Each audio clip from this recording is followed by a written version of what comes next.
And now that we've broken Ariel, I'm going to go ahead and get us started. Alright, here we go.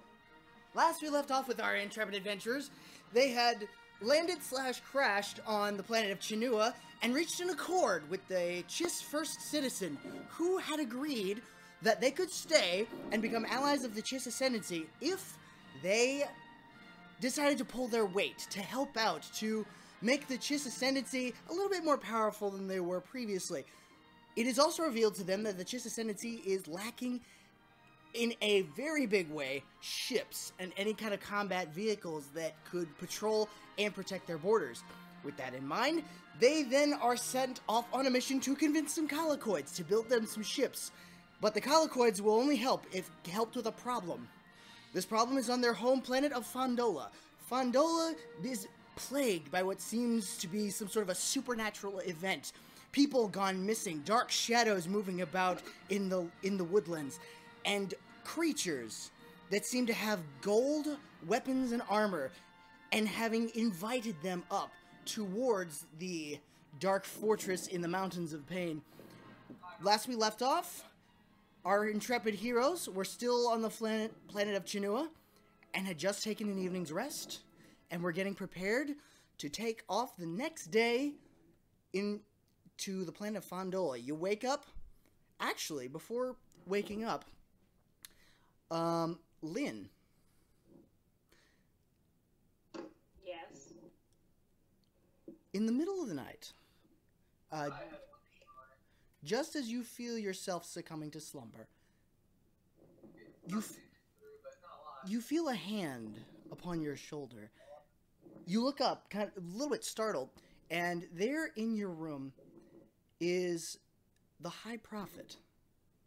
He makes a motion of a finger on his lips and says, "I'm sorry for the lateness of the hour, but I must insist that you please speak with me for but a moment." She nods and begins to get up. About still half asleep. Well, he's startled her awake at this point. You get up, you get dressed, and are prepared to move about in a decent and orderly fashion. The High Prophet waiting at your door. When you move outside your room, he's leaning a little heavily on his staff, as though thinking very hard about something. And then when you come out of the room, he looks up at you. I am... once again, I would like to apologize for the lateness of the hour. But it is unfortunate that we have run out of time. And I must present to you a question. If you so desire. You have generously decided to go on a mission for the Chiss Ascendancy, to help garner allies and protect our people. And to do so, you will need tours to guide you on your way. So, with your permission, I would please ask you to follow me. He starts moseying on down the hall, a little bit at a time, kind of with a bit of a hobble, leaning heavily on his staff, with a ka-dink, ka-dink, ka-dink, as he goes off down towards the far end of the monastery.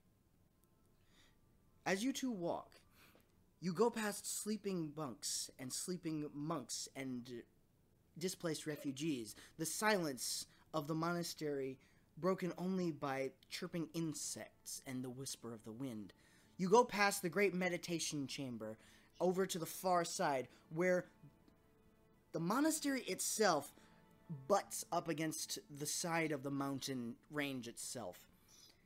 As the High Prophet walks outside, he goes toward the sheer rock face that is right in front of him and puts out a hand onto the rock wall, which strangely glows. It also chirps. High Prophet accepted. A door shifts open that you have not seen before, and he enters into the cavern within. Do you follow?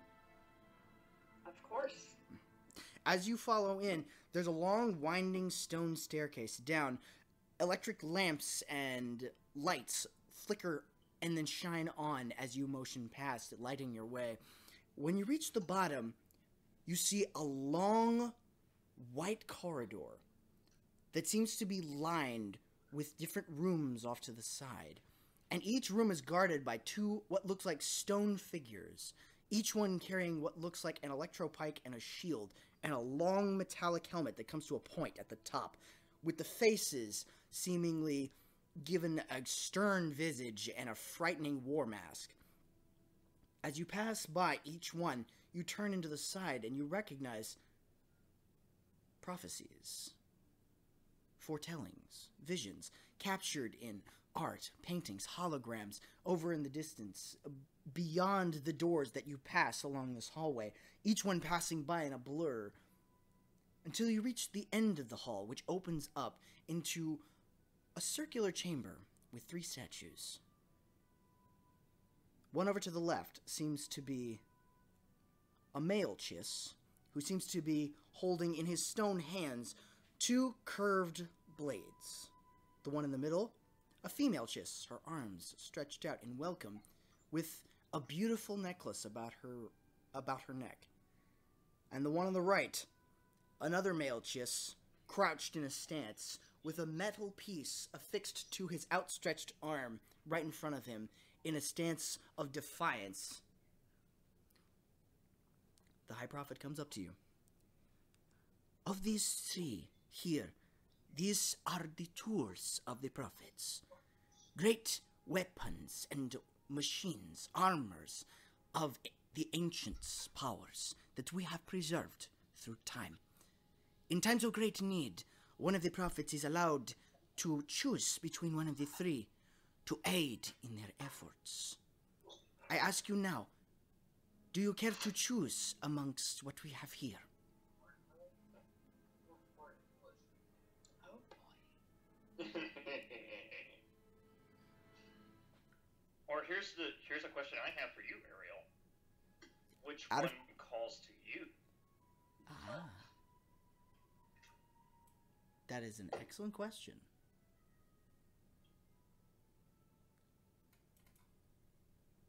Probably. That would be a use the force check. Would you like to examine them? I would like to examine them. Alrighty. Which one would you like to examine first? I suppose the one with the swords first. I'll look at. Excellent. On the left side, you see a tall Chiss with kind of a stern but not ungenteel visage. A statue well preserved by time. Swords crossed over his chest. These are strange curved blades that do not taper out into a point, but instead they curve as almost like a grappling hook at the tip to a sharpened hook at the end. With the cross guard almost like a saber, except curved into a blade on the outer side to guard the knuckles and hands. The High Prophet comes up behind you. Ah, this is the first citizen, the founder. He is the one who allowed for our order to be made here. These are his blades. Ariel, I'm gonna kill you. What? Your comment in the chat. Why? It was during the intro. I didn't want to interrupt Lewis. 3,000 years ago, this great member of our species created these blades to preserve the peace of his people. And during the great wars that founded the Ascendancy, he used these weapons to fight off great evils, monsters, and create the borders and the freedoms that we enjoy to this day. It is said that his weapons, once used, can bring a great shockwave and to destroy much in an area, but can also defend when needed and called upon. Essentially, these blades can do, once a day, can do the force power slam. Alright. Excellent. Would you like to examine the middle one? Yes, I would. Excellent. One moment. As the High Prophet stands there gathering his thoughts, the GM searches his notes to make sure that he doesn't screw this up.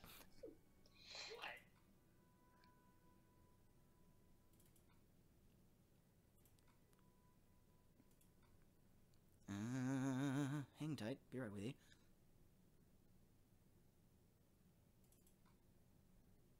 Come on, I know I put you here.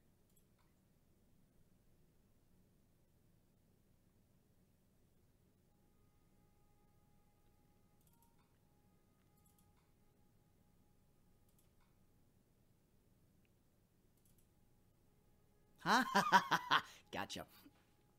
All right. The next, as you walk over towards the middle, is a female chiss. She seems to have her arms outstretched in what looks like a welcoming gesture. She seems almost of a kindly face, older, but not cruel. The High Prophet kind of walks up towards her. Ah, and this is the gems of those who would speak on behalf of the people. She served the Ascendancy but a few hundred years ago, and unlike our founder of 3,000 years ago, she spoke as her capability. She wore this and imbued it with the ability to bring comfort to those who were in the room with her, to use the power of persuasion to make all that were within earshot more comfortable with what she said. She was a great bringer of peace, she was. And she brought much comfort to the Ascendancy. This gives you this item is a necklace that allows you advantage rolls on... Aha! It is described as the Rupter Riviere, a close-fitting necklace that gives you a +8 to your persuasion,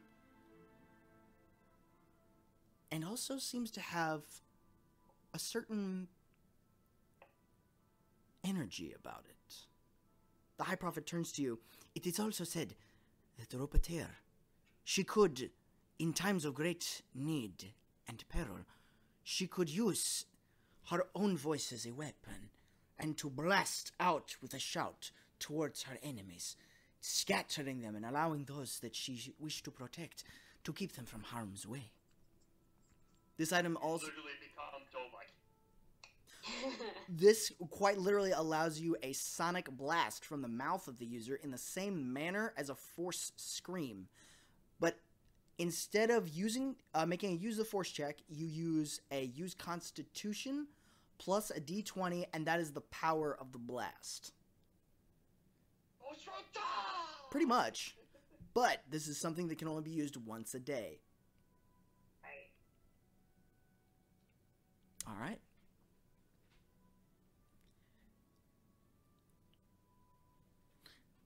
As the High Prophet turns from the middle one, he goes to the one on the far right, the last.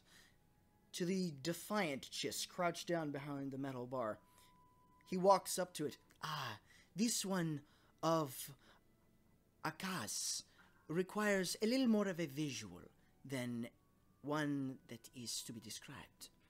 He pulls what looks like the metal bar off of the statue's arm, and with a little bit of trouble, puts it across his arm.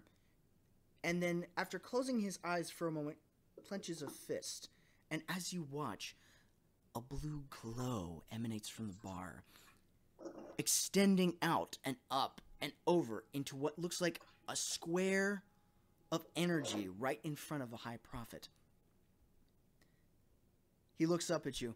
This is a shield of Kas that allows you to absorb any damage from an enemy who would bring any harm to you. It inhibits your abilities a little bit, but he then puts down his arm and the energy field dissipates. It can be used at will. It is not something that will hinder your movements but for a moment, and then allows you the freedom of movement. Kas used this to protect the people on the outlying worlds of slavers, pirates.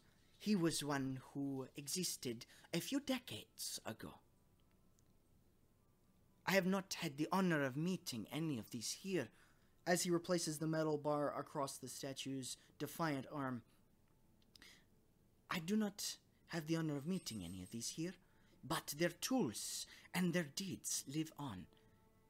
So, which one do you believe would serve you best in your trials to come?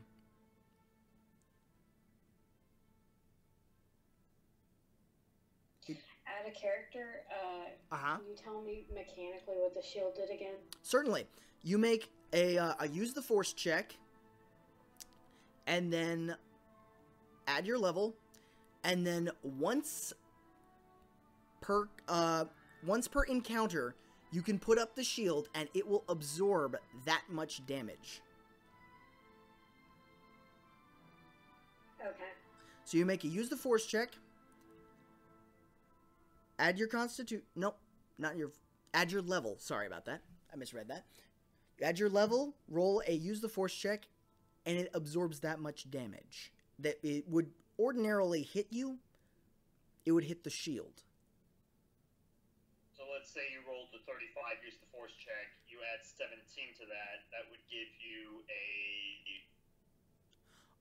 a. Unfortunately, this uses a reaction, but to reset it and to take the shield off requires an action. So it would eat up, to absorb the damage, would require both an action and a reaction.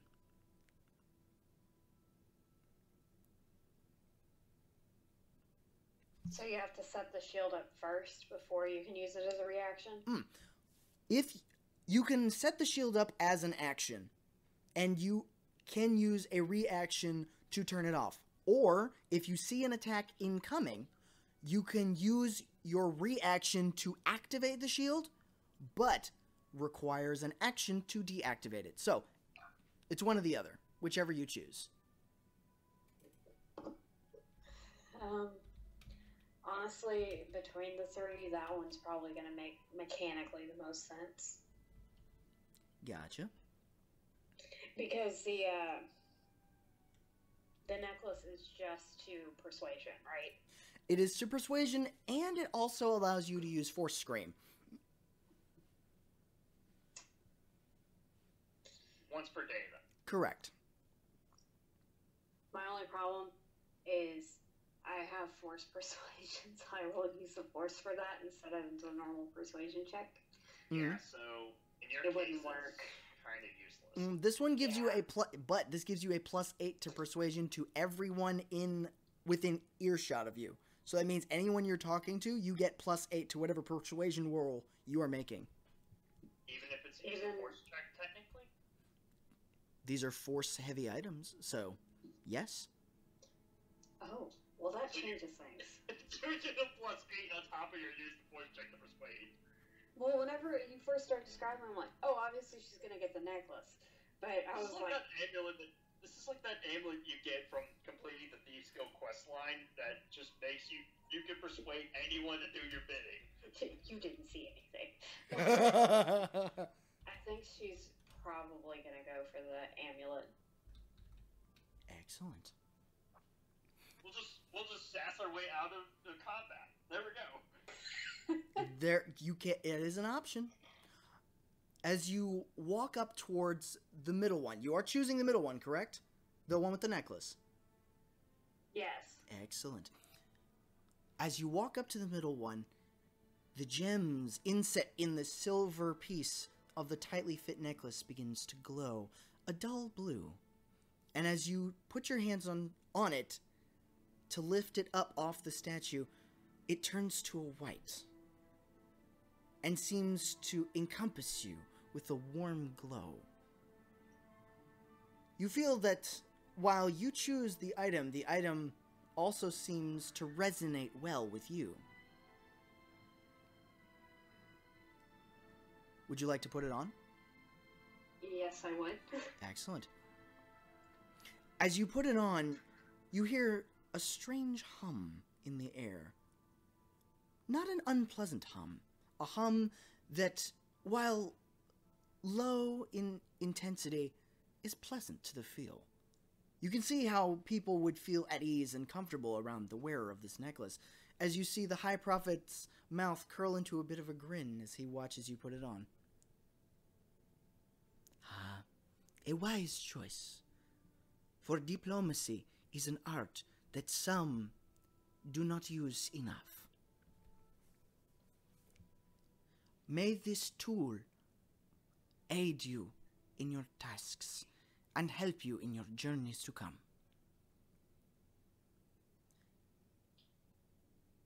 She nods to him and says, "Thank you, High Prophet. I feel it will help us quite a bit." He turns to go and stops right at the door and turns back. Before I allow you to take this outside of these halls, I have 2 requests that all wielders of these great artifacts are made. The first is that you use this item to bring honor, peace, justice, and happiness to the people that you come into contact with, as best you can. Of course. And the second is that these items are of great value to the prophets of the Ascendancy. And as you can see, he glances back at the 3 statues, one now a little bit more naked without its adorning jewelry. We do not have that many. These are great artifacts of the past that are irreplaceable. All I ask, as part of the second request, is that you bring it back to us in as best condition as you can. I wouldn't dream of not bringing it back. Gives you a bit of a smile. Somehow, I knew you would say that. Bye, Walter. Enjoy. That is my mother. My apologies. I do not mean to interrupt the dialogue. Goodbye. It's okay. Bye. Have fun. Thanks. I was about to say, the High Prophet's mother is still alive? Wow.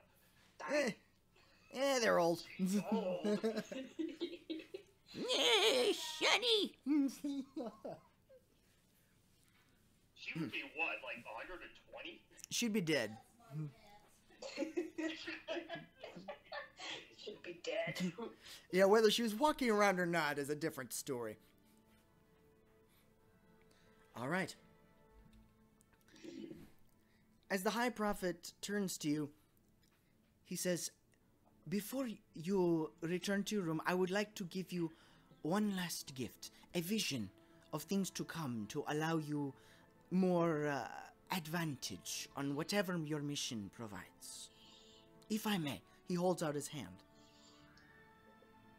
She reaches out to take it. Excellent. As you reach out to take his hand, there's a bit of a pause. After a while, things seem a little awkward. The High Prophet squinches his eyes, turns his head to the side, and then when you see his... And then for a moment, you almost see his eyes turn black, before he is launched backwards just a few feet, falling right onto his backside. Oh! What was that? Oh! Oh, that is not normal. Oh, no, I rushed no. to help him up. Oh, that was not good. Ow, ow, ow. As he sort of rubs his tender rear. Oh, that... I have not felt that in. There is something blocking my visions. I cannot see. And as you look up, he looks up and starts looking around. You realize that he's not speaking metaphorically. As you get a closer look at him, his eyes, while previously a beautiful, almost pink, have glazed into almost a white. He is blind. Oh dear. It seems that both my visions and my sight are now taken from me. We must warn the rest of the prophets, lest they attempt to make visions of their own and are stricken in such a way. Please, help me. Of course. She lends him her arm to assist with his walking. Okay. Out of character, this is either one of two things. This is either Golden and Freak Face, or this is the Dark one. Don't spoil it, Steven. It's okay. That's my theory. It's okay. He doesn't know.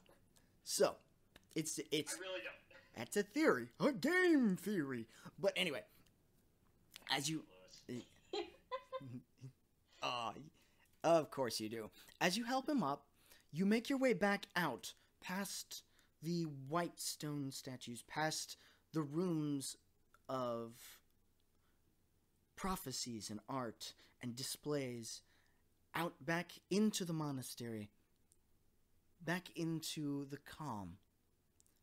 You easily enough help the High Prophet into his room, and you call over his assistant, the muscly Chiss, rather tall and simple-minded, but eager to help. He was a bit concerned, but in his quiet and calm manner, takes the arm of the High Prophet and moves him about towards his room. And right before he goes in, he tells you, please, tell the rest of the prophets not to try to gaze into the future or the past. Do not attempt to make any sort of visions. At least for now. There is something dark that is blocking it.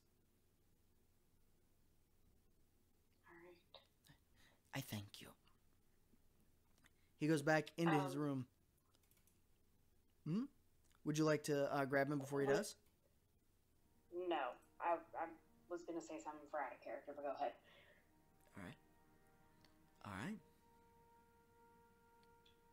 You make your way uneventfully back to your room. You have this article that is now draped about your neck in beautiful silvers and gems. It still glows a bit, and it still gives off that soothing hum. Delightful to the sound and comforting to the feel. As you get back into bed, you take it off, and the hum stops. It reverts back to merely gems and silver. And if you hadn't known better, you wouldn't have known there was any different than any other jewelry. Alrighty. The rest of the night? I was gonna...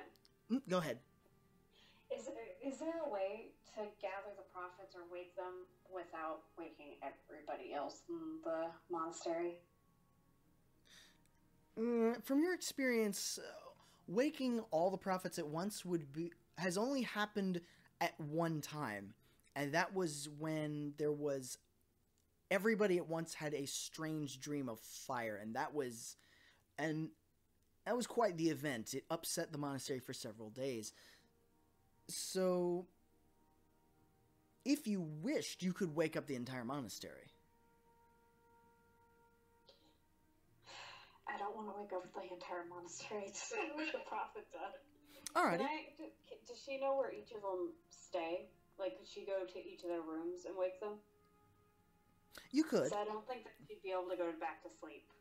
Gotcha. And you're familiar enough with the population of the monastery, and you, as quietly as you can, you go to each room, knocking upon the door and bringing the news of what had just happened to each one. Some of them are taken aback and go immediately to the High Prophet's room as quietly as they can, making a little bit of a hustle, but not enough to awaken the entire monastery. One of them, a rather crotchety-looking, younger but kind of scarred-looking Twi'lek, sits up, looks at you. He's honestly never been much of a speaker. Then just lies back down and goes back to sleep. But the rest of them seem to take your words at a rather intense bit of news, and they move about as quietly as they can, but it seems to have made the necessary warning that you had made. One of them seems to be one of the prophets who is in charge of medical personnel, and you knock on her door. Coming! Yes, I know, my female voices aren't that good. There's a and you recognize the huge green eyes and flowing gold hair of the medical chieftains of, at least for the monastery. And this prophet, she's always seems perky, always happy, kind of bubbly. She seems a little bit groggy, like you woke her up, which, considering the dead of night, is believable. Yes, what can I do for you? Is someone hurt? I believe the High Prophet may need your assistance. Oh dear. She grabs what looks like a bag of medical necessities off to the side, which, surprisingly enough, was ready to go, and then hurries off. Alright. I don't think she's going back to sleep for the rest of the night. I think she's probably going to go out to the fields to meditate. Judging from her trajectory, you saw the female that you had just woken was heading off to the High Prophet's room as you step into the opposite direction towards the outside of the monastery. Would you like to go outside the monastery or to the Great Hall of Meditation? Outside the monastery. Excellent. As you step... Okay, you finish up with Ariel. I'll worry about what I was going to do after you're done with that. It's all good. I'm sorry. No worries, no worries. No, that's okay.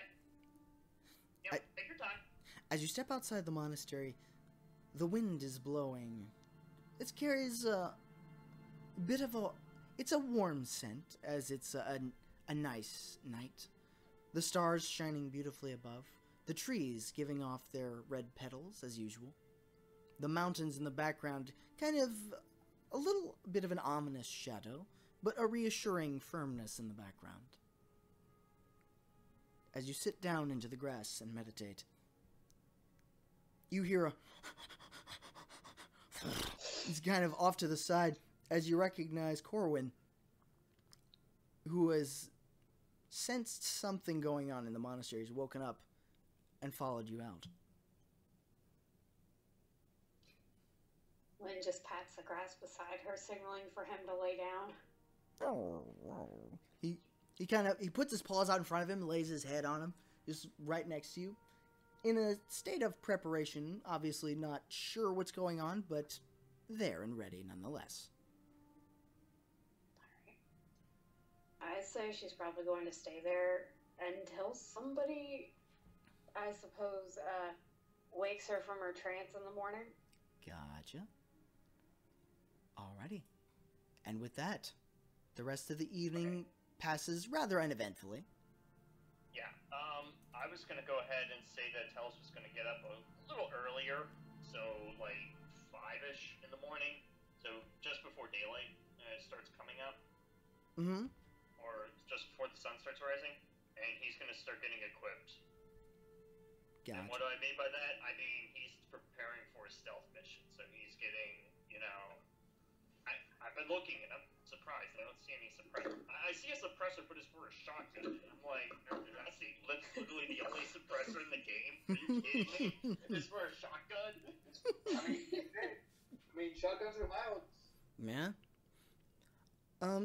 From your experience, silencers are very expensive pieces of equipment, especially for blasters. Now, for projectile weapons, such as slug throwers, they're relatively easy to make, but for a blaster, that is a little bit more difficult. And technologically speaking, it might not be outside the purview of the Chiss. But with the Empire, they have ways of diverting the blaster shots. They have ways of lowering the intensity of the shot. They even have ways of turning it into a stun round mid-flight. But turning it into and a more stealthy can be done. I'd actually like you to make a technology roll. Alright. Give me a minute. I got an empty box. Where do I put this? Give me a second.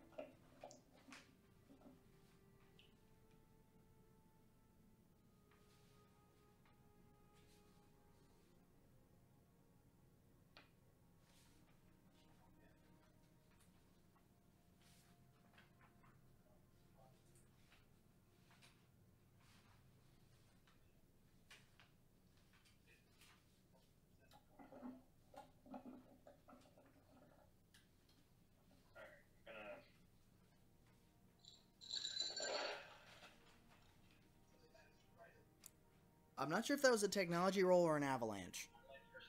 No, that was an avalanche. That was not an actual roll. Nice. Yeah. Horrifying to hear. Oh, by the way, I also woke up Banis so he can start getting himself equipped too, and Rukkus. Alrighty. Although I imagine that Banis probably went back to bed. No, Banis got up and started playing with his survival knife that he had kept under his bed. That is a 36 technology.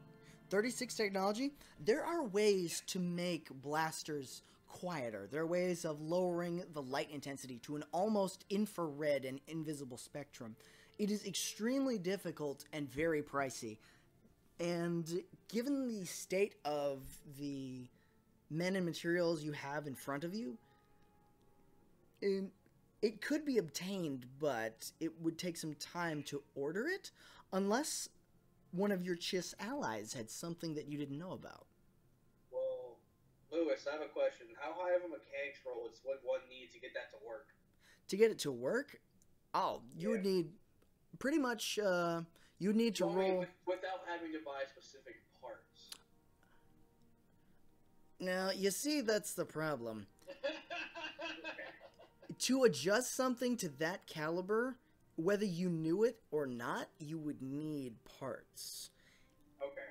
And not all of the parts are going to be found readily in a general repair shop, or even in a military repair shop. These would be, in some cases, very specialized equipments. Black market, specialty goods, high-end technologies, and a standard military fare or a barracks, or even just a regular hangar bay that's geared towards more engines and turbo lasers, not a very good chance. Possible. You could definitely take a look around. Alright, well, Banis, if you would like to work on that, I'll work on getting us some more stealthy equipment, maybe some stealth suits or something like that. I'm sure we've got something around. Just as a reminder, something on my ship. Just as a reminder, the sun has just barely risen, and as you take a look at your chronometer, it's a little past 5 in the morning. Yeah. Gotcha. I remember, Telis, I do have some suits on my ship that were procured from some intruders that came on the ship. Out of character, what kind of armor is that? Is that light armor? It's not. It's not armor. It's a jumpsuit. It's a jumpsuit, basically. Oh, it's a jumpsuit? It can either be put on top of or underneath the armor. Well, then, if it's a jumpsuit, I should be still okay to wear it. Yeah, it's just a jumpsuit, so you don't have to really worry about it too much. What exactly would the stealth suit do? Would it, It gives you like a plus 5 to stealth? Correct. It gives you a +5 to stealth. Well, then I guess we're going to be using those. Considering you borrowed them. Whoa! Borrowed is strong. Yeah, borrowed is more like... I just power him. Procured? More like some of them Yeah. got thrown out into space, and we just... Liberated. How about that? Or took out an advance loan. Yeah. Because To be fair, that was marked as mercenary payments. Yeah, I mean, we're mercenaries. You know, just to be fair. You alleviated them of carrying all that stuff that they had on them. Yeah. They're helping them out. Alrighty, so Okay. what would you like to do at this juncture? Well, Admiral Hellrod is getting, you know the scenes in the movies where it's like, you know, you got the SWAT team getting prepared and they're cocking their guns and making sure they've got plenty of ammo and everything else. I imagine that's what Admiral Hellrod is doing right now. Oh yeah, the military preparation montage. Absolutely. I'm gonna, after talking to Telis about what he wanted to do with his weapons, maybe see what we can get. I'm gonna do a gather information check to find out who among the Chiss would know about being able to silence the weapon. Ah. Alrighty. What kind of blaster rifle am I gonna find? Go ahead and roll a gather information. That is going to be. I think that's probably gonna get me what I need, if not more. That's a 35. 35.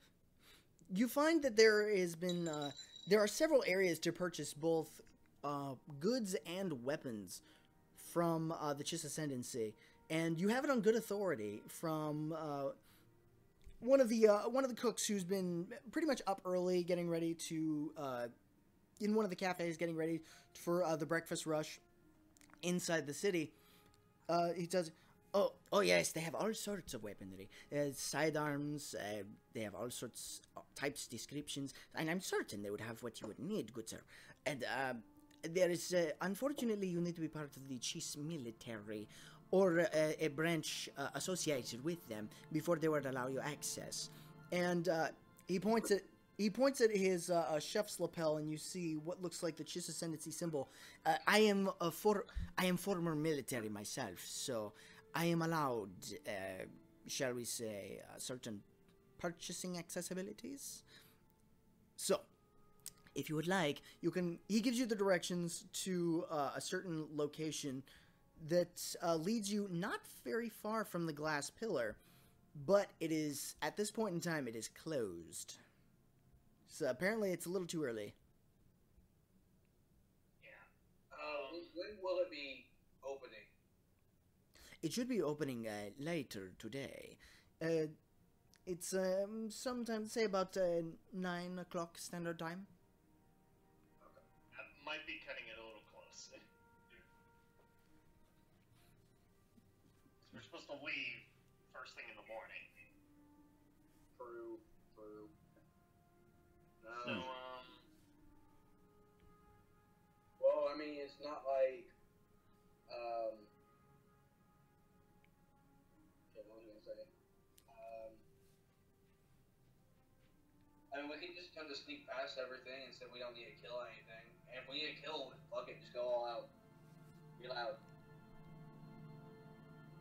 Let me see. Didn't you guys obtain a proton torpedo last game? Yes, it's still in my ship. I wanted to grab a second one, but they said no. We only need one. You never need two. Unless you're flying a Sith Lord, then you need two. Maybe On that planet. I rolled a 27 for equipment. So, like, what kind of equipment can I find? Is there like a special rifle that's kind of just sitting in one of the armories that nobody's bothering to use or anything like that? Perception check? You go. For perception. Did you roll Did you do gather information or perception? Well, it doesn't matter which one. One Gather is information is a 27 or perception. It's the same thing. Okay, because which one are you doing? Because one is looking with your eyes, and the other is asking with your mouth, gathering, looking through data pads, going through indexes of information, talking to people, and finding out different facets of information from different people. And one is different from the other. It would probably be gather information because then he can search multiple areas at the same time rather than just one armory. Gotcha. as you go around talking to the different officers of the Watch and different repair crews that have been going 24/7 just trying to get this horrific damage at least under control, you gather that... I imagine I get some weird looks because I'm not in my normal uniform. They've served with you for some time, and so seeing you in this kind of manner is, it's not shocking, but it's not normal. They don't really bat too much of an eye.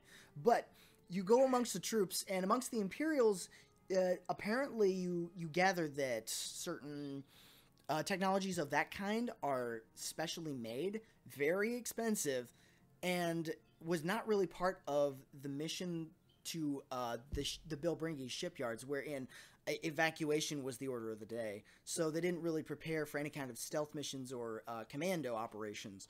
So they didn't really pack any kind of specialized equipment. They more cleared the deck of anything that was extraneous and unnecessary for all available personnels, peoples, and materials that could be salvaged from the shipyards. Right, but I'm looking more for what's here. You go around and you find that a lot of the damaged materials that were in the crash include fighters, walkers, weapons, turbo laser cannons, some of which are attached, spare parts, med packs. You even go to the med bay to take a look and see if anybody knows.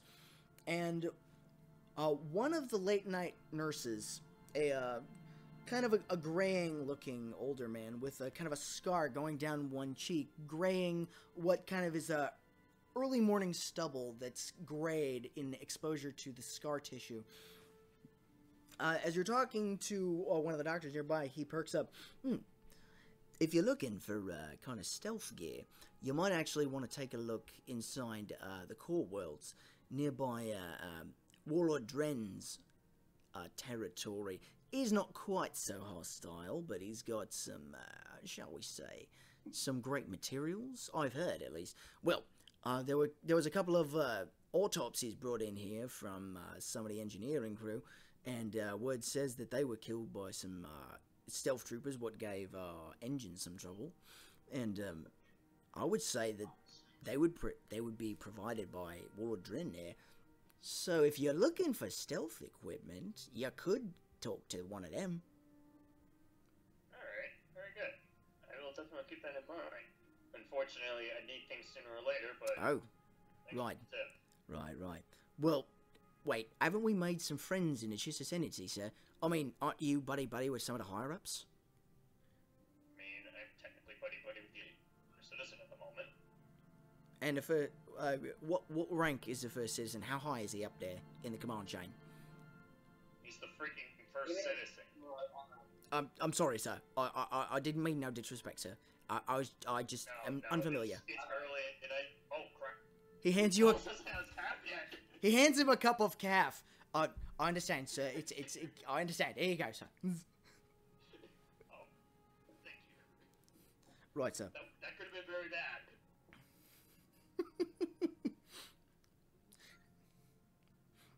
If you like, sir, I could actually make some calls, try to see if anybody in the Ascendancy's got contacts, maybe? See if there's somebody in the...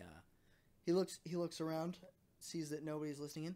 See if there's anybody in the lower ends of things. See if there's some sort of freelancer who wouldn't be afraid of some shady dealings, if you were, sir.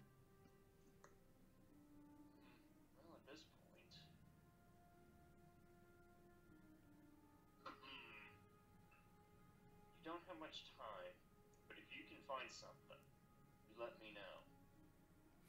Right, sir. He gives a smart salute, goes over to the doctor, makes a couple of gestures, points over to you, and then runs out of the door. You wait for about 5-10 minutes. You wait. Then he comes back in with what looks like kind of a slovenly dressed, kind of a greasy-looking individual. He's obviously just been woken up. All right, this better be worth my time. This can't be anything Admiral Telis. Sir, He kind of straightens his unbuttoned uniform and slicks back his hair. The nurse who walks in, sir, this is the gentleman that, if you're looking for something, at least among the Imperial fleet, if you're looking for something that's hard to come by, he's the man to talk to, sir. Very good. So, the way, anything that is said aloud in here is small. That being said, though... Of course, sir. Thank you, sir. I relay what it is that our mission is, and you know, that we got problems, and going in guns blazing is not the best idea if you catch my drift. Oh, right, yes, sir, I got you. So it's sort of a quiet kind of a thing. So, and I'm gonna tell you the gospel truth, sir.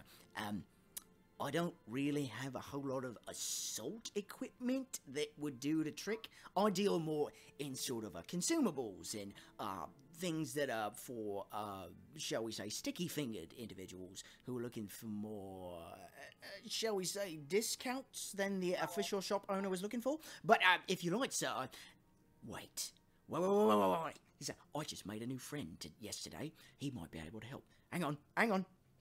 He goes over to the side, pulls out a comm link. I get Banis on the comm link. Banis, you wouldn't happen to know anything. As he has left the room, I'm like, Banis,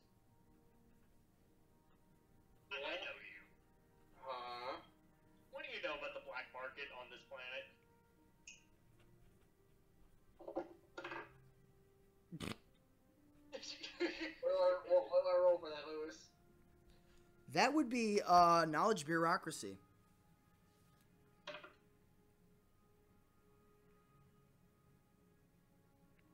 That's going to be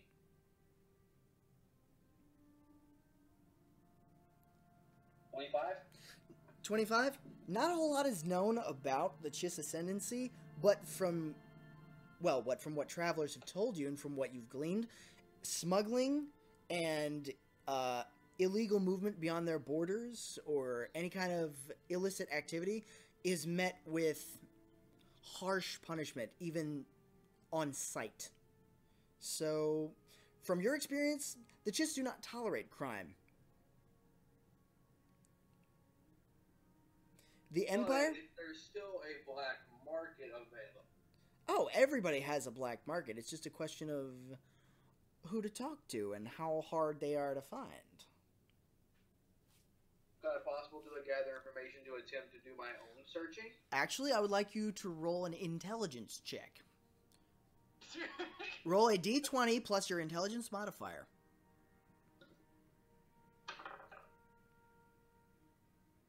Here we go again with the black market. It always goes to the black market. Why is it always the black market? That's a question I would ask you guys. 22. 22? I rolled a 19. I have a 3 intelligence.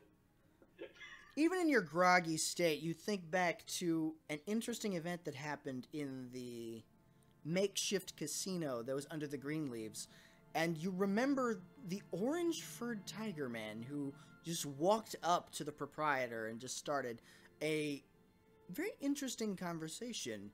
He looked kind of shady, and his associates looked even rougher than him. Some of them looked downright despicable. So you would not put it past that these would be more specialized merchants, possibly involved in the black market. Okay. Tell Telis, I think I might have a lead on somebody. Can you go check it out? Well, yeah. The guy runs back in. Here first. The guy runs back in. All right, sir. Hey, I got him. Here we go. All right. He's a leader in the black market on planet here. He runs the shady dealings hereabouts, sir. And if none of this happened, right, sir? This conversation's like not a thing. What are you talking about? What conversation? He gives you a grin You're that saying crazy things. he gives you a grin that exposes some crooked teeth. Right, I get you, sir. All right, but here's the deal. I made a phone call to this individual, and he's got him on a comm, and he at first he didn't seem too happy with me, but considering who I was calling for as kind of an intermediary, you know, he said that he would be really happy to meet you at a club known as the Escape Pod. Alright. It's apparently... one other thing, Admiral. He kind of shuffles his feet a little bit.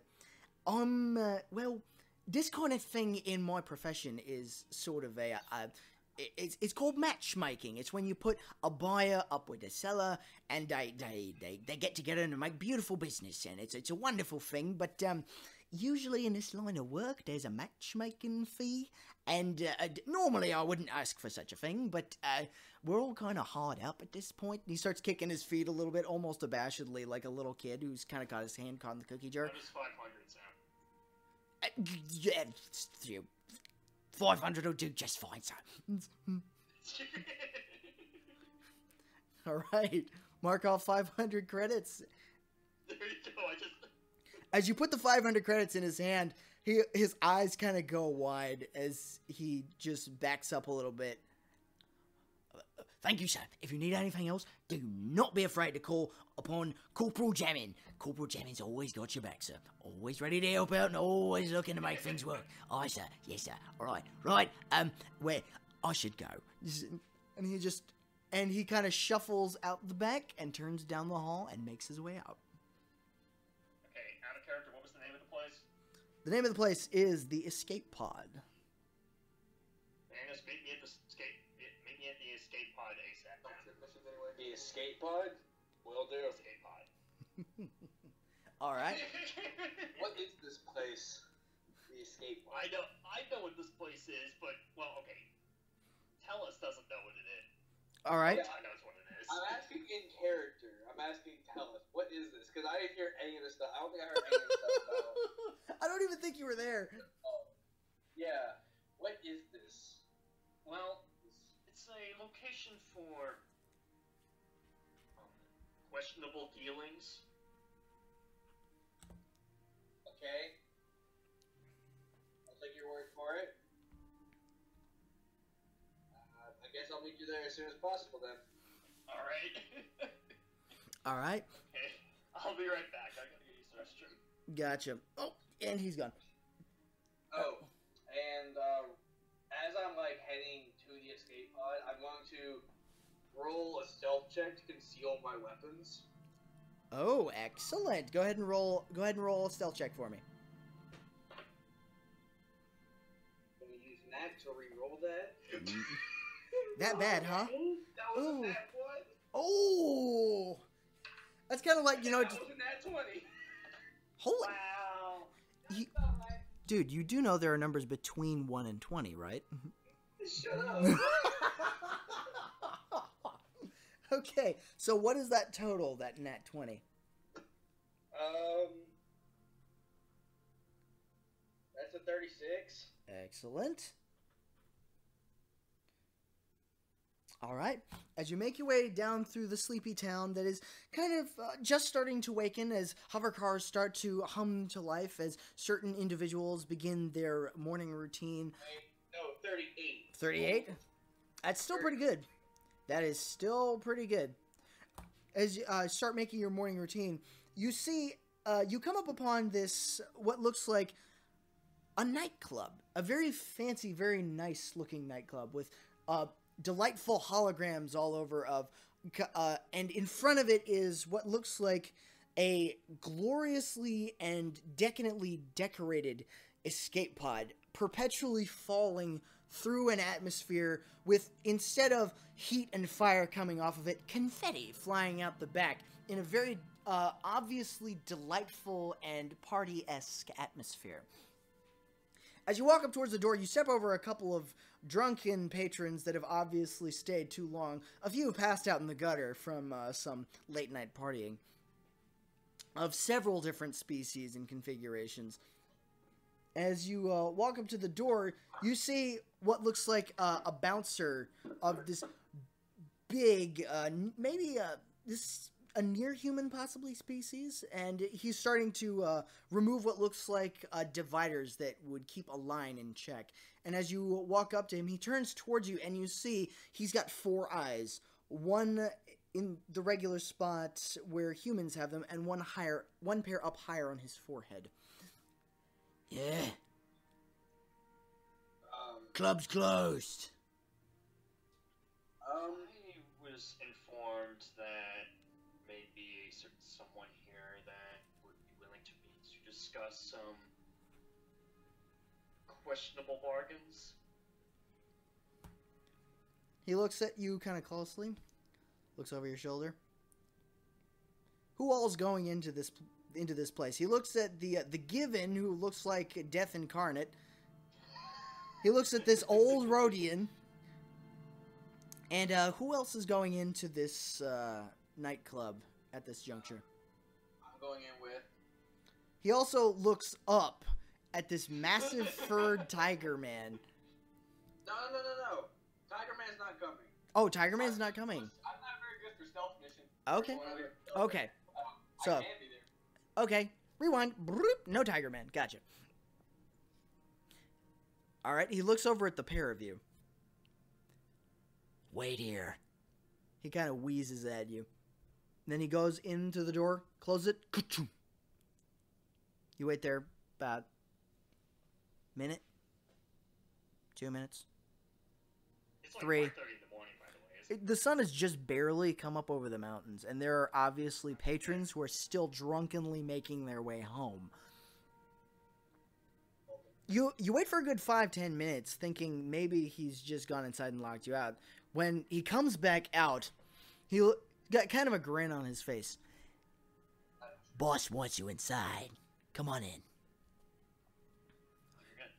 As you walk inside, you see what looks to be a beautifully designed club. It's got a bar at the far end with all sorts of different lights. It's got tables along the walls, and in the middle is a massive dance floor that's still strewn with different articles of celebration and confetti. Obviously, there was a party hard atmosphere last night, and somebody had a really good time.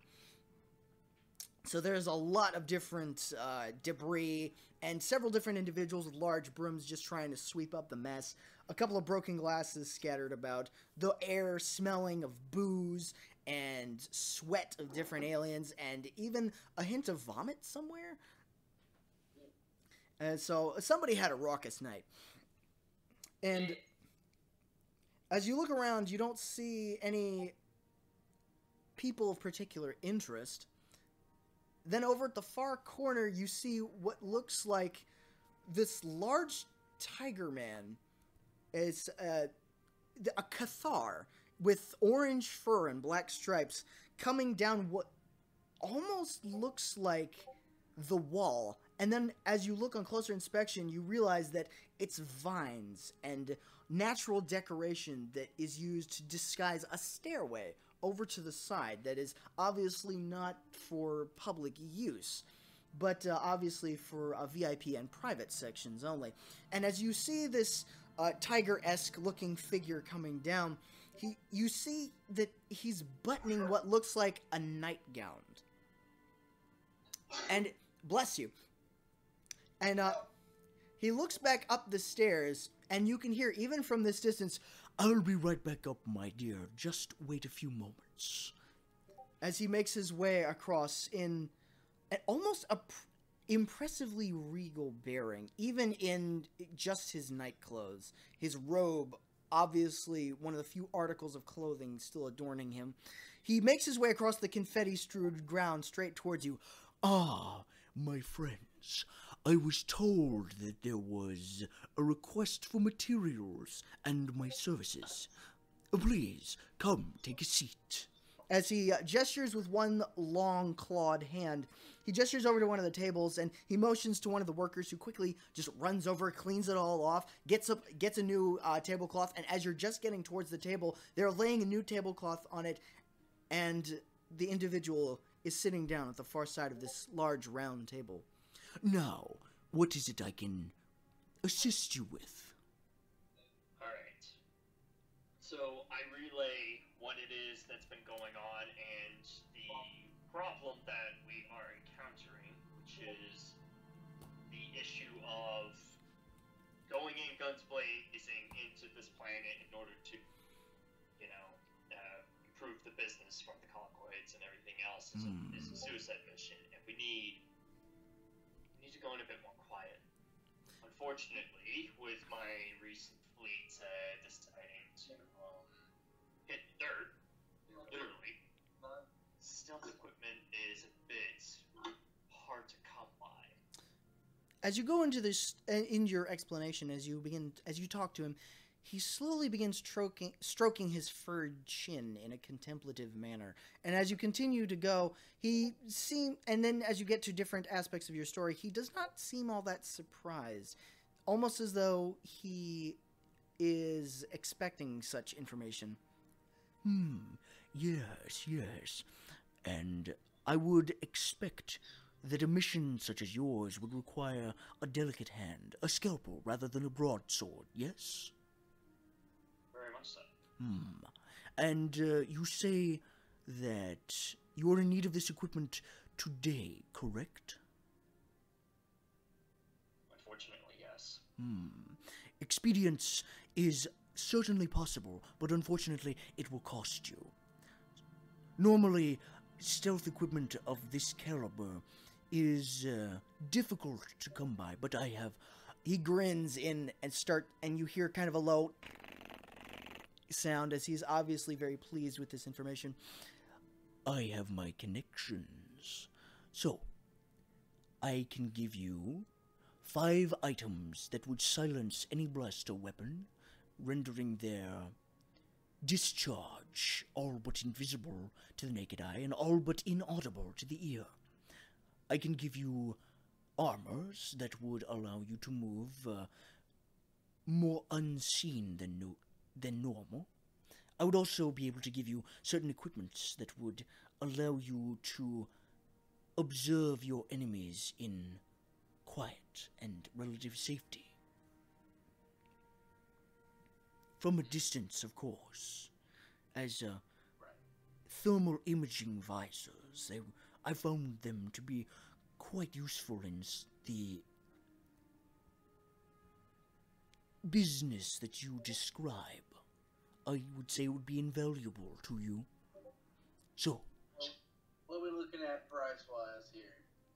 Yes, that is the next point of interest. He crosses his legs, and you notice he's not wearing... While he has not revealed anything of, shall we say, embarrassing nature on his anatomy, he's not wearing pants, and the robe covers him from just a little above mid-thigh, and you notice he is extremely well-muscled. This is someone who, while looks and acts regal, is extremely well put together. And out of character, don't tick him off. Otherwise, he probably will personally eat you. Possibly.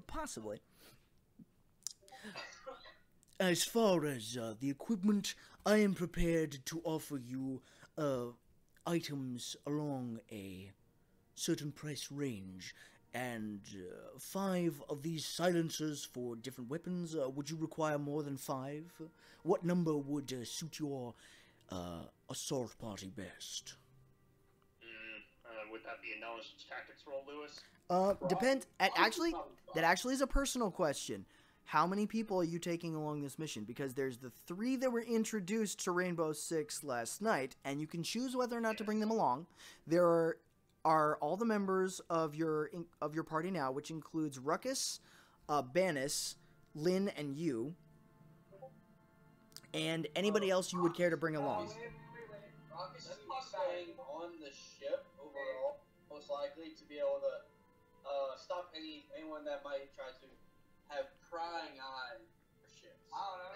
And drop the proton torpedo if you need to. Yeah, that. I'm okay with that.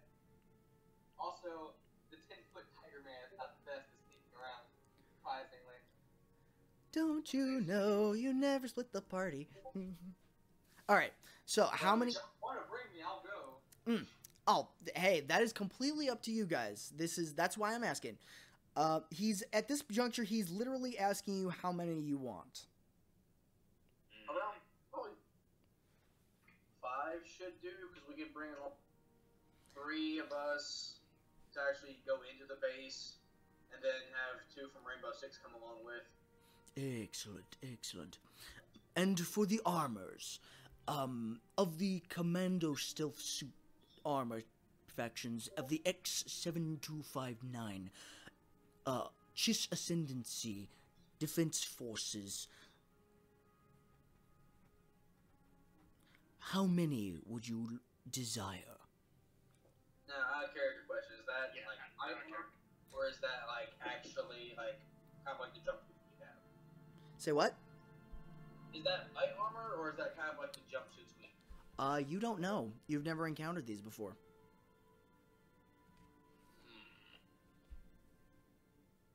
Well, okay. Like again, we're thinking out of character right now. We're just getting a cap of what we have right now. So first of all, I think payment shouldn't be a problem because we do have that material that is valued at quite a lot. If I remember correctly, on board the ship. As I recall, that's right. Rukkus was the one who got into the mercenary payments, and so you'll have a few items of value. Yeah, that's currently on the Wonat still. Gotcha. There's also we have all the material that we were supposed to bring back to what the heck is the guy Pterodon, but well, we kept it because we weren't able to get to Pterodon before things blew up. Yeah, that kind of fell through. Yeah, so we still have all that material. I also still have 2 of the lightsaber crystals on me, one of which I'm holding on to for Lynn. This, in addition to the fact that You did give one of the red ones to Vagus, remember? Oh yeah, that's right. I gave the one to... Yeah. Okay. Not only this, but there's also the issue of business potentially running a little slow lately with this new Planets Alliance showing up. Alright, are you saying that in character or out of character?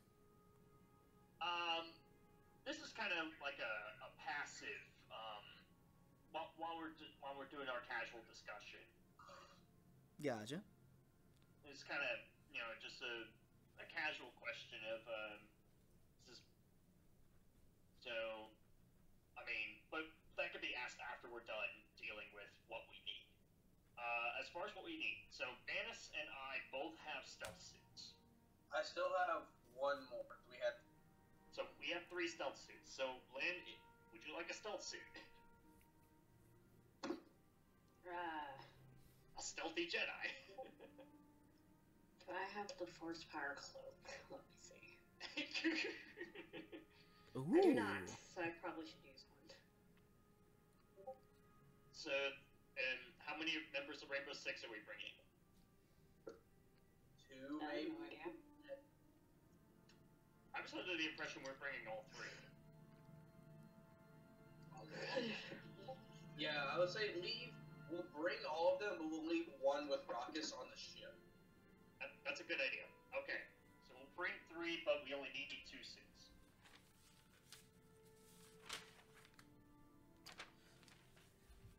Two We can also leave Z on the ship because he can use the docking gun, which is a rotary blaster cannon. 2 suits, excellent. So that makes the full order: 5 silencers and 2 suits of armor. Would you require, perhaps any visual aids, macro binoculars, thermal sensor visors, anything of that nature? I do like the idea of being able to see where my enemies are in the dark before they even get a chance to see where I'm. You hear him purr. Yes, I think we're going to get along famously. Let's just say that the Empire has had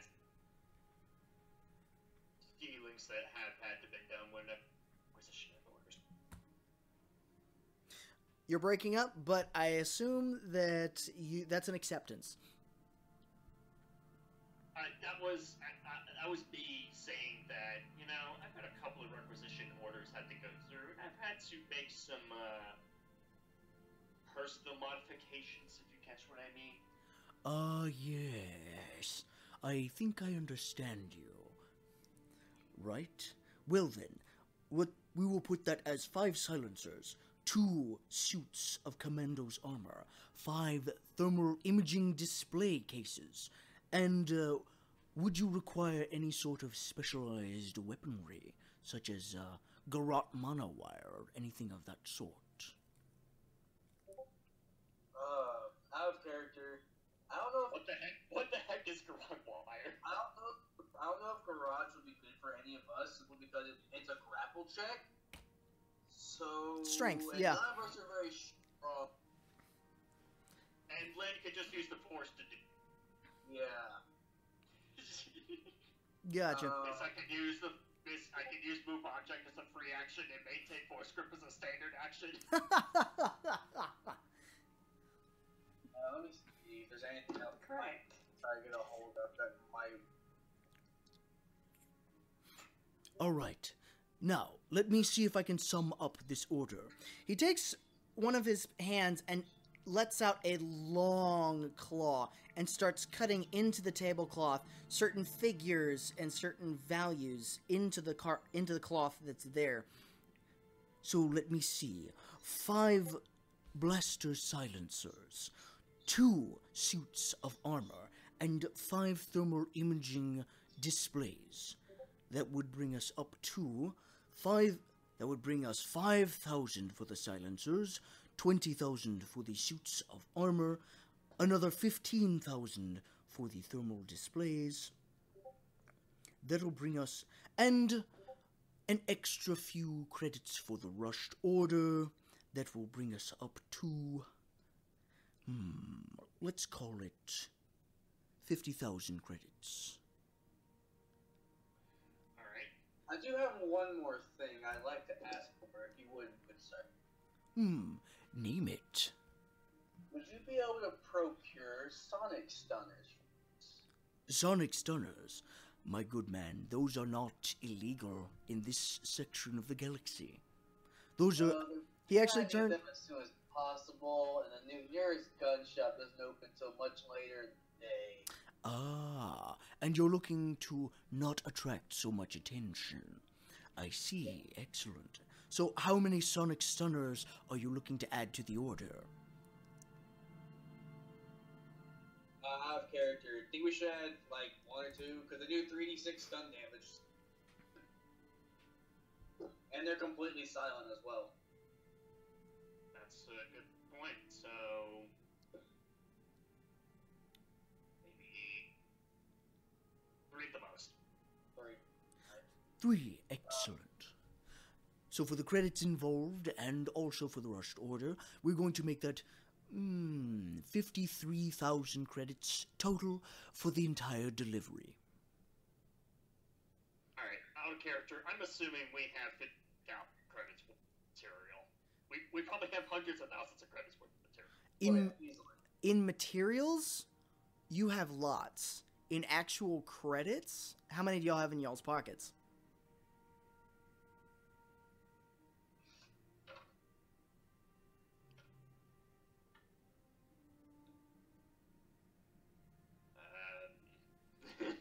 I have like 2,000 currently, but I do also have...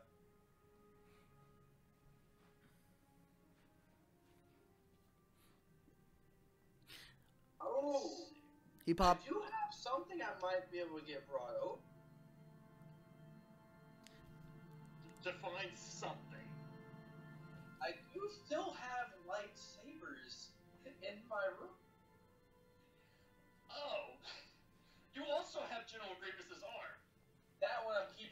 into a couple. All right. At this point in time, Tigran is sort of leaning in towards you. All right. Now comes the time for the payment. He holds out his claws. 53,000 credits, if you please. Well, one quick question. What would a lightsaber be worth to you? He cocks an eyebrow. A lightsaber. I believe a weapon of mythology and ancient mythos is valuable to collectors, but finding those collectors is the key problem, especially nowadays. So perhaps I would say anywhere between 700 to 1,000 credits apiece.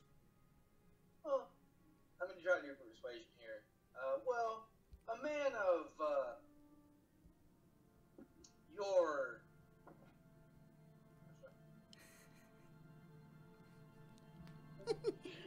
Try to persuade the leader of the black market. A man of your ways, I guess I should say, doesn't seem like he'd have much of a difficult time in finding the correct buyer very soon. So maybe you can give us something a little that might, help us out a tad. You scratch our backs a bit here, we'll scratch yours a bit. Roll a persuasion check. That is a 36. 36. One moment, please, as I consult my copious amounts of notes. I assisted, so that's a 38. Excellent. Hey, every bit helps. I assisted pretty harder, too. I rolled an 18. You're so glad you assisted. He looks over. Just enough. You're about to find out. He leans over, kind of gives you this hard look of his black eyes that almost remind you of a shark. I kind of just stare back with my own dark black eyes. It's like Before looking at like Duros and a tiger man. this Staring at each other like so cat. as this kind of a grin spreads across his face. You are correct. I do have many contacts, and to be fair, an extra contact and a good friend is worth more than all the credits in the galaxy. So, I'll do this for you. We could either barter for equipment, materials, and the lightsabers would in and of themselves go for 1,500 apiece, 1,500 credits per lightsaber. Or, he looks over to you. You as leaders of your respective peoples and as owners of ships of yourselves would owe me a favor. We could forego. He takes the cut part of the tablecloth, gathers it up into his claw, and yanks it off. The entirety of the payment. We could even call it the cost of loyalty and friendship. But in return, as you said, if I scratch your back, you scratch mine. Yeah, I was wondering. I heard about this 12 Planets Alliance. Is that hindering your business any? You see this little twitch at the side of his eye? In some places, it has savagely curtailed my business, and in others, it has grown. Such as you, for example. He gestures over towards both you and Banis.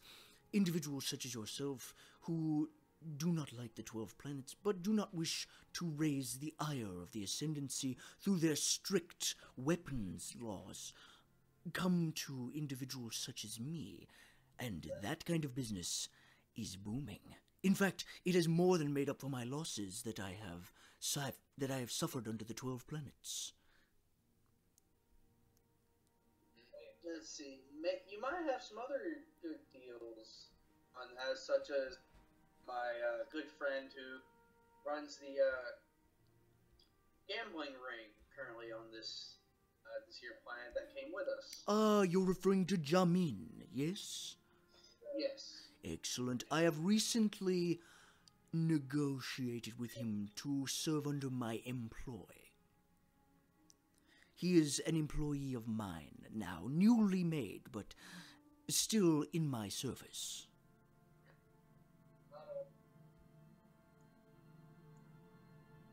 So, while you're... What is it that you request?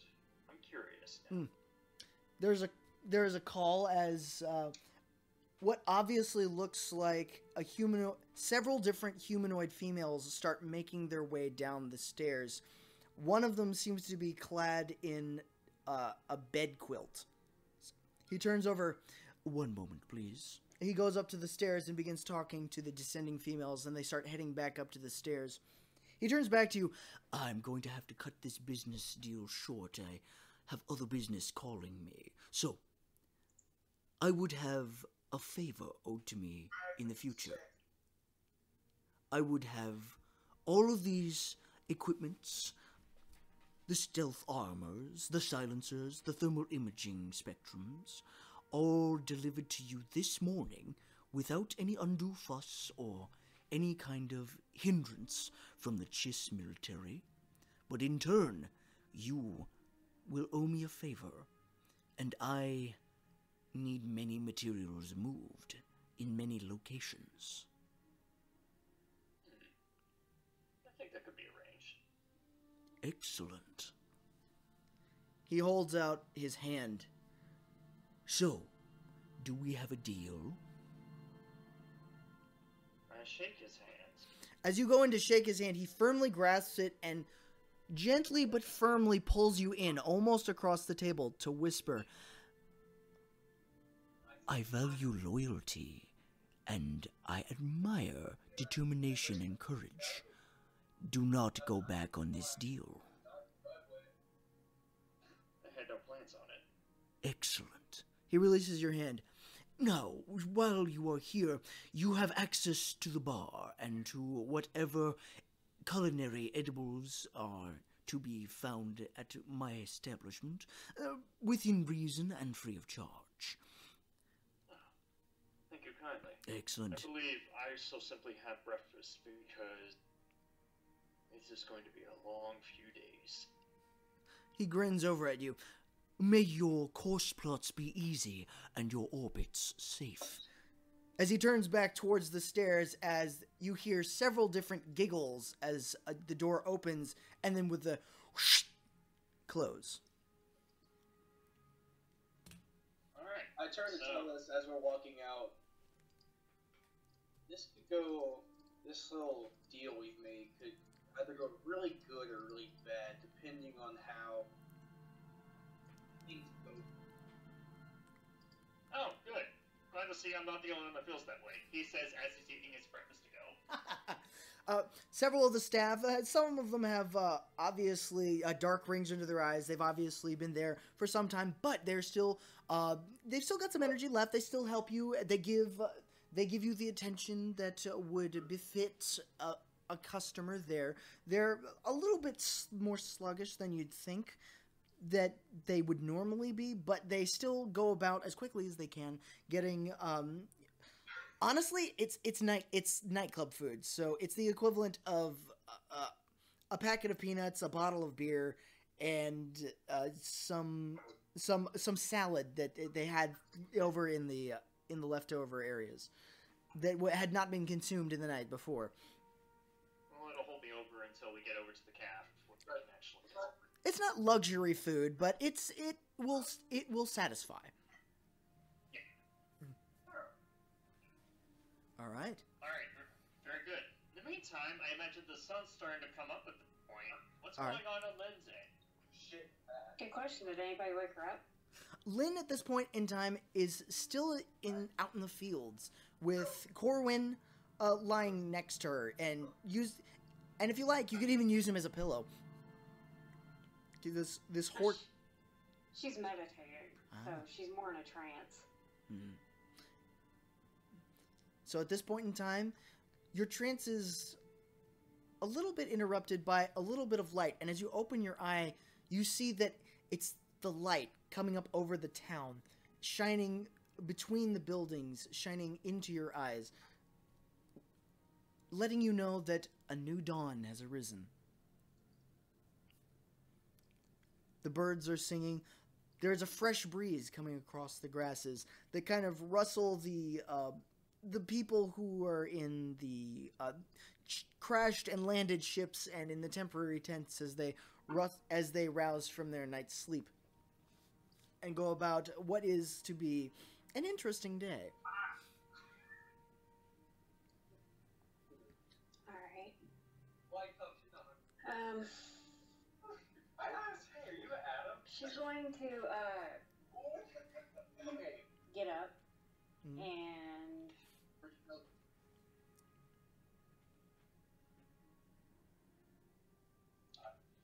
did we decide if R4 stayed at the port or if he was in the monastery?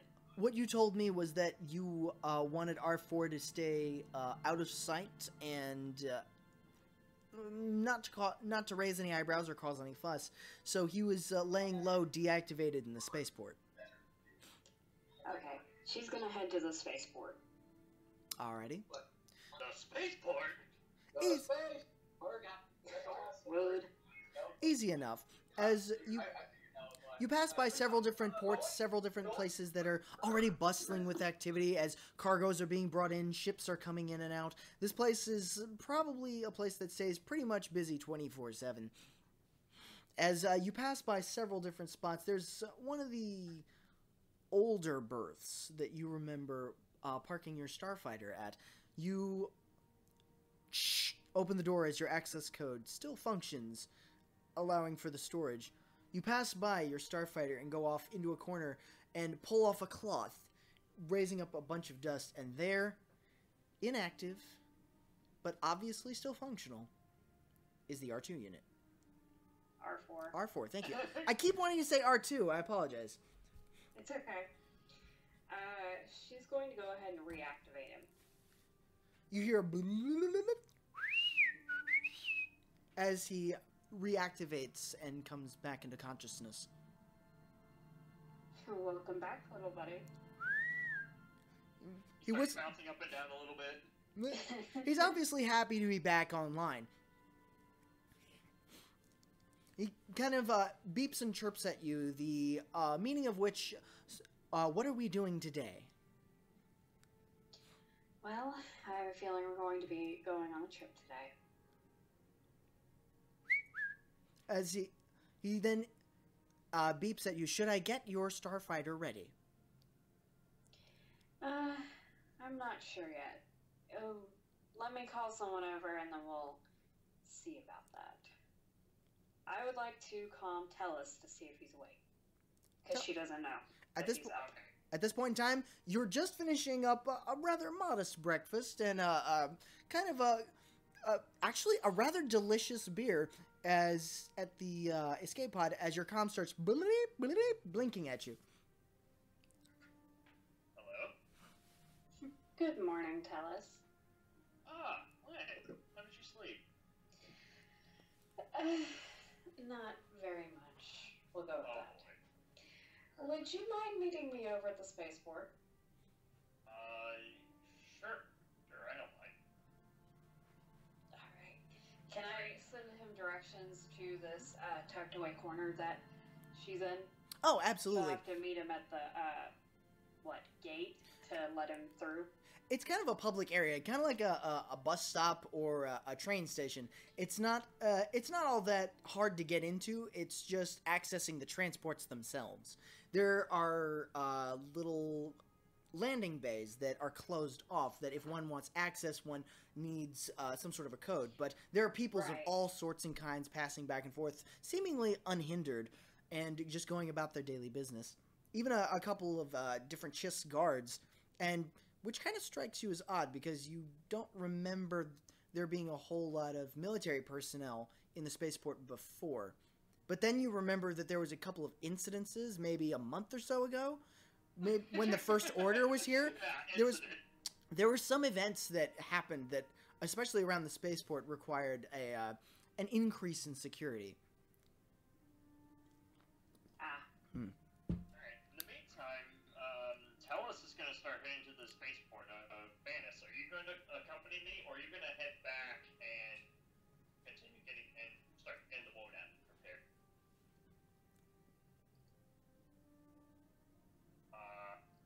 Adam, you there? Adam? Yeah, sorry. You good, man? You good? Hey guys, thank you down for a sec. What's going on? What's I miss?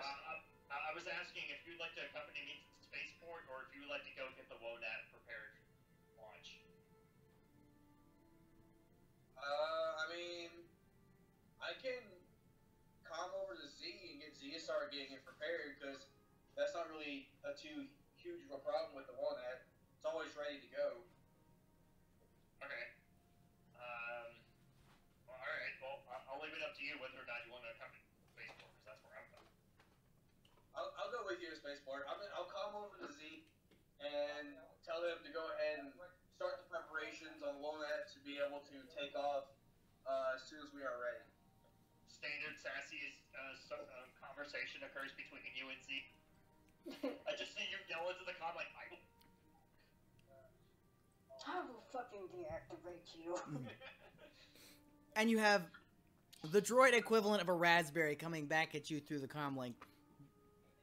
Yeah, pretty much. That sounds about right. All right.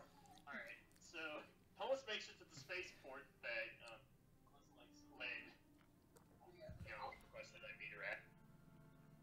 Alrighty, it's not difficult to find. While bustling with activity, it's pretty well organized as far as space parts go, and it's surprisingly clean. As you look around, there are several different custodians who have been cleaning both the walls and the floors, and an interesting amount of military personnel just making patrols in between the different merchants and couriers and spacecraft drivers, as all different kinds and descriptions who are both loading and unloading and getting passengers on and off of different transports and different cargo containers, as this is obviously a center of bustling activity, as many different species seem to be congregating here and moving about. Oh, this is interesting. Don't remember this much security since last time I've been here. You see a couple of the... Is it easy to find Lynn? Following her directions, it is not that difficult to find her. It takes you a little bit of walking past all the different space docks, but it's easy enough to find her. You see her standing outside of an access door, outside of one of what looks like an older docking area, as it were. It's obviously functional, still glowing panels and lights still function, but the metal obviously showing signs of age. Alright. You're not here to punch me in the face, are you? And bug me, Lynn?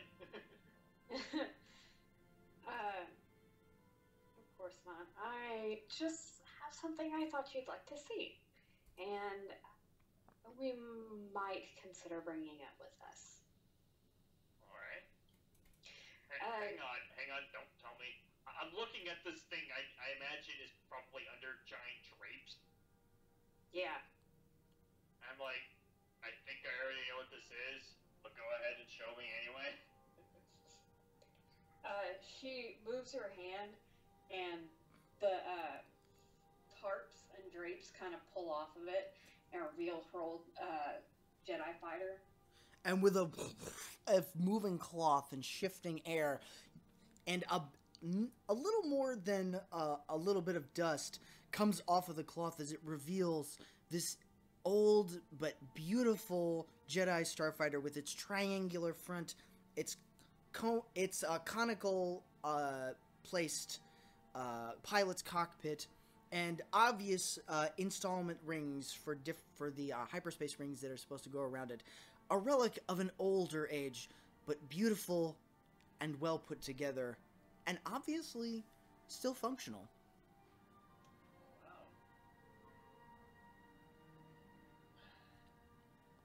Been quite some time since you've seen this. Yeah. Yeah. I mean, well, Telis kind of wipes a finger on it and sees there's a pretty thick layer of dust on it still, even while it's under the drape. Well, the underside of it gathered a little bit of dust, but as you move around, you notice that the cloth did a pretty good job. Most of it seems to have been untouched by the dust, thanks to the covering tarp. But there's still a little bit of dust at the tip and a little bit at a couple of the landing gears. But other than that, it seems as though it was fresh off, not necessarily fresh off the assembly line, but as though it had stepped out of the past. Mm-hmm. Can I roll a knowledge technology check on it just for funsies? Certainly. Side note, as we're standing there, the R4 unit rolls up next to her.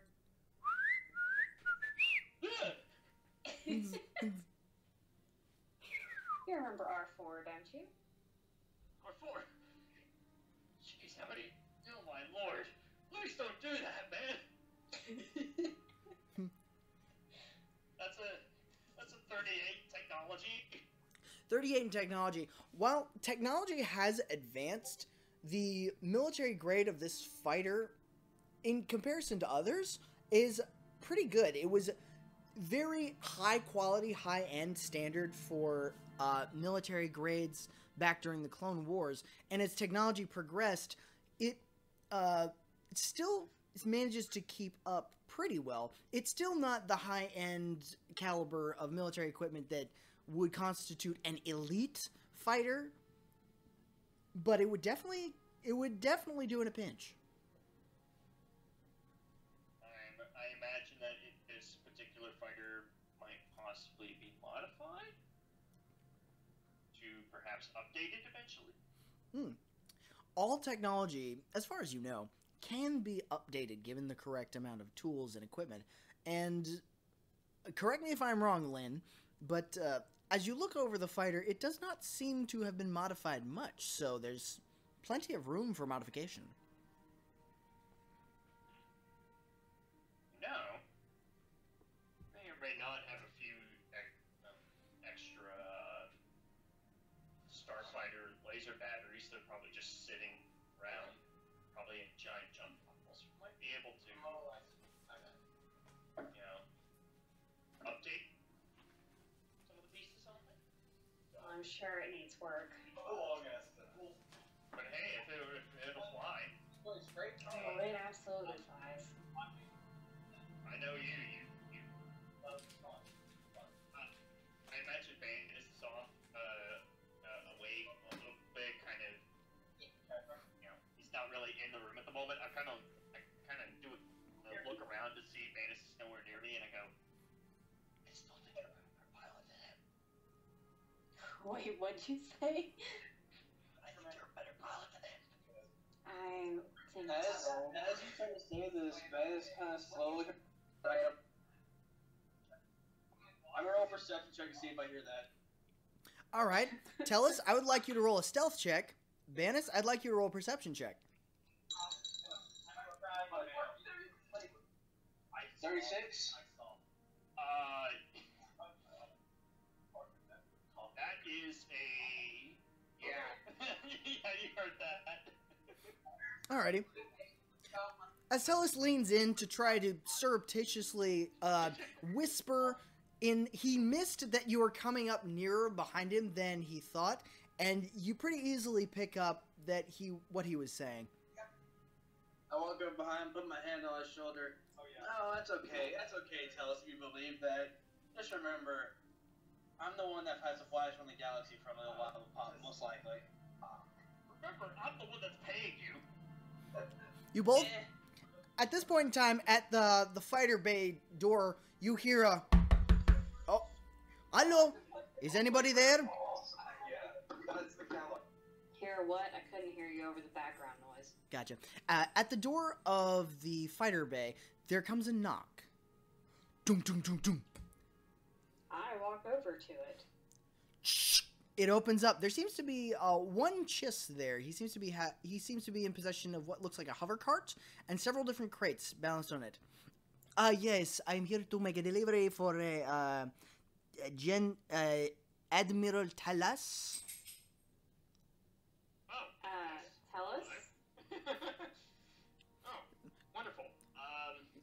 Please step.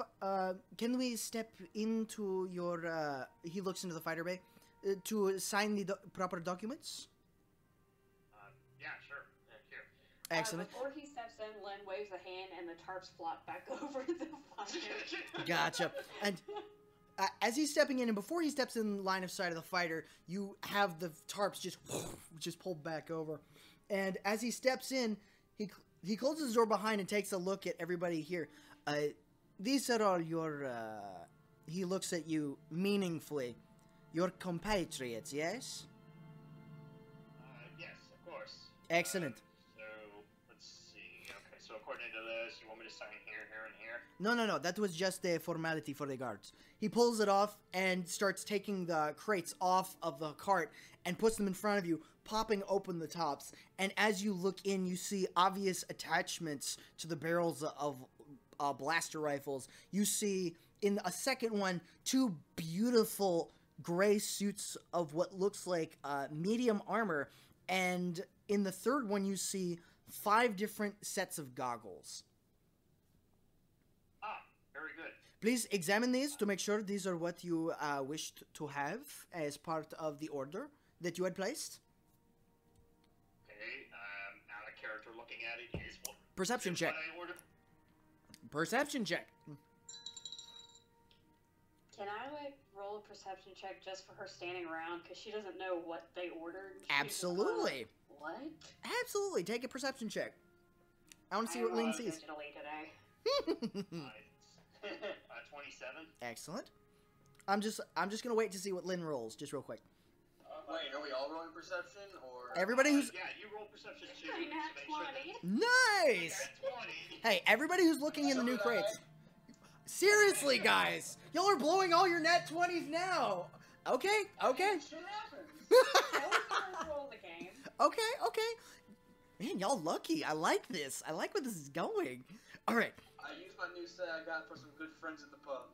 Excellent.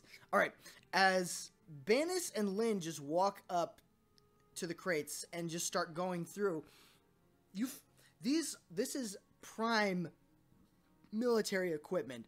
This is materials that you have not seen in a long time. Lynn, you haven't seen equipment of this kind and caliber since the Clone Wars. This is 5 different blaster silencers, which add, whenever you fire a blaster, a +10 to your stealth when firing. 2 suits of X-2759 Ascendancy Commando medium armor that gives a +5 to your stealth and a +8 to your reflex defense. And 5 thermal imaging visors, which give you a +10 when doing perception checks on warm objects. So, what we got, those armor sets, are those considered light armor, or...? Medium armors. I think medium. Lynn looks at the stuff in the crate and looks at Telis. Telis doesn't even bother looking at her. He just holds up a finger and goes, At this point in time, Telis just reaches into the box, just picks up one of the goggles, and obviously is making a show for the guy in front, and doesn't quite pick up on all the details that Lynn and Banis pick up on, but this is some pretty nice gear, and it looks like all the material that you had ordered. Alright, very good. Thank you kindly for this delivery. Excellent. This has all been paid for in advance. He reaches a hand forward. Alright, very good. As you shake his hand, he pulls it in and presses it against what looks like a piece of flimsiplast, and then pulls it back. Good. This is to show that you have received the order, that I met with you, and that you have taken it, that you approve of what you have received. The Smugglers Guild of the Cheese Ascendancy thanks you for your patronage and hopes that you will use us again in the future. He then, without taking the hover cart and leaving the 3 crates, he opens up. Hope you enjoy your power converters. Thank you. Have a good day. And then he just walks back off down the hall. Lynn continues looking at Telis like, what? I told you, I'll explain later.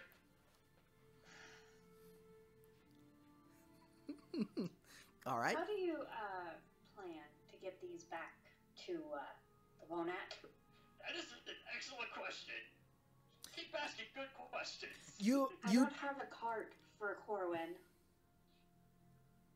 You do have 3 crates in front of you, and while they are kind of hefty, you could call for a hover cart. They seem to be available in the same way as, you know how you go into the grocery store, you get a grocery cart, and you just move what you need to have moved? There are several different sizes. Some are massive for industrial moving of millions of tons of material at the same time. Others are just small little luggage carriers. All right. Lynn kind of shakes her head and then gestures towards her now recovered fighter. What do you think? Should we take her with us?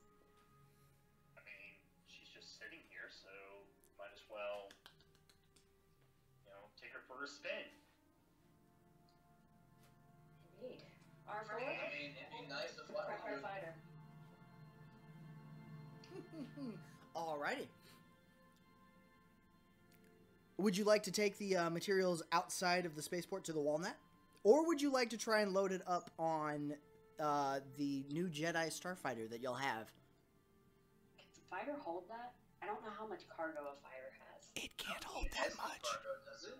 It has some, like for spare parts and stuff. The fighter can hold maybe 1.5 crates, but not all 3.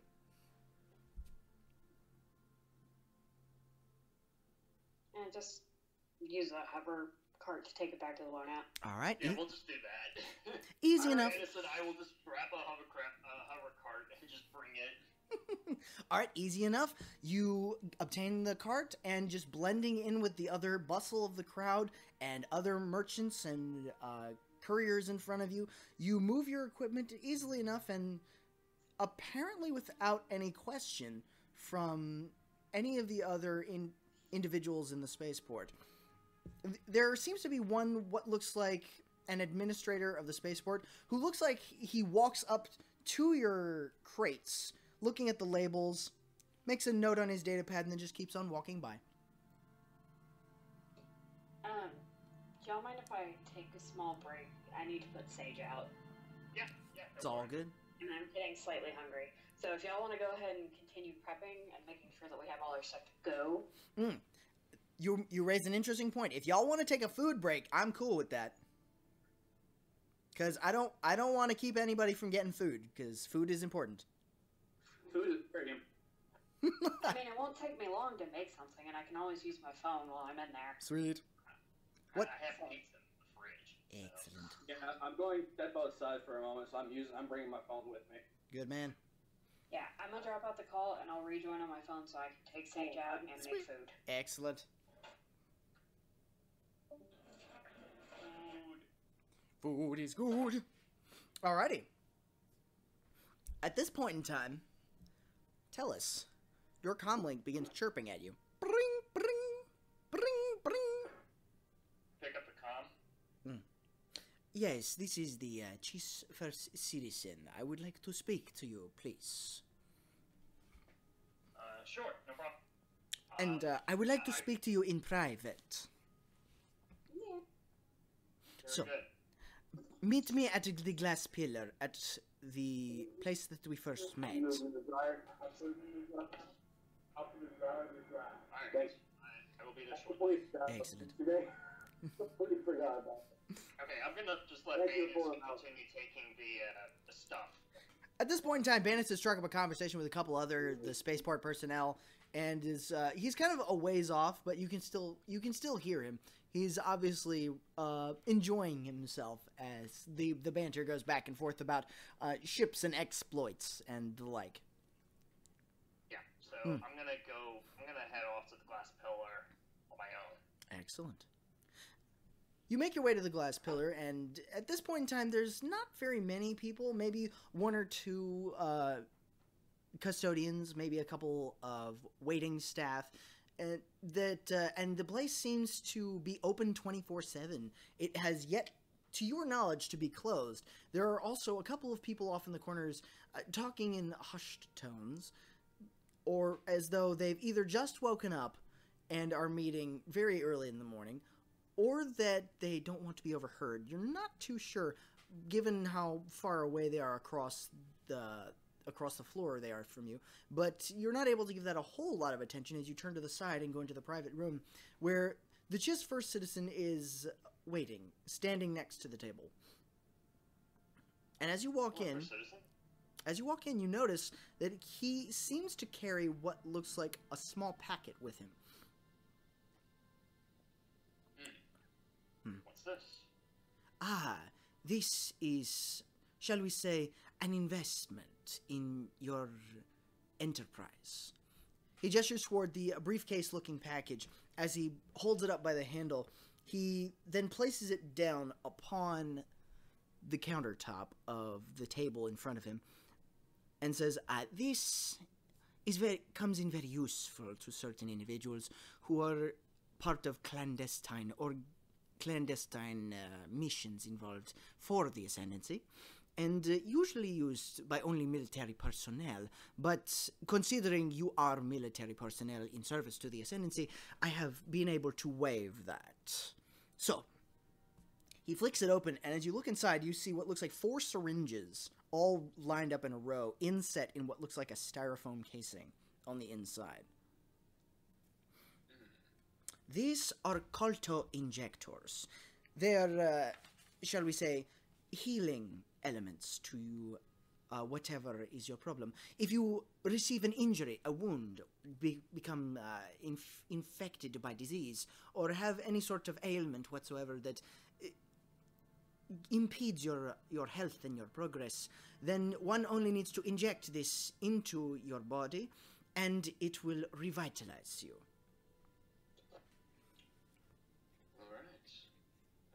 It's always a good... Oh, hello. Bonjour.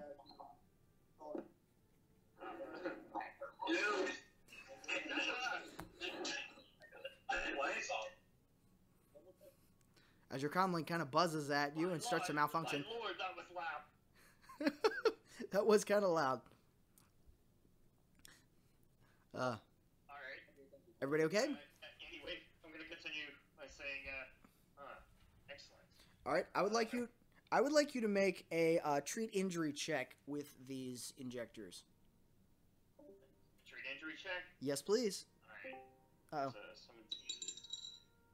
Okay, there we go. No, I'm not there yet. 15. That is a 32. 32. You take a quick look at these, and you realize that this is not your standard back-to treatment. This is not your standard Medipack. This, you've heard of this material. Colto was actually used a while ago, but since it was so uncomfortable to use, it fell out of favor in favor of Medipacks and Bacta. Colto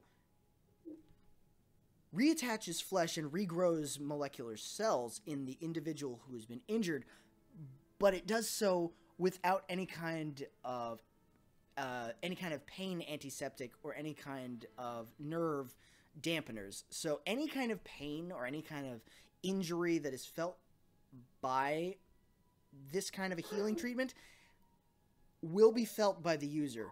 Translation: if you use it, it's gonna hurt. Well, but I suppose it's better to cry from pain than it is to eat it.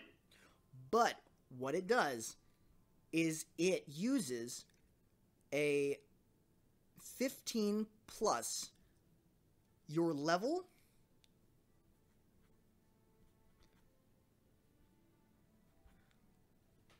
plus your treat injury bonus in health back to whoever is receiving the injection. Huh. Jeez. That's ridiculous, actually. My treat injury is pretty high. It's a 17. Mm-hmm. But that's if you're using it. If somebody else is using it, it would be different. Okay.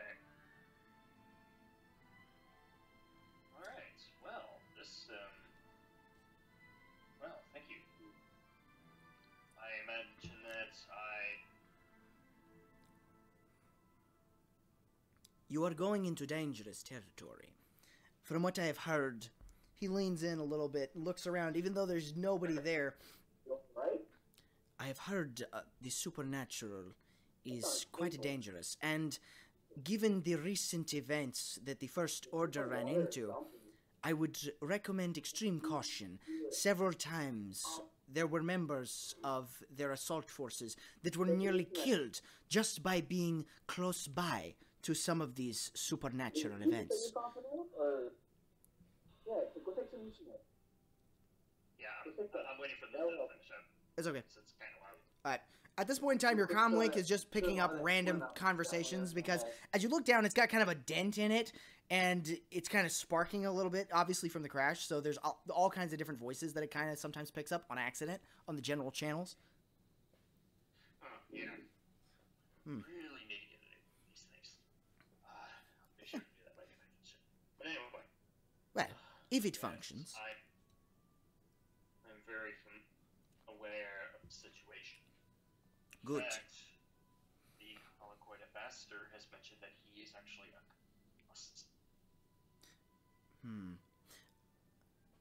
I can only encourage you to take all necessary precautions.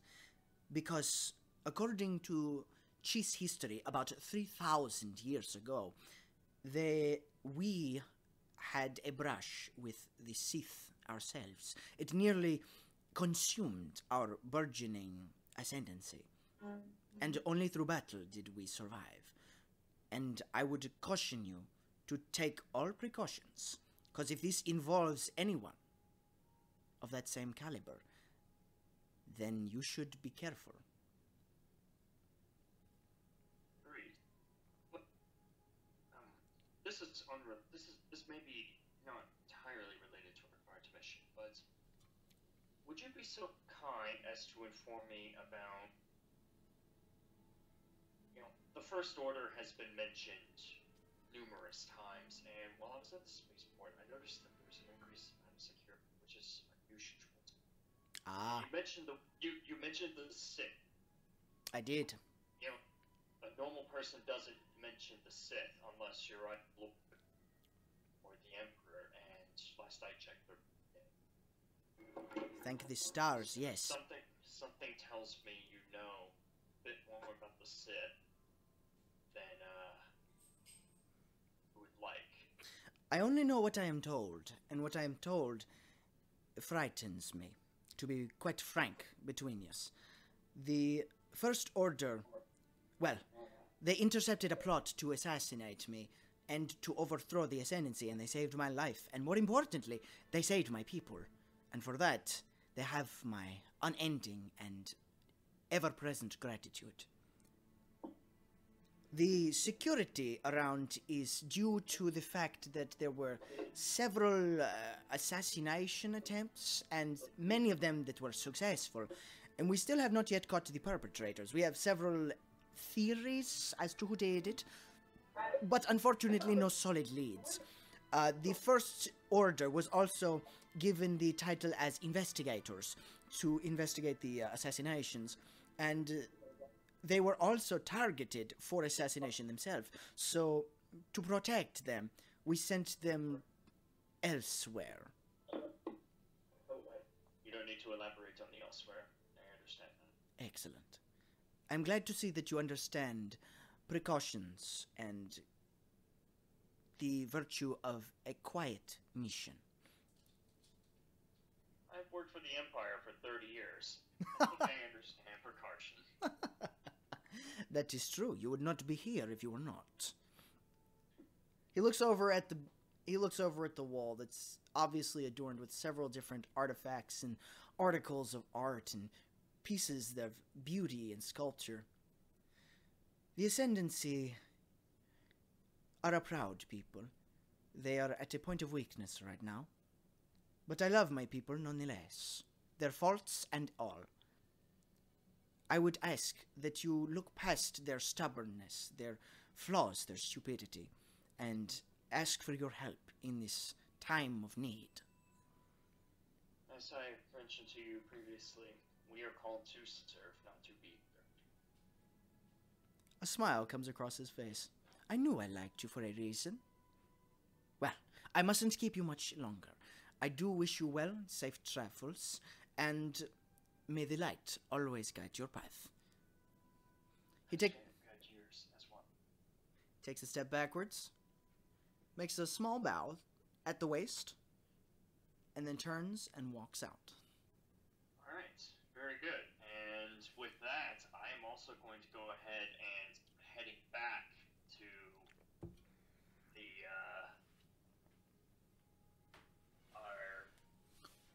Our intrepid party? Yes. Excellent. And to finalize preparations, to make sure we are fully prepared for this. All right. At this point in time, most everybody has met up at the Walnut, gathering supplies and materials as needed. Fuel is provided. Weapons are charged. Conduits are cleaned and prepped for the flight. Lynn, are you there? Because I have a question. It's okay. I have a question about wolves. Yeah. Excellent. What's up? I have a question for you. I have an answer. Would you like to take Corwin aboard the Walnut? Do we know how much ground we're supposed to be covering? That's a question for the ambassador, actually. That is an excellent question. At this point in time, while you're loading up materials and supplies and pieces, you actually hear, before you see, a clattering of what sounds like claws on metal, and you hear as you see the Colloquoid ambassador coming up behind you. He hands Telis a monocle. I see that you are preparing to leave. Yes. That is good. Ready. We leave within the hour. Follow behind us. We will transmit coordinates. Very good. Actually, my friend Lynn here has some questions for you. So, regarding our mission. So, be so to answer those for a couple of minutes.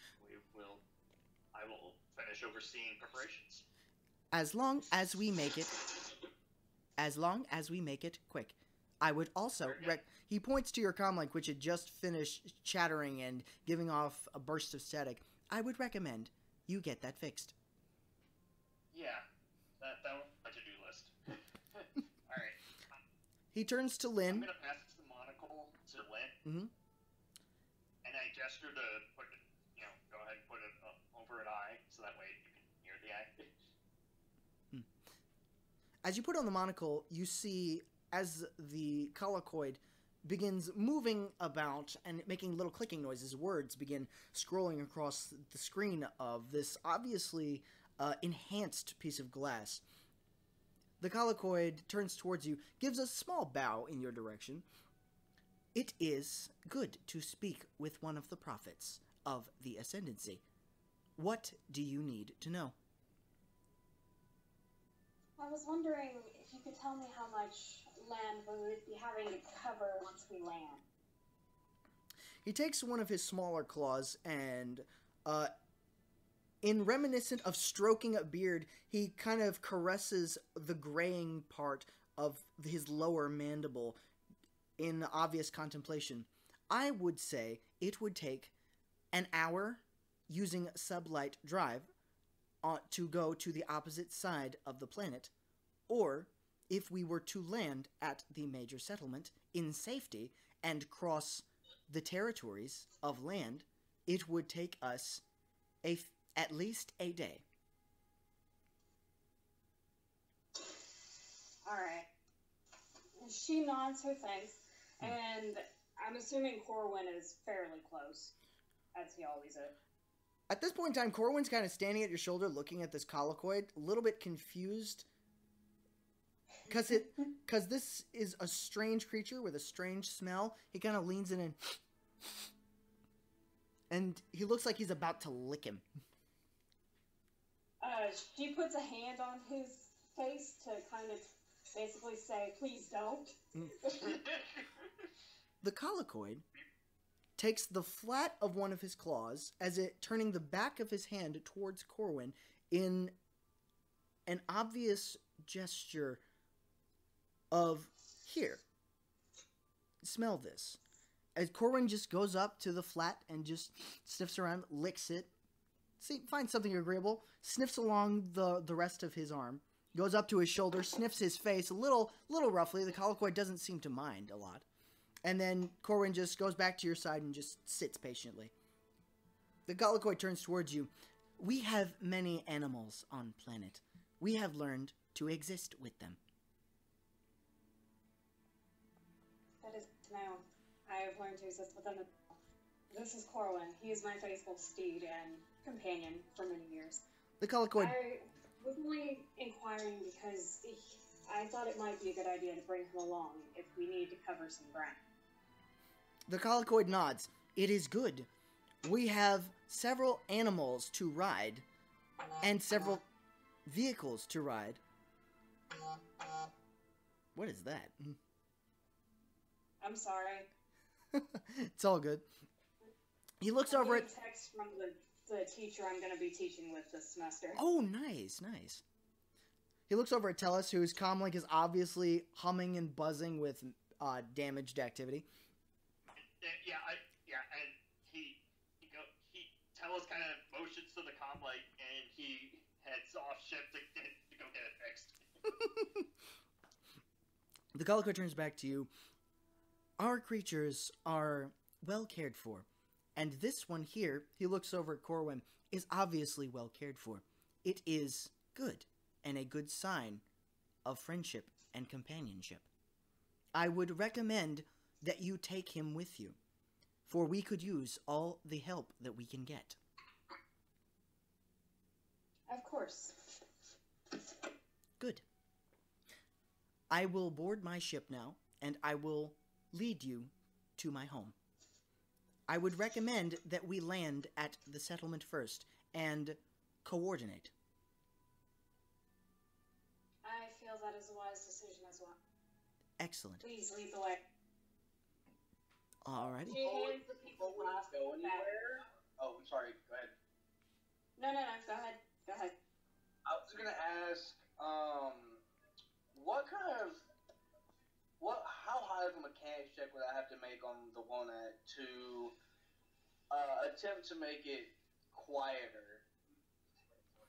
Ooh, that's more like a starship modification. Yeah, that's more of a time question than a modification, than a mechanics question. I can do that, but not now. It's like quieter temporarily, maybe. Something like engines or something like that. I'd like you to roll a mechanics check for me. Actually, roll me a knowledge technology. With advantage, because it's your ship. Come here. Yeah, Telis is exchanging it out his, he's looking at it thinking it's pretty much gone at this point. Gotcha. 34. He just... What did you say? 34. 34. Alrighty. Looking around the ship and contemplating how to make it quieter, you think about different technologies. Everything from the Corellian manufacturing industries to Balmoran arms to the Bimsari syndicates. And thinking you could modify it to make it quieter. The unfortunate fact is that temporarily you could make it very quiet, but it would also be very dangerous, simply because of all the fumes that would be introduced into the living quarters of the walnut. And to make it so that it is hospitable and capable of doing so would take possibly weeks of retrofitting and a lot of credits. I mean, you wouldn't have to worry about me because I can survive in the back of the plane. So... Yeah, but even you take damage to radiation. Actually, no. Because their planet is, in some areas, doesn't have an atmosphere. They're basically getting direct doses of radiation all the time. Well. That's why giving them 2 DR. Yeah. But anyway, I can believe you would be the... I believe you would be the last one alive if the entire area was flooded with radioactive gases. Yeah, probably. Yeah. But anyway, so Telis has a new comm. It's his new command comm, since his old one is pretty much, cracked out completely. Gotcha. You went over to basically to go get requisition from your quartermaster, and as you're going over, you run into Alice Ty. As you remember that your little protege, had been badly injured in the crash. Last you saw of her, she was slumped over one of the command consoles on the bridge, and she seems to be up and moving around. One of her arms is in a cast, and she's obviously got her head wrapped in kind of a bandage, but she seems to be up and moving around. She's talking to the quartermaster. All right, and we're going to need to move all of that cargo over into the starboard side before we can get that area repaired. And tell the crews to make sure not to light the proton torpedoes on fire. I would really like to not have to repair that entire side. And we're also... Telis just kind of chuckles at that. And she hears the chuckle over her shoulder. Oh, sir! She snaps to attention and kind of winces as she moves the arm. Don't do that. While you're severely injured. Thank you, sir. Sir? She kind of relaxes a little bit. Scuttlebutt amongst the crew is that you're about to go off planet. Is that true, sir? Yes. Well, I mean, as you can see, he kind of gestures to his obviously not normal stealth like attire that he's in. Yeah. SWAT gear.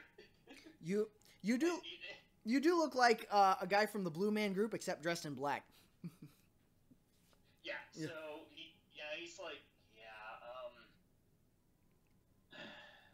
Let's just say that in order to get this ship stuff fixed, well, I have to go take care of some business. Understood, sir. Personally. Very good, sir. Would you like me to come along with you, sir? Or would you, what would you have me do, sir? If I'm going to be honest, I really don't want you to go out while you're still, I want you to rest and take it easy. But also,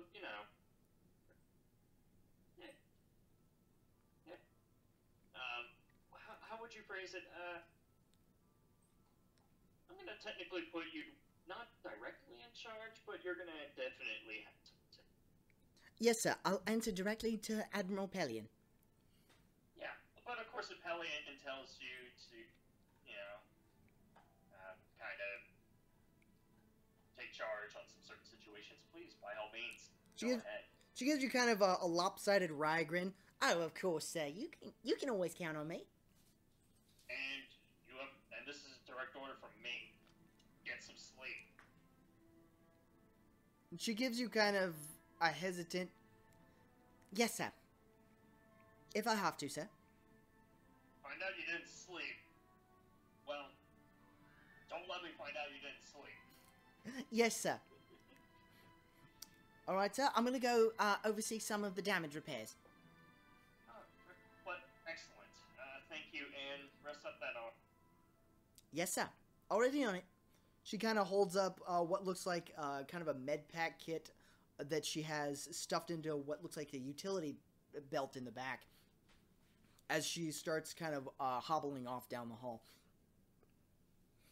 All right, after that, you manage to get, without a lot of to-do from the Scottish quartermaster, a new comlink and new communications equipment. He's a little bit begrudging.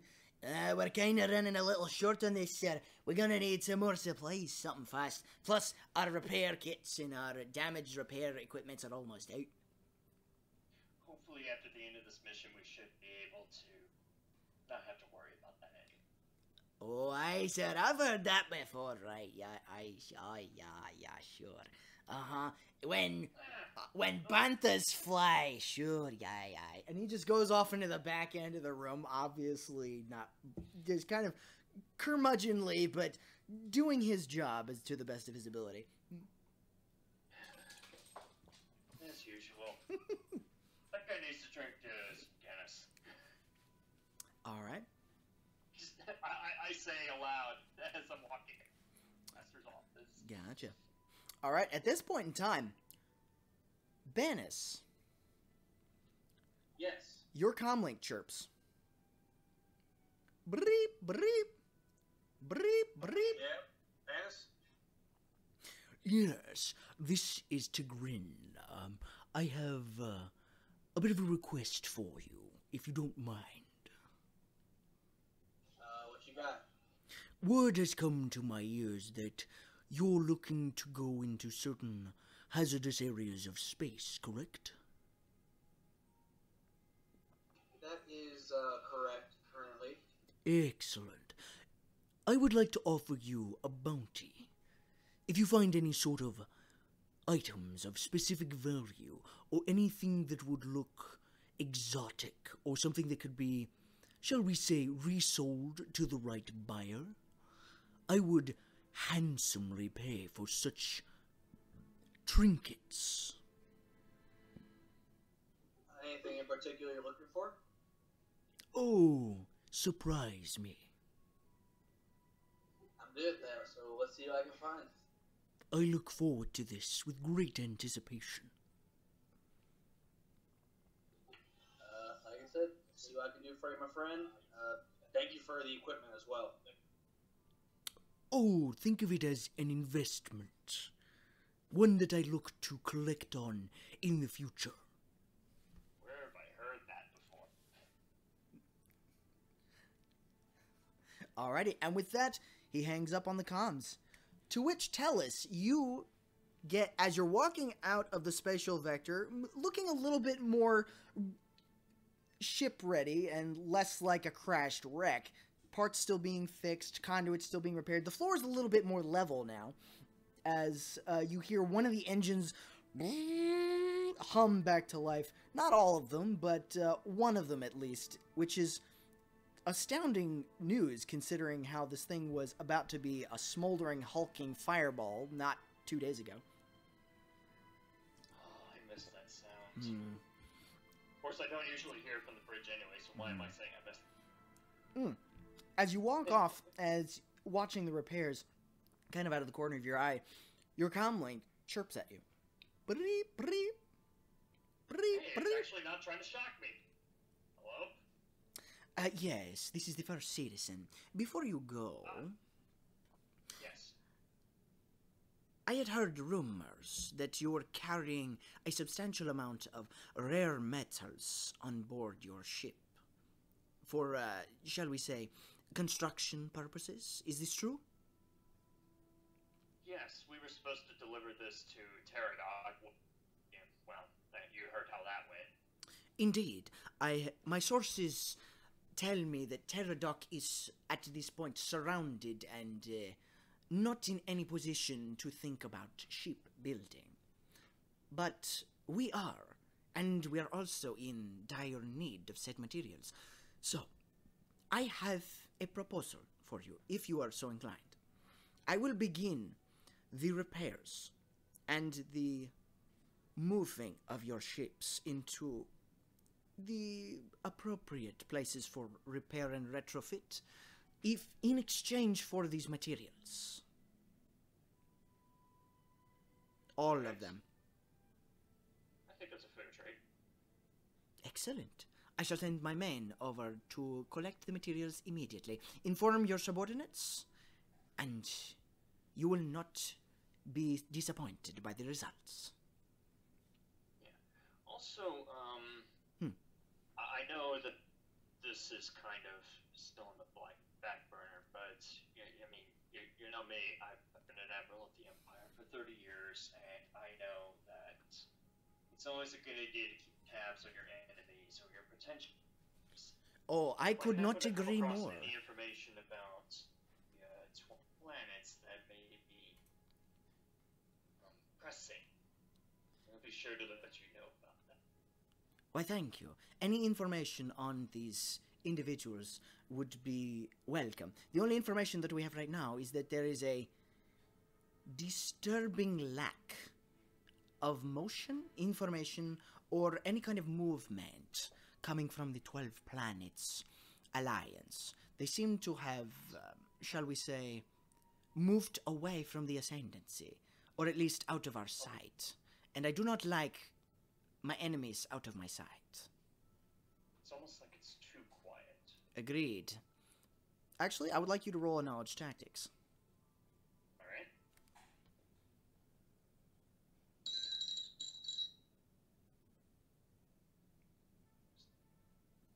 That is a 40. 40? There are two different kinds of occasions, especially when things are this tense between two peoples. There are only two kinds of situations wherein it's this quiet on somebody else's border.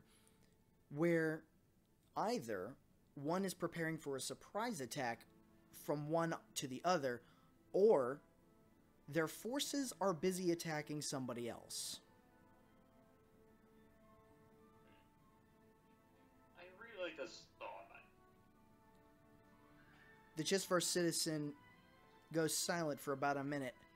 That would be surprising, simply because they would have to get through our hyperspace lines to get to anybody else, unless they went to the primitive planets far over into the unknown regions. But that is dangerous. Much of that space is uncharted, and quite frankly, I would not recommend it to even the most bold and most abrasive of fighter pilots. Yet you forget who these people are that are the 12. You make an excellent point. Still, proceed with caution, and I will send my men to pick up these materials. I thank you for your observation, and we will talk more of tactics at a later date. Safe journeys, and may the light guide your path. That's with yours. Alright, after he hangs up, I'm gonna call Pelly and then let him know I have material. Easily done. Considering that I don't think that Pterodoc's gonna be using that material anytime soon. So there's no sense in just letting it sit there. Oh, that's a safe bet. Uh-oh. No! Wait, I'm looking at, hang on. How do we lose? Land down! Land down! Jedi down! Man down! Uh-oh. Crap, please don't tell me she's at the hospital again. At this point in time, Lynn is on the ship, all of her materials are gained, and she is... Lynn's not at the hospital. Yay! Okay, I was just gonna retcon that you were... back to my laptop, I'm sorry. It's all good. If you were having technical trouble, I was just gonna retcon that you were meditating on board ship. So, no problems. I mean, she's flying her fighter. Excellent. Whenever we leave, right? Absolutely. I All right. assume you moved your fighter over to where everyone's been gathering materials and stuff. I want to say no, because I don't think she really wants to draw that attention to herself yet. Alrighty. Okay, that's fair. What would you like to do with your fighter? I'm actually legitimately curious. She's actually going. She's going to be flying it, but she's going to be taking off from the spaceport instead. Perfect. Alrighty. At this this point, she probably caught a cab or something to the spaceport. And it's just awaiting a comm from Telis. Gotcha. And you actually load up Corwin into the small cargo container that fits your small fighter. Corwin, kind of looking at you, gives you a trusting kind of a nod, kind of backs in, kind of scrunches in a little bit there, and then curls up and waits for the hatch to close. That's gonna be a tight fit. It's a very tight fit. Wait, is that thing airtight? Well, that's how she got him there in the first place. Oh, okay. Fair enough. Yeah. All right.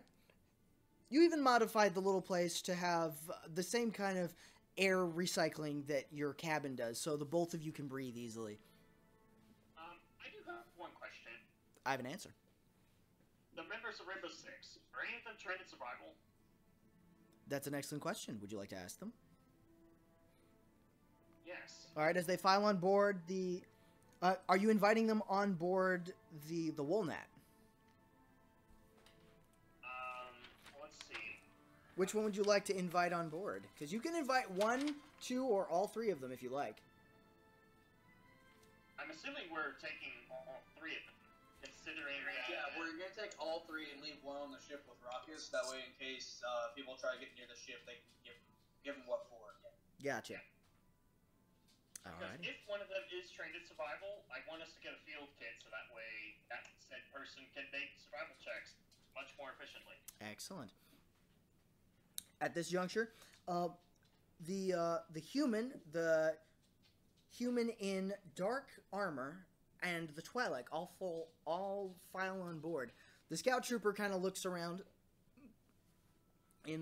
with his standard armor and his equipment. Sir, Alaf Enith, Corporal, First Class, reporting for duty, sir. The dark armored trooper also snaps to attention, but doesn't say anything. Alright. So, I know that most of you have been staying on ship a while, but, any of you have any experience running goals or hazardous stuff like that and have not died? Both the dark armored trooper and the scout trooper raise their hand. The Twi'lek kind of gives you a look. What are you, insane? No, I haven't. The scout trooper kind of gives her a sidelong look of kind of disbelief that she would talk such a way to a commanding officer. I have, sir. I've been through several different jungles. I'm trained in both extreme heat and extreme cold survival. I'm trained in both scouting enemy positions and fire suppression. Wonderful. So, Question. Yeah. Real quick. Have any of these recruits been notified about the sort of company that will be going with you? nope.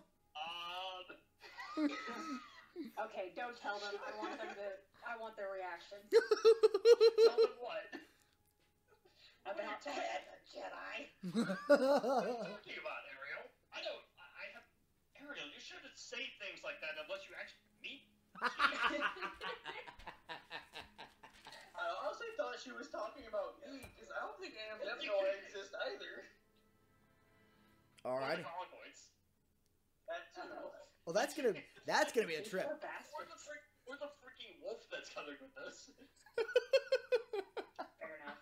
I'm excited to get on planet and see Pretty their much reactions the to only this. one they know that's going on this mission is me. Alright. At this point in time, the dark armored trooper takes a step forward, and you hear him talk for the first time.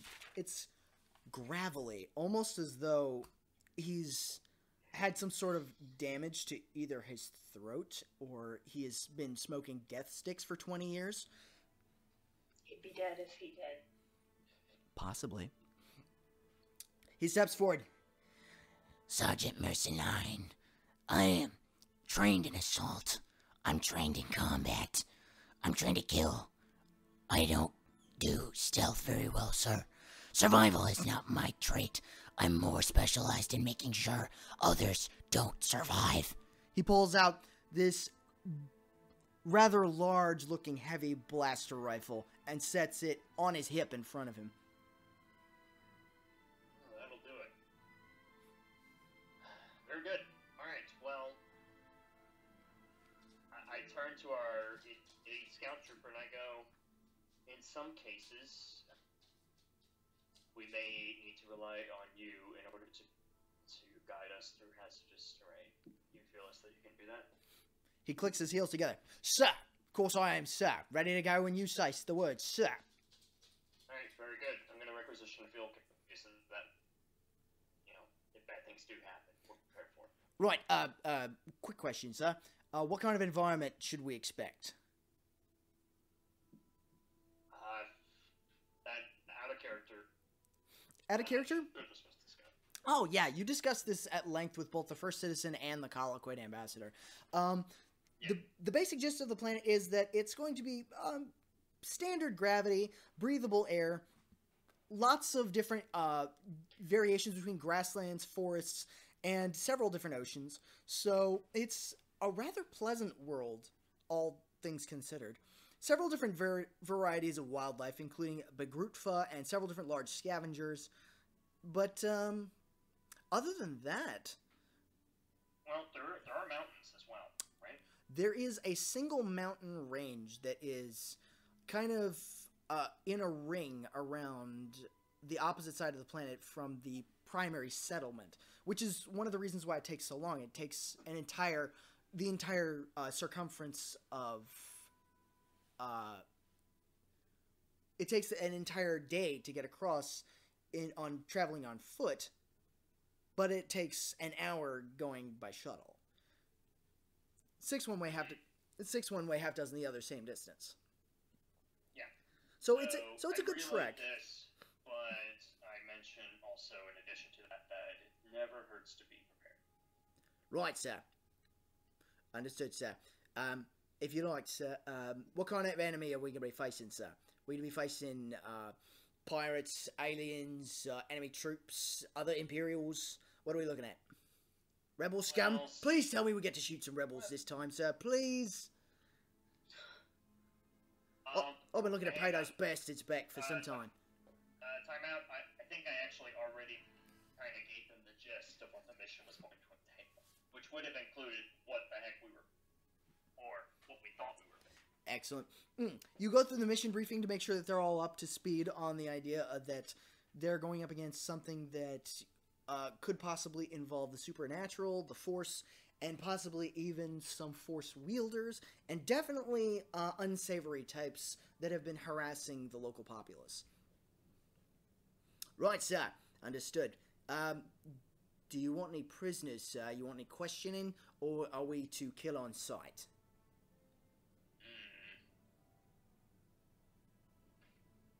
Out of character. That is a good question. Out of character. What does the knowledge tactics say?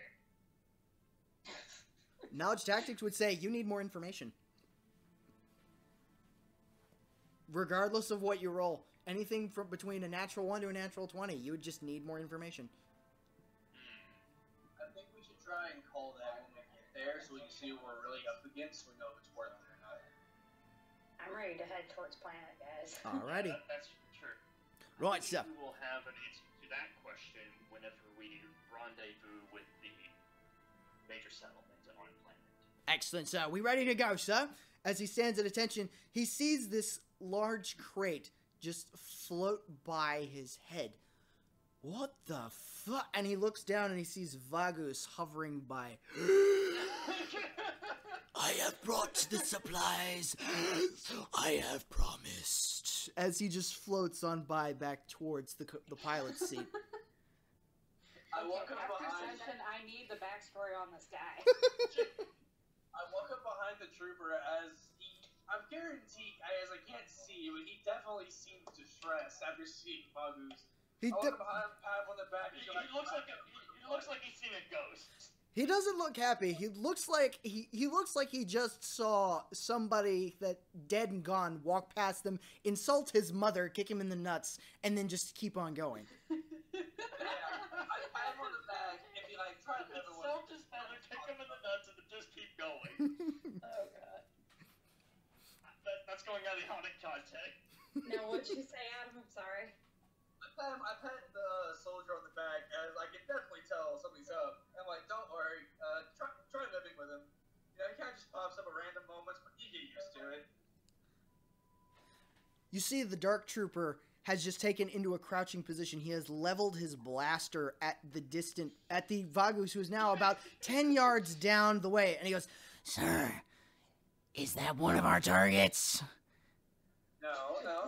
I take the blaster and lower the blaster slightly. Just no, don't shoot him. He will kill you if you attempt to. Yes, sir. He slowly returns the safety back on his heavy blaster rifle and stands back up. And for the record, you will be staying on the ship with Rukkus, who is currently sleeping while we're waiting for the mission to start. All right. Go. All right. You make your further preparations. Get on board. You get all your materials and loaded all of your necessaries on board. Oh, very good. Oh, and I briefed the two guys we're gonna bring on planet with us. Wait, we'll decide that in a little bit. All right. But anyway, I mean, we've got the survival gear on board. Oh my lord, I'm losing it. The stealth gear We've got that Oh, yeah. on board. You have all the materials that you have acquired on board ship. Everything that you have in your possession is with you at this point, so you are missing nothing. All right, y'all load up everything. Y'all get on board. Banis makes the call to everybody. Get everybody in their seats to prepare for hyperspace jump. I come over to Lynn to let her know that preparing for takeoff. All right. Over the comm inside the walnut, as Ben sits down in his captain's chair, he says, "Alright, ladies and gentlemen, boys and girls, get strapped in for the ride of your life. Don't touch the proton torpedo in the back left room. It will explode. Don't do that." I like to live. Some of the guys kind of look at it and go, "Wait, what the?" They're starting. You definitely get Lynn gets a slight feeling of unease suddenly come from the walnut, and you see two of the guys in some of the crash chairs look at each other. The Dark Trooper looks over at the Scout Trooper, and the Twilight goes, "Are you fucking serious?" As I hear that, I go, "Alright, I'm gonna go. Close the door and head off." And with that, what's up? Lynn comes over to. I'm assuming that everybody's on a shared comm link, at least with everyone in the Lona. It's on squad comms. You hear Lynn, Banis, what on earth are you doing to those poor people?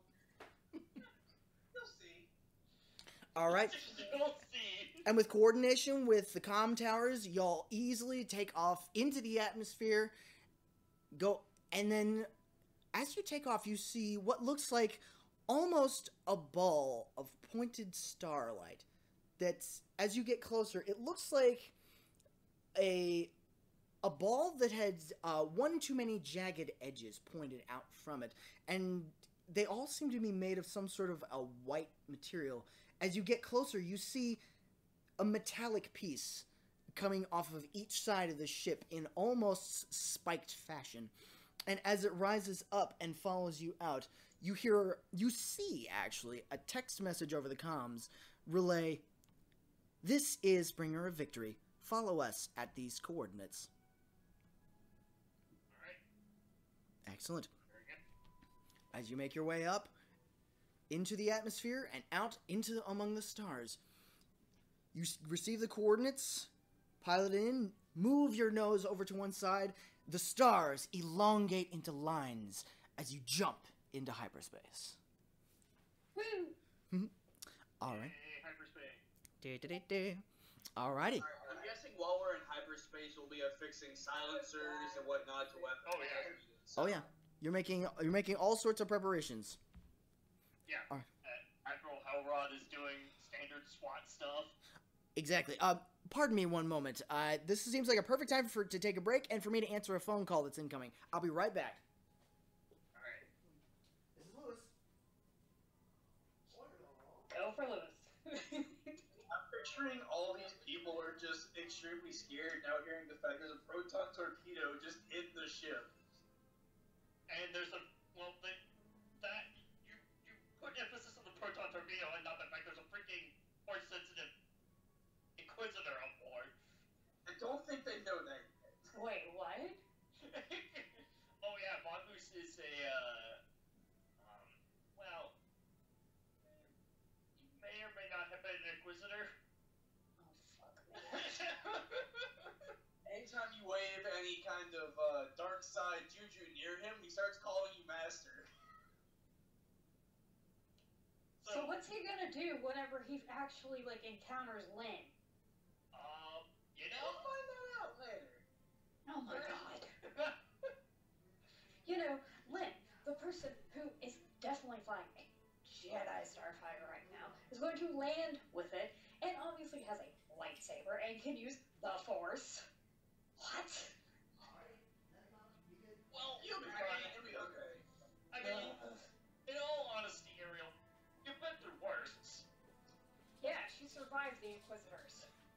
Alright, I have returned. Sorry about that. Hi. Yay! Just Probably shouldn't tell you, but Telis is fine to rebuild. What? Nothing at all. at Can this you tell us you like the atmosphere? Cool, get a closer look. give him a parachute. Has his arms crossed as he's floating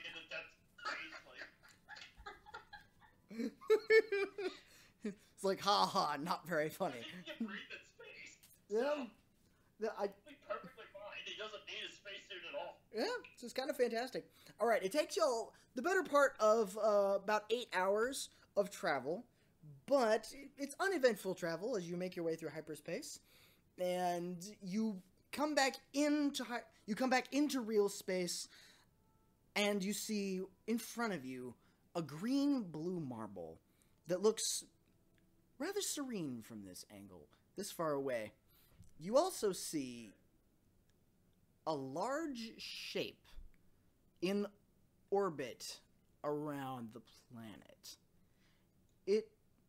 I would actually like everybody who's in the cockpit to make a perception check.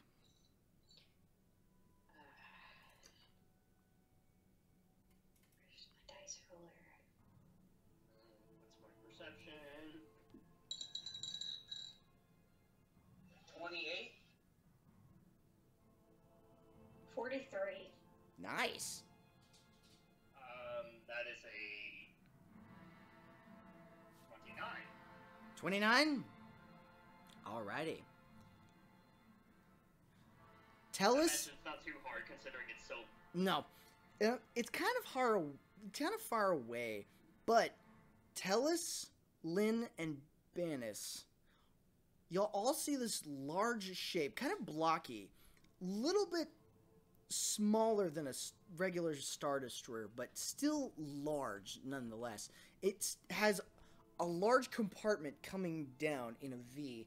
It seems to have dark green paint over the entire hull, and it seems to have some sort of symbol etched into the side.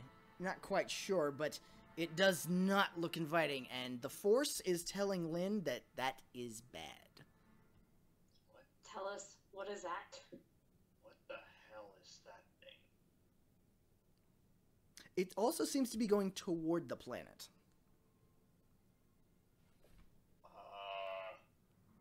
What's that thing? What is that thing doing?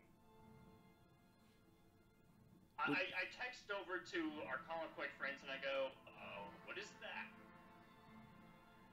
After a brief pause, it goes, unknown. We have not seen one of these before. Wayne, there's a giant green symbol on that thing.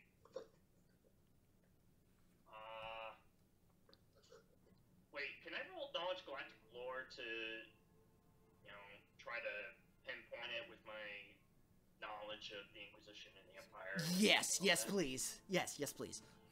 I was waiting for someone to say that. I'm not trained in any knowledges, so I'm a forte. That's okay.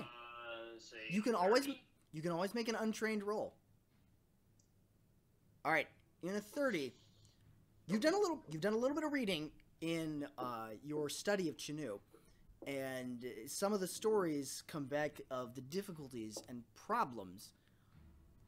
And as you take a look, you see a green circle with black emboss on the side in this symbol. And inside seems to be 3 red stars. You recognize the symbol. This seems to be the symbol of the Black Nebulas. A pirate group. The Black Nebulas? The Black Nebulas. Is that what you said? That is correct. This seems to be the organizational symbol for the Black Nebulas. Okay, and out of character, what are the Black Nebulas? Both in and out of character, you would know that the Black Nebulas are an unsavory group. They are slavers, pirates, mercenaries, smugglers, cutthroats, hackers, murderers, spies.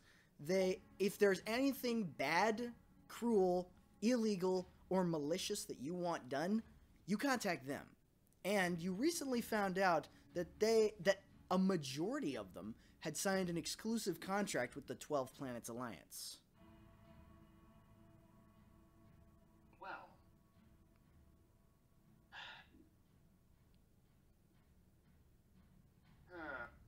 I kind of come over to the other guys and I go, and use the text chat and I go, well, unfortunately, it looks like those guys are probably the Black Nebulas, which not great. And really, what I know about them. All right. Yeah.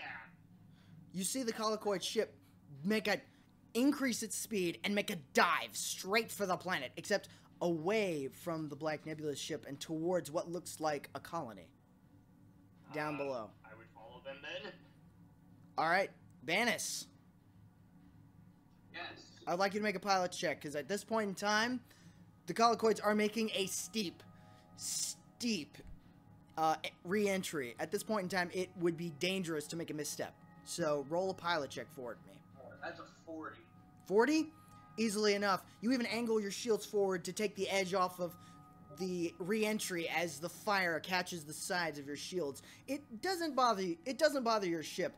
The Colicoid ship, however, takes a little bit as it starts to smoke. Its re-entry coming in so fast.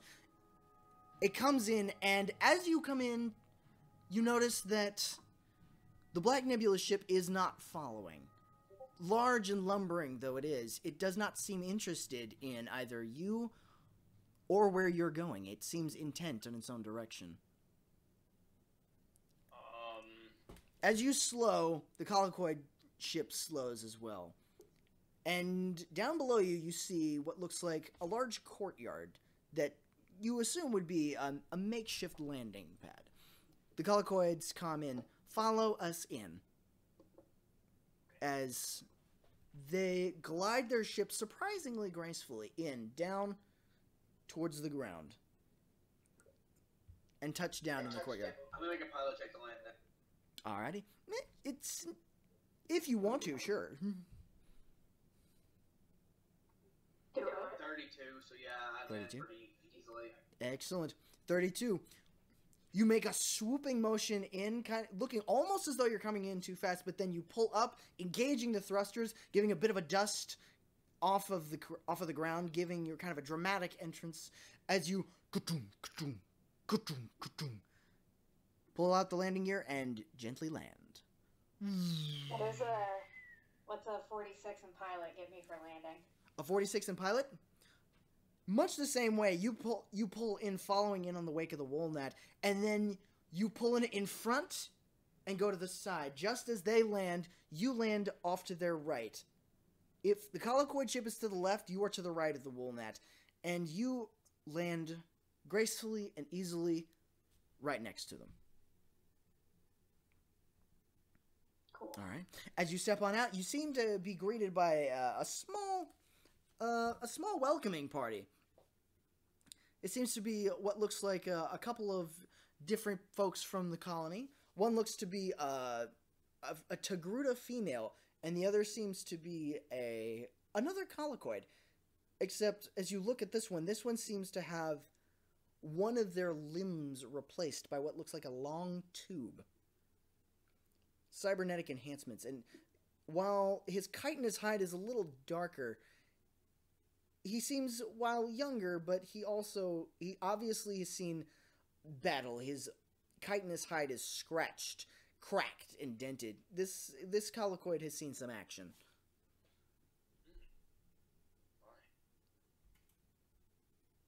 Who was he approaching? He's just waiting there by the gate, by the entrance. This is kind of this is not a metallic landing bay like a Chinua. This is kind of almost a makeshift, almost as though somebody took mud and stacked walls to the side, giving off kind of a landing area.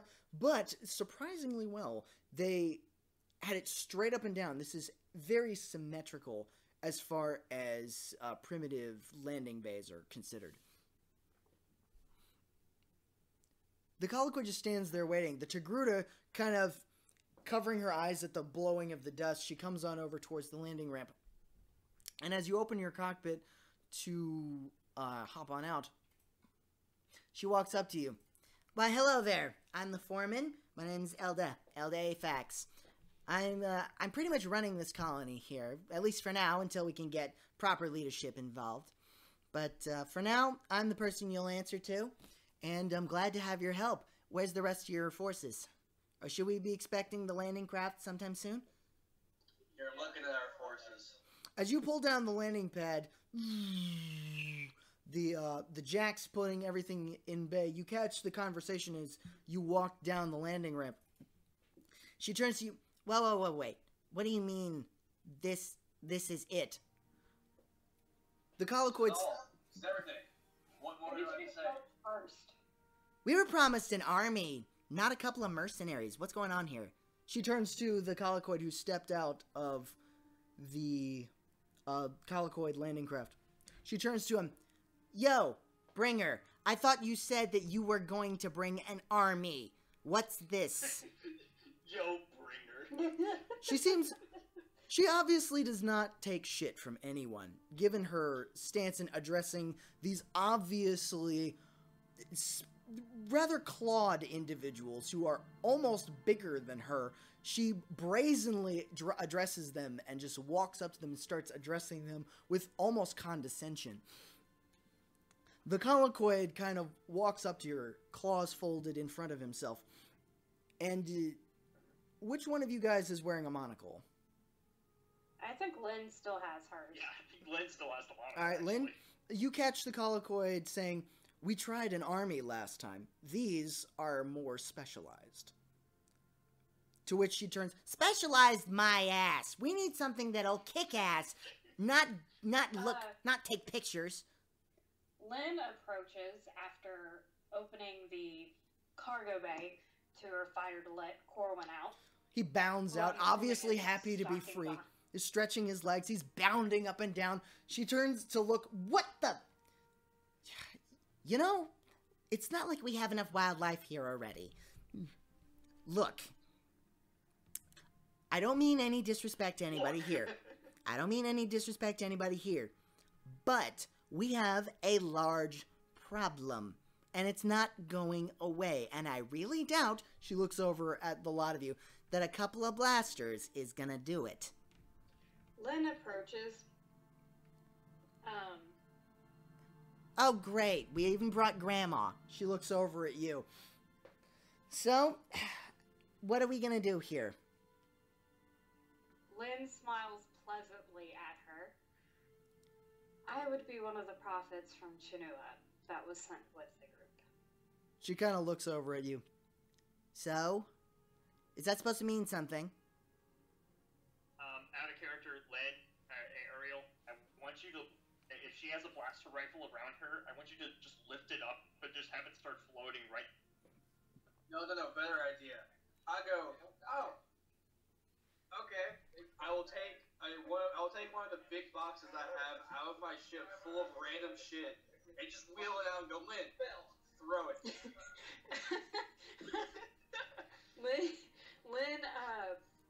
Lynn thinks for a moment before reaching into her cloak and pulling out the lightsaber.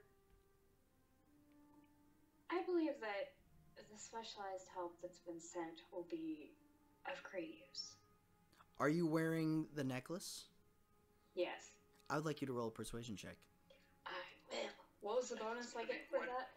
I'm gonna send you the description of the basically the card that describes the special item. But the basic gist is that you get a +8 on all persuasion checks, including use force persuasion checks.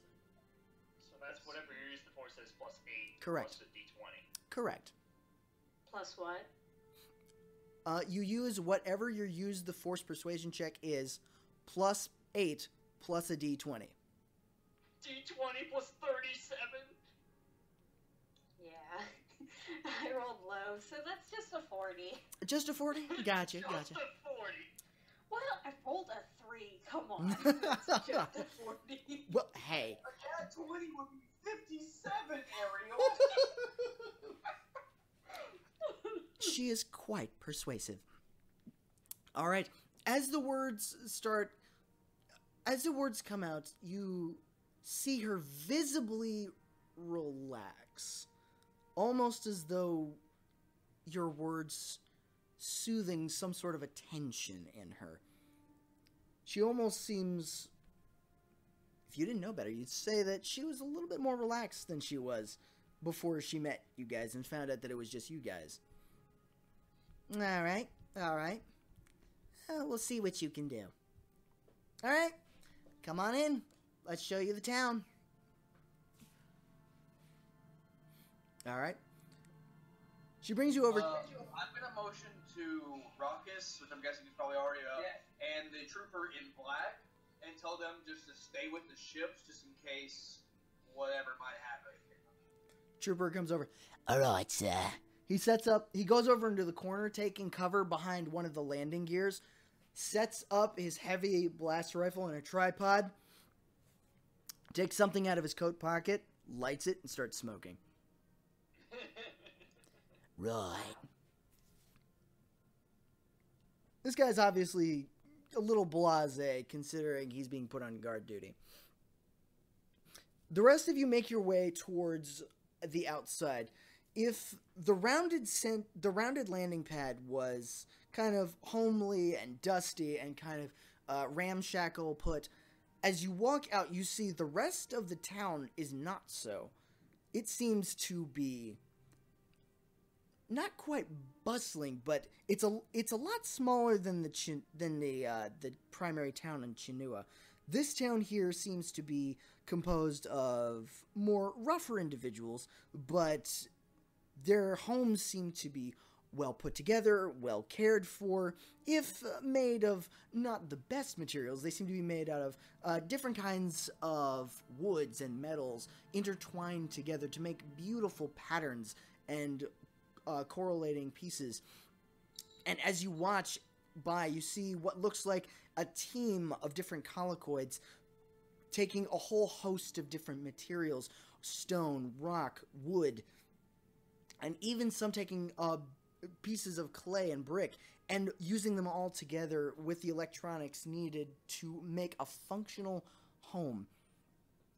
And you watch with an impressive speed as these, what looks like 40 to 50 colloquids are just going at this house. And as you watch, you can see in the minute that you're watching the foundation get put up, and then a few other struts and pieces, and you see what is obviously days and days of normal people's work just go by in a blur.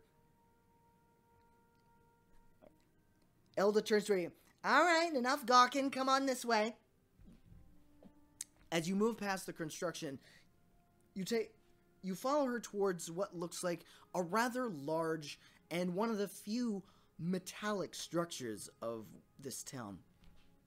As you look, you see it's very circular, almost in a spherical shape, given that it's tall, about 4-story walls. The smell of plant life is around you, given over to a little bit of what smells almost like a barn. You can't quite place it, but it definitely smells a little bit more rural over in this area.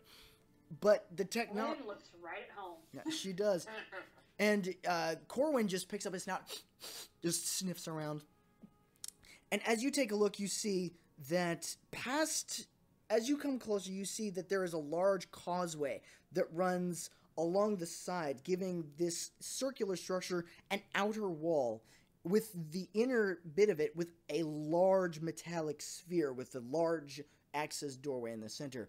And as you look around, you see literally a hive of colloquids going back and forth, climbing up and down, going to the different sides. And as you walk in, they pass you by, they nod, and bow respectfully, but keep on going at their tasks.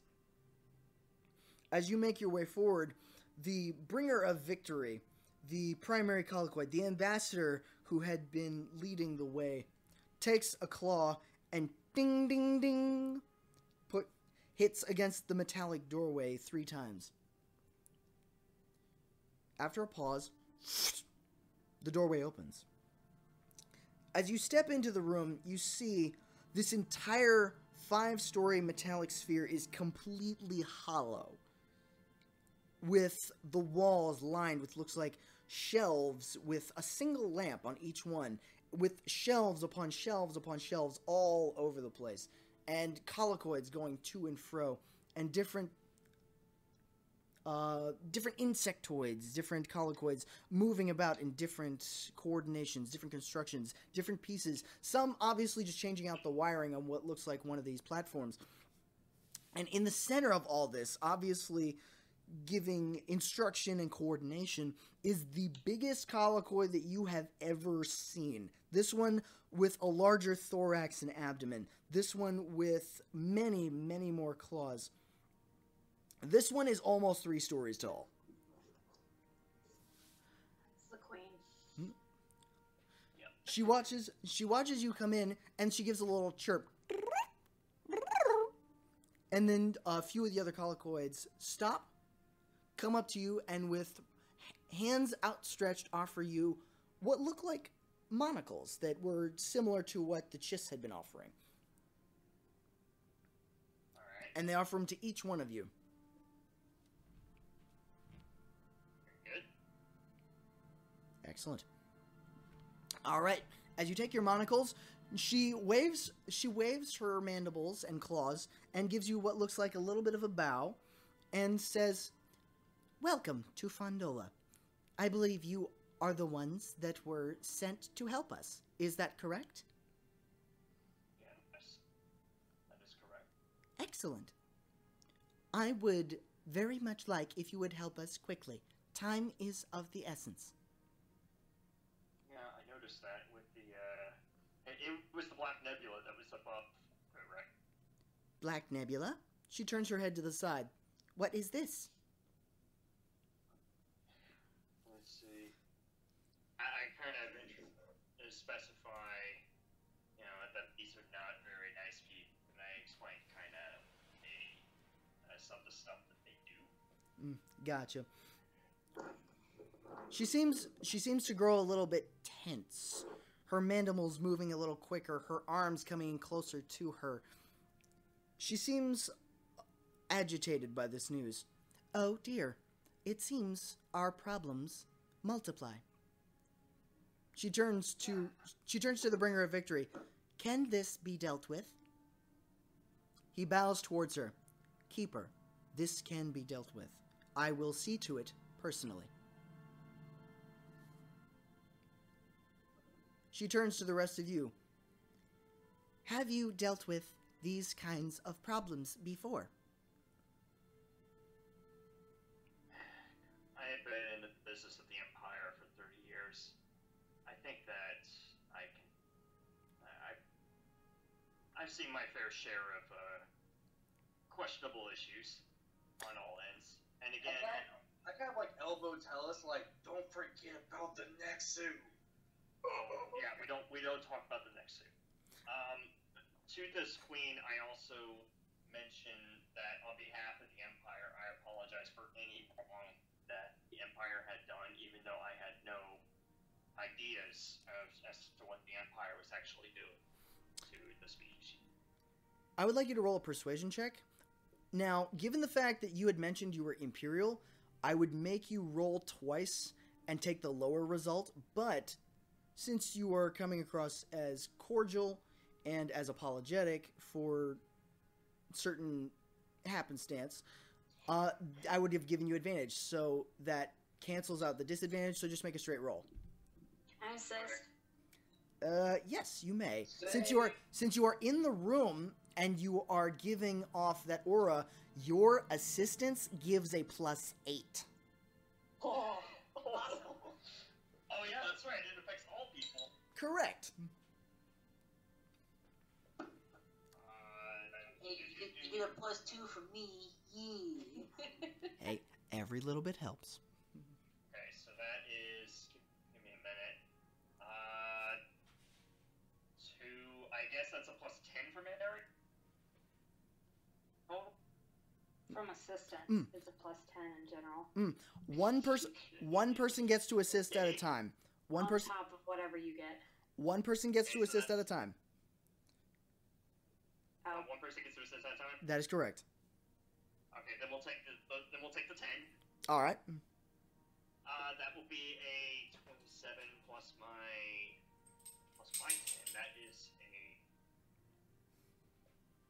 Wait. Oh no, I'm mathing wrong. Altogether, that's a 40. 40? At first, at the mention of the Empire, you see not just the Queen, but every single colloquoid in the room clench, turn around, and you even see one of them start drawing its claws. But then, as you continue, as you obviously speak with a soothing tone comes over the entire room, as your words blend in with the surroundings, it has the desired effect. You see the colloquids relax and then continue about their original projects, and the queen, who was initially very tense, very almost compressed into a ball, sort of relax. Her limbs become a little bit more fluid. She stands a little, she sits a little taller. She is obviously a little bit more at ease because of the words that you have spoken.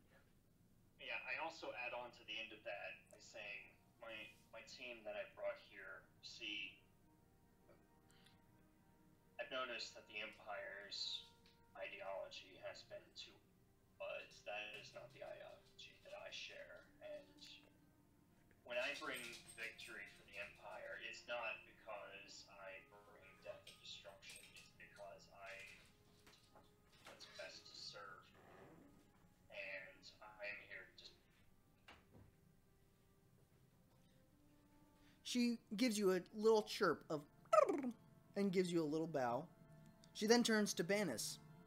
What brings you here? Well, I've kind of been traveling with the Admiral here for a good couple of years, way back in the Clone Wars, and then kind of did my own thing and found my way back here, and I have had my own fair share of seeing different civilizations rise, some fair ones fall, and just I don't like seeing people who don't deserve it being in strife. Agreed. She also gives you a little chirp and a nod. She then turns to Lynn. She looks at your necklace. That is very pretty. She seems kind of taken by it, almost as though the shine of the jewels kind of hypnotize her a little bit. Her eyes kind of glaze a little bit, and then she shakes her head and looks at you. What brings you here? It is my duty, from the teachings of my former order, and now as a prophet of the monastery, to bring light and peace to the galaxy. And I felt that here is where I was needed most. She gives a little chirp and nods toward Corwin, who had also followed you in. I see that you too live in harmony with the elements and nature. She stretches out a claw, and this is something that is almost 20 to 30 feet long, and obviously tipped with very long claws. And she turns the blunt side of the claws and very gently just strokes the fur on Corwin's back. What the? He is almost the size of a normal dog compared to her.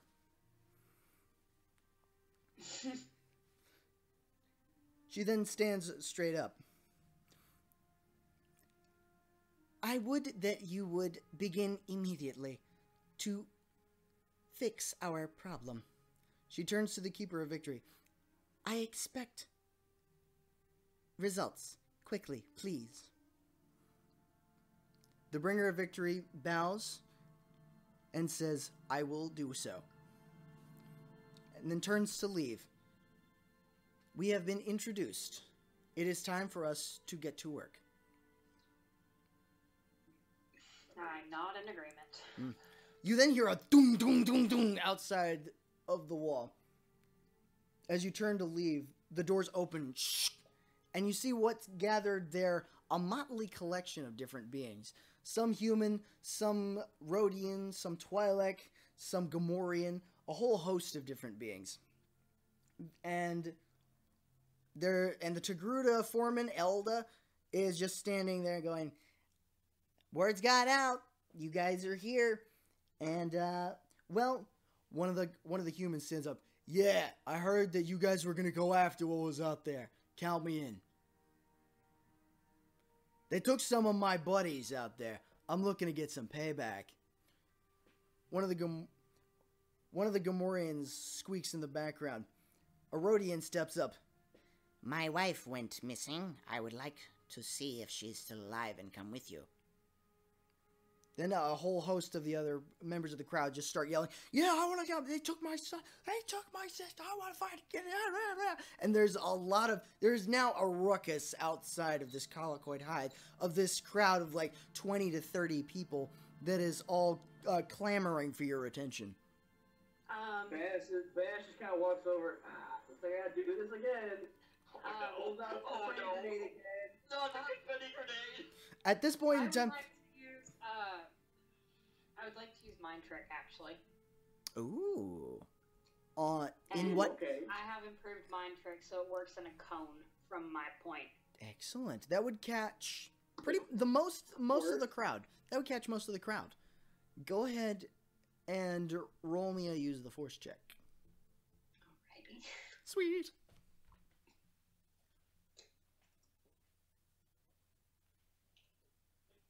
I rolled the wrong modifier. Sorry. 129. Keys are funky, you know. Yeah. Yeah, it was 36.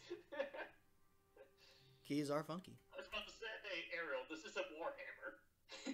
Oh, Right. golly. Those are Warhammer numbers. Yep.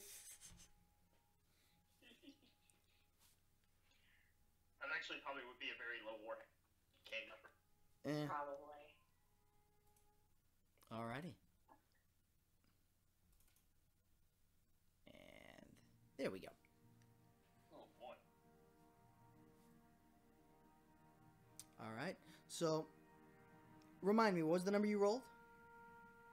36. 36. As you stretch out your mind towards the crowd, you feel that while these individuals are rugged and capable individuals in the wild, colonists who are well adapted and ready to change the surface of this planet if need be, they're not all that mentally fortified, so their minds are much easier to change to what you would like them to perceive. What would you like to mind trick them with? Calm and quiet. You stretch out your hand as though to address them, and you all hear the humming. A gentle sound, a calming sound, as they all in the crowd stop and look up at you, expectant, as though waiting for direction. Okay. Out of character, We don't want this many people coming with us if we're trying to be stealthy. No. in or out of character, pick one. That's a correct statement. Okay. So Lynn speaks after a moment. My friends, everyone here has lost someone or has reasons to go with us. But unfortunately, I don't feel that we have enough provisions and supplies for everyone to go. The people that we've gathered here are capable in a certain specification where we've only brought as many as we need. While we appreciate your help, I do believe that you need to stay here. And whenever we return, we'll bring as much news as we can. Especially for your own safety. Because if there's one thing I know, acting out of revenge or vengeance only leads to loss. No one wins more, but some lose more than others. Indeed. And the last thing I want is to lose any of you. At We're this- here to serve you. At this point, the crowd seems to be taking in your words, and then turning to Telis, and then some of them look at Lynn back and forth. They nod. They talk amongst themselves. Like, yeah, this is kind of impulsive thing. Yeah, yeah, maybe they're right. Yeah. There seems to be a murmur of assent amongst the crowd, and Elda steps forward. All right, you heard him. Go back home. We'll talk to you later. All right. In the meantime, just do what you're supposed to do. Get your jobs done, because we're all depending on each other here out on the rim. So just get it done. She turns back to you. I really hope you know what you're doing. Everybody here has lost somebody. So any kind of information, whether they're alive or dead, would definitely help. I hate to say it, but... Even if they're dead, that would just give them closure. Lost many ships. Especially with the recent one where it's just shot. I still pray for those men. Do you need a drink? She just looks at you and as you sigh. Because I'll tell you what, if I was ever going to go on some kind of a suicide mission, I'd need a stiff drink myself. No. What I really need is peace. Well, you're not going to find a whole lot of that out here. There's a lot more... I noticed that. Yeah. If you want peace, honestly, once you guys get through with this, we'd be happy to give you a piece of land around here. We're actually clearing a bunch of it around the outsides to make for new homes and for new land. There's just one problem. Among her rambling, Lynn places a hand on Telis's shoulder and gives him a comforting smile. Don't worry, Telis. Peace comes to everybody and in the most unexpected places. Thank you. But alright. So, what are we standing around for? We have some Sith busting to do. Alright. At this point in time, you notice that the Colicoid ambassador, the bringer of victory, has been talking with the other Colicoids while you were talking with the colonists.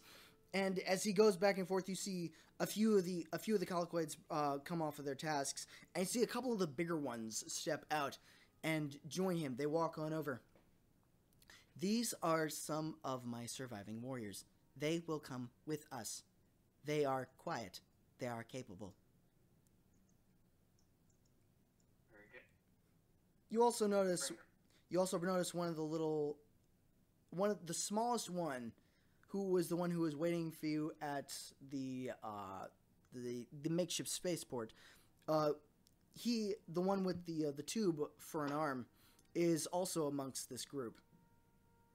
Wait a minute. Out of character. Is this Little Mac? Would you like to ask? Well, Telis has no idea who Little Mac is. I have no idea who Little Mac is. What are we talking about? Little Mac. Little Mac is, was he the only Colicoid that survived the battle in the giant pit? That is correct. He was one of the. Well, he rolled a lot of natural. He was one of the only Colicoids to survive the war games. And as you're looking at these new Colicoids, the bringer of victory steps up and points to the smallest Colicoid and says, "This is the Master Digger. He is also very adept at leading through the jungles. He has been dubbed by the First Order as the honored title of Little Mac. He will assist us in making our way through the jungles. He is also one of the few to have fought and gotten away from those in the Mountains of Pain." Excellent. Now, I do have a question. What about the Black Nebula? The Colicoid steps forward and crosses his claws in front of him in a defensive posture. The Black Nebulas have not been seen here before. Their presence is a bad omen. I do not want to add them as a problem to our difficulties, at present. With this in mind, I recommend ending them with extreme prejudice. Should I roll knowledge tactics to see what would be a good idea on how to deal with that problem that just showed up? Certainly. Can Actually, I search my feelings? you can search your feelings and tell us. Actually, it wouldn't be a knowledge tactics. It would be a knowledge bureaucracy. Or galactic lore. Either one. Pick one.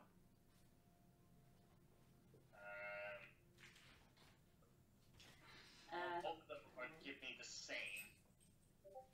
So... honestly, I think the galactic lore might be a little bit more better suited for this particular situation. So that would be a 34. 34? On what? On... 34? As far as you understand, mercenaries, pirates, slavers, hackers, murderers, thieves, spies, they are all motivated by baser materials, and many of them are easily enough bought with credits. That could be a way to resolving things in a non-combat fashion, but if needs be, you might have to fight them. If they are there to stay, you honestly don't know for what reason they're there. That's a reason I definitely need to find out. Gotcha. Lynn, what did you roll? A 35. A 35? I rolled low. It's all good. If, as you stretch out your feelings through the Force, you feel almost immediately a darkness. Almost like an not quite an oppressive gloom, but almost like something that strikes you. Something so sudden and so vibrant, so heavy, that you're surprised you didn't notice it before. This is obviously the presence that's here on this planet. As you search your feelings, it does not feel all that peaceable. There are definitely aspects that you feel would be resolved with non-conflict, but this does not bode well. Something tells me your use the Force check just kind of shot a giant beacon of light into the sky to say, here I am. Probably. Do whatever the heck this thing is. That would be if she was directly trying to probe into somebody's mind or attack somebody. And considering she didn't do either, she was merely searching her own feelings? Nah, not so much. But she did use mind trick. That is true. She mass used mind trick. True. That is true. You can see Lynn like visibly shudder.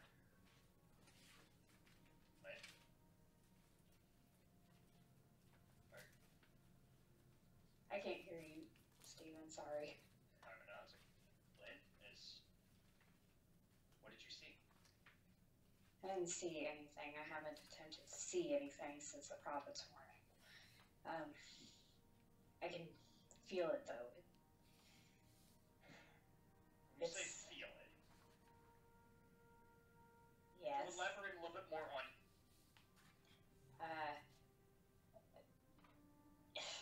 a dark shroud.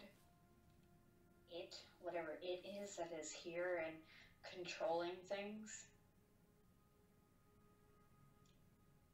Of course.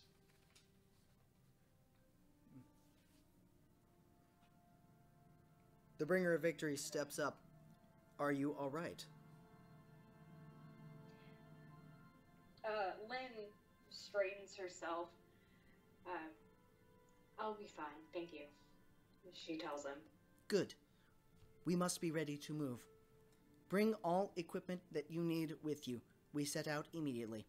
As he and his warriors obviously start marching down through the center of town, down what looks like to be the main street in this medium-sized town. Alright, so Telis has gathered his equipment for survival, as well as the now suppressed heavy blast that he Excellent. that, he was able to get a hold of and everything. Mm-hmm. And he's got a blaster pistol, and he's got the stealth suit on, and he looks like he's really ready. Excellent. Banis, you ready? I am. Excellent. How about our favorite Tiger Man? Is Rukkus ready? I thought you were staying with the ship. Is Rukkus staying with the ship, or is he going with? Rukkus is staying with the ship simply because he's not very stealthy. Gotcha. Alrighty. In that case. I'm pretty sure he has a very high detriment to health with heavy Beskar Gone. Yes, that is correct. Question. Answer. I still want reactions from the Rainbow Six crew. They've kind of been stunned, kind of quietly following along this entire time. Kind of, it's the equivalent of somebody seeing something shocking again and again and again, seeing the unbelievable after the unbelievable after the unbelievable. At this point in time, they're beyond words.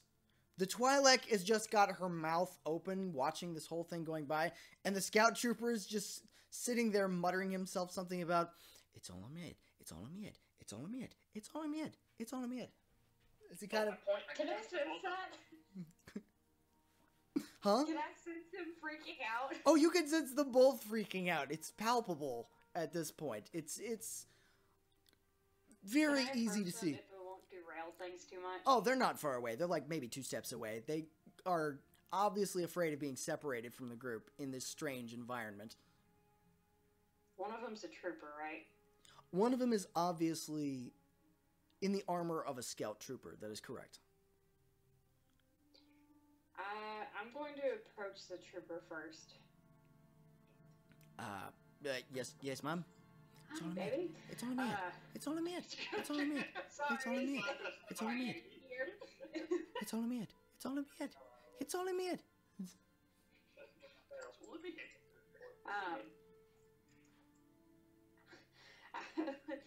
Like, are you alright? He kind of straightens up, kind of shakes off what looks like kind of a glazed look in his eyes, kind of straightens his shoulders. Yes, ma'am. Ready to rock and roll. Ready to do this, ma'am. Does he have his helmet off? He has his helmet off. It's off to the side, kind of under his arm. Standing at attention. Like a good soldier. Ariel, for the record, the moment you said, "Are you alright?" I knocked down a bunch of stuff on my table, and I was like, wait, did you hear me? Are you alright? Out of character. Yes, I am fine. I knocked over my headset. That's about it. Okay. That's Good. great. Perfect timing. I signal over to the 2 guys and I go, oh, by the way, you're supposed to help us, including my friend Len, out. And if you don't, I'm cutting your pay. Right. Lynn looks at him, kind of stands back and crosses her arms. You don't have to stand at attention, Thank you, ma'am. As he kind of relaxes a little bit, still at attention, but obviously more comfortable standing at attention than anything else. Kind of unsure of himself and trying to obviously find common ground in this unfamiliar environment. You also don't Technically, need she much outranked me in the Clone Wars, so, she still has a say in authority. Did you say it? What? I just mentioned that you outranked me in the Clone Wars. Well, this is not the Clone Wars game anymore. Mm-hmm. No, it is not. And at this point, If there's anything... at this point in time, you outrank her. Indeed. Well, not in terms of power. Yeah. All right. At this point in time, go ahead. She just kind of smirks and glances over at Telis. How many of your troopers fought in the Clone Wars? She asked Telis. That would just be a general knowledge check. Use a D20 plus your intelligence modifier. Yeah, that's a good question because I actually don't know the answer to that. out the hard questions. That is a hard question. So general knowledge. Crap, that's actually pretty good. That is a 26. 26.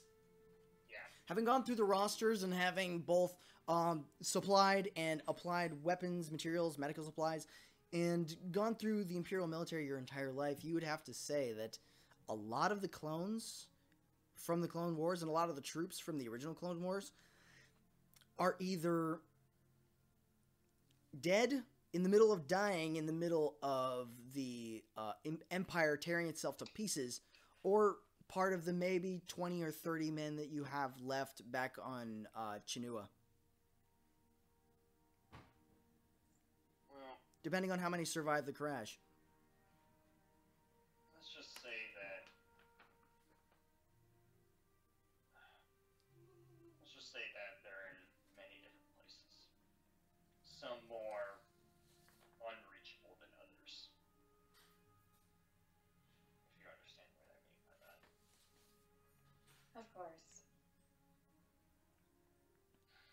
Lynn nods to him and glances back at the trooper. Yes, Mom. She then leans towards Telis and... Doesn't he remind you of some of the clones that we knew?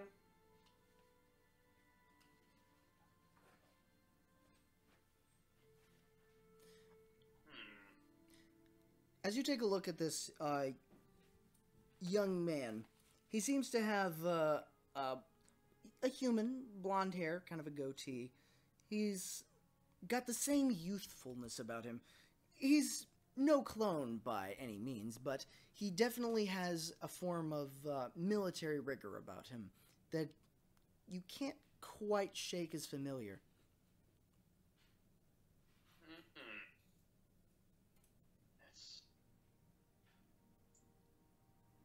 It's odd. Sir? As both you and Lynn are looking at him, he once again goes back into looking uncomfortable with the situation. Sir? Is there something wrong? Don't worry about it, but look, when you're admiral of a fleet that's on the run, you have a lot on your mind. So. Right, sir. Yeah, it's understandable. Right, sir, right. Yeah. Well, not really on the run at the moment since it's kind of in dirt. But anyway, point being, we need to get a move. Alright, let's go. Alright. Alright, so, one last thing. Are you ready? I believe I am. Excellent. Corwin and I are both up to the task. Corwin comes back up to your shoulder panting. Because apparently he'd been bounding around the area, just taking a look around. Some of the people were surprised to see him, but he disappeared as quickly as he appeared, so that did not give them a whole lot of time to react. And the colloquids seem to treat him with apathy. They don't seem to really care that this giant wolf is just bouncing up and down and around them. Good boy, Corwin. He kind of just nuzzles up right next to you. Obviously happy to be outside of the cargo compartment of the fighter. No, don't step on my laptop. Corwin tries to step on your laptop. Sounds about right. Alright, so, well, if we're all ready, if we're all prepped for, who knows how many days in the wilderness. Judging by what the colloquid told you about, it's probably going to be roughly about a day in the wilderness if you make good time. So, probably a day in the wilderness? Can we make good time? That is an excellent question. And I would like you all to roll survival checks for me. Everybody who's going, roll me a survival check. Do I get any bonuses? We do On have our survival expert. So. Certainly, Corwin can definitely assist you in your survival check, because this is, quite frankly, both y'all's natural environment. I got a 14. Nice, nice. I got a 30. Excellent. Plus plus whatever 26. resistance, I guess. Oh, and as everyone asks, are y'all ready to go? Baron goes, wait, takes an energy cell out and puts it in his survival knife, closes it up, and says, I might need that for later. This might come in handy. As in, he might try to make it explode later. I don't want to know. What is it with you and explosion? I'm pulling a Tony. Alrighty. Alrighty, give me a moment. I am rolling for people. Did you say explosion? Hey, Did Dave, I? you threw it off the bed. Did I? But seriously. Little madam did. Thank you. As you make your way forward, you make your way forward through the forest. They seem to be teeming with life and with all sorts of different creatures. Things seem to be rather robust and rather balanced around here. And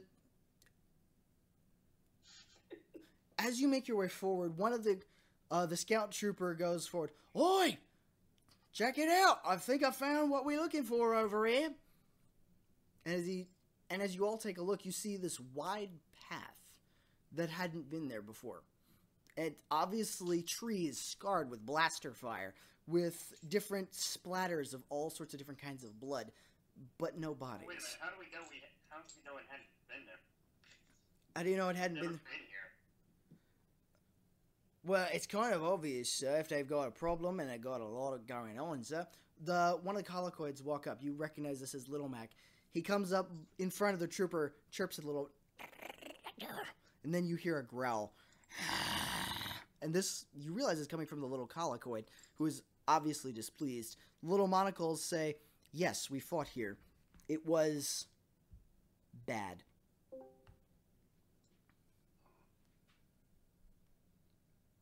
Telis kind of has his rifle at a kind of like an alert carry position. Alrighty. Sage, chill.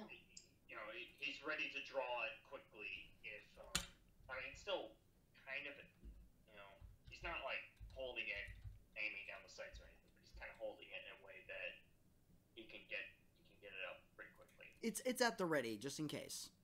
Yeah. Excellent. Alrighty. As you make your way forward, the colloquy turns to the rest of the group and says, at this point, we must be careful. I do not know how far or how many of them there are. So I recommend we go cautiously from this point on. That just makes things much more interesting. The colloquy cocks his head to the side. What do you mean?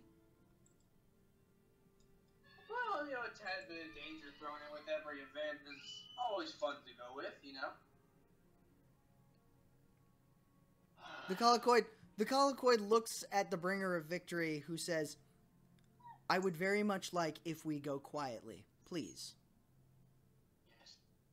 Well, of course. I kind of quietly lean over to Banis and go, Banis, you know I never mean it when I say this. Or remind me to kill you later. Yeah, we'll do. As I say that, I'm gonna roll a stealth check. Alrighty. I would like everybody who is on this party, roll a stealth check. Oh, Lord. You do have that stealth suit on, Ariel, so you get a bonus. And I imagine that our two Rainbow Six guys also stealthed up too. Oh yeah, who did you give the armor to? Just out of curiosity. I was gonna say they both took it, considering that, you know, they're coming with. Okay, so they're both of your Rainbow Six troopers, the Twi'lek and the human, are both armored up, and they're both going as well.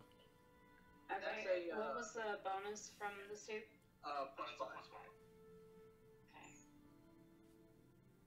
That was a 42. Excellent. Mine was a little lower. Mine's a 26. Mine's lower. I got a 21.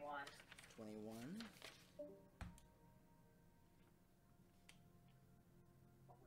Where'd she go? She rolled. Her stealth was so good she disappeared. Oh no! She just disappeared from the narrative. Alright. Ariel, your stealth roll was better than you thought. You disappeared when you rolled. Her stealth roll is so good that she's not saying a single word. Yep. Alright, so, just so I know, Telis, what was your stealth check? 26. 26, excellent. Banis, what was yours? 42. 42, excellent. So, you're just... I rolled a 19. You're just I have, melding like, with the shadows. Plus, like, 24 to stealth with the suit on, so... Excellent, excellent. Ariel, you back? I'm here. Excellent. Remind me, how high your stealth check No, was. she's Beethoven.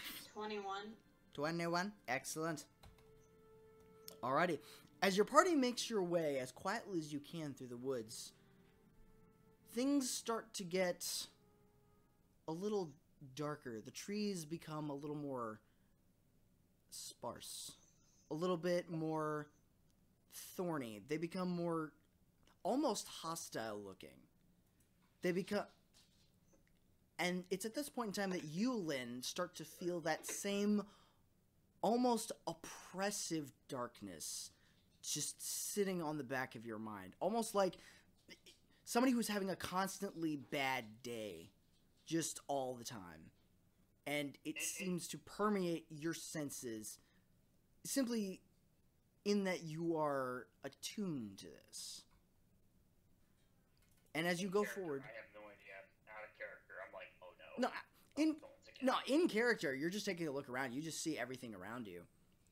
And it's all just becoming a little bit darker, a little bit more unfriendly, a little bit nastier. You hear a rustling nearby. You hear another rustling. I'd like you all to make perception checks. You have the thermal goggles on, so...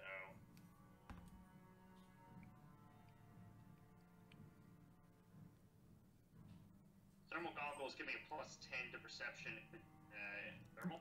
Correct. And everybody, if you want to be, you can be wearing thermal goggles. Which gives you plus 10 on perceptions against warm objects. So pretty much against stuff that's alive and moving around. Okay, so in that case, it's a 34. 34? Excellent. Ariel, what was your perception? Alright, we'll come back to Ariel. Give me a second, guys. That's all good. Come back to me. That's alright. Banis, what was your perception?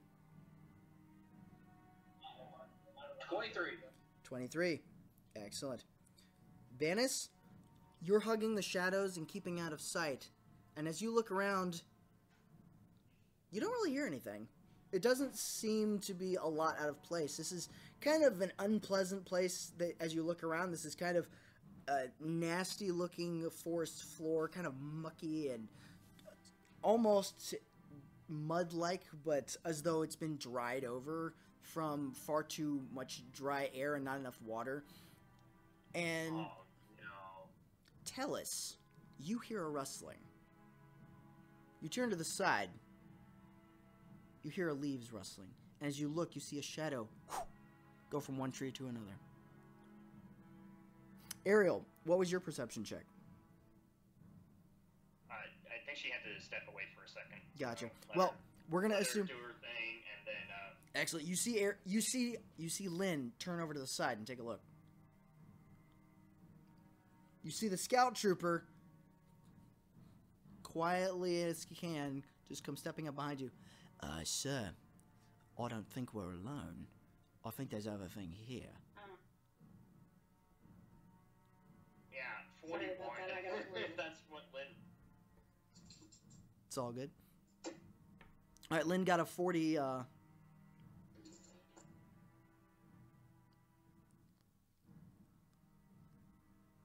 she's gone again. It's okay. We'll make it work. Even if we have to text her, we'll make it work. All right. I'm actually going to use the restroom, so... Do it. If you want to take a quick... Oh, quick, this... Scratch or whatever. Okay, we could pause here, but this is a bad time to pause it.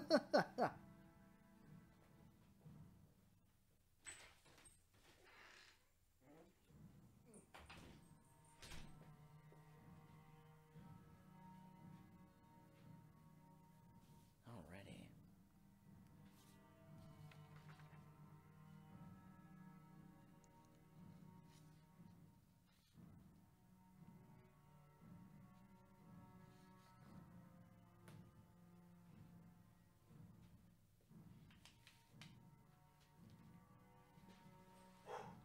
Rosie, relax, dog.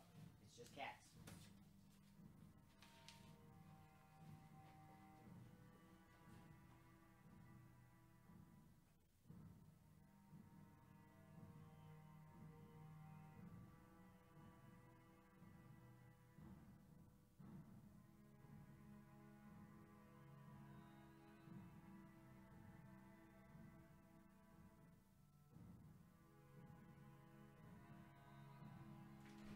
Are y'all waiting for me? Wait, what? We're taking bathroom breaks before something happens. All right. Wait, what? We're all taking bathroom breaks before something happens. Lynn, what was your perception? Okay, well, give me a minute. That's okay. It's okay. What was my perception? Yes. What was your perception roll? 41. 41? Yes. As you look around, the hackles on your neck almost rising as you see Corwin turn to the side and growl.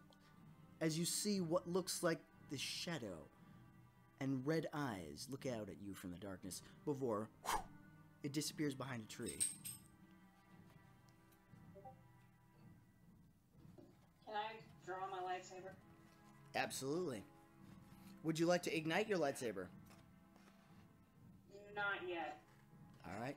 As you slowly pull your lightsaber out from its sheath, you take a look around.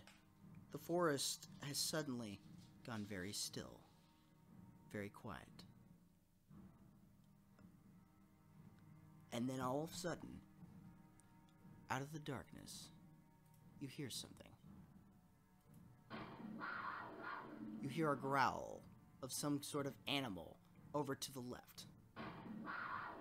And another matching over to the right.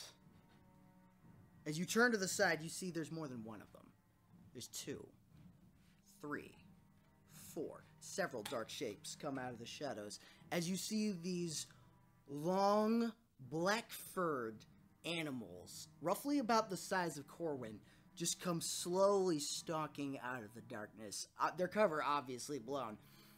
As they come into the light, you see these animals have long spines coming out of their back, but the dark black fur almost matching the black spines coming out. As they growl, they suddenly shift and change to an orange color. As they obviously are looking to intimidate, they go and just start stalking towards you. I would like everybody to please roll initiative. Wait, I have stuff for wildlife. Oh. They rolled a really high stealth. But I see them now. Mhm. I see the map. I I mean, have stuff for hostile wildlife, though. well, what can you do? I need to check, but I'm trying to doctor my dog's ears. I gotcha. Aw. Is he okay? Huh? Is the little puppy okay? She's got ear mites, and we've been treating Aw. them, so I'm just doing that because her ears look like they were bothering her again. I gotcha.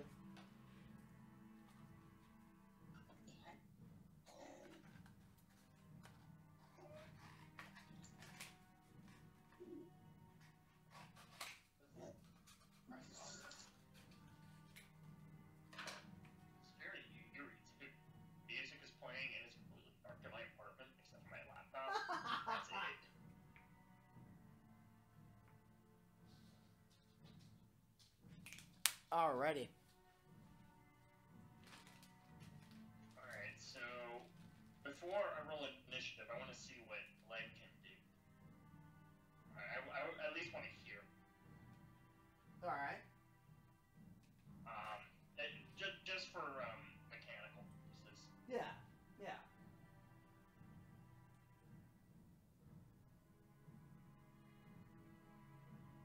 Alright, so you're gonna hold your action. So let me see if I get this straight. You're gonna hold your action until Lynn does something, right? Well, first, okay. Out of character first, I want to hear what Lynn's stuff can do. That's what I'm going. That's what I'm talking. Alrighty. Is that I don't know what her character can do with animal stuff. And I'm really interested to hear this. Yeah, I think After that, I'll roll initiative and then go through the whole order and stuff like that.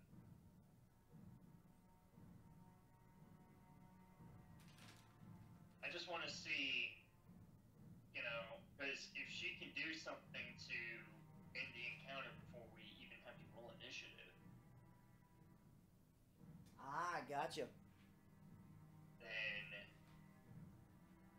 why waste a natural 20 potentially? I gotcha. So let's hold out for now until she's ready to reveal to us what her animal magic gadget juju can do. Okay. Say that 5 times fast. Not with dignity. This is gonna be interesting. This is gonna be extremely interesting. Alright. Oh yeah, those thorns are,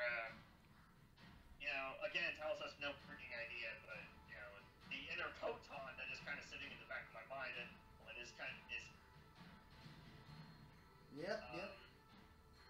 He's kind of freaking out right now, like, Alright, I'm gonna send you guys a picture of what the battlefield kind of looks like at this point.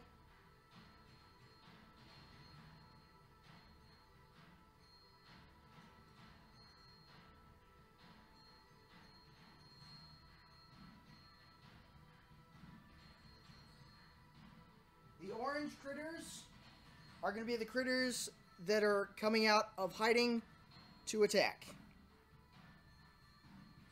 Oh, I rolled a 28 for initiative. You rolled a 28 for initiative? Yes. Excellent. So let's see. I have a 27 for my initiative.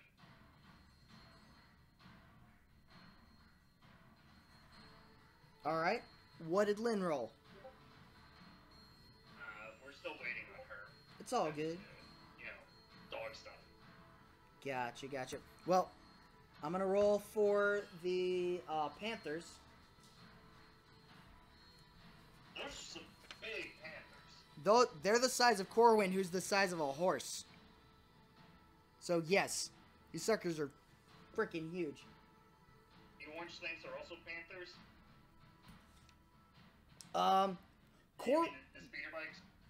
No, the speeder bikes are the destroyed parts of the pathway clearing battlefield that had previously happened. Oh, okay. That's basically wrecked machinery and splashed blood. There is actually a clearing behind you guys.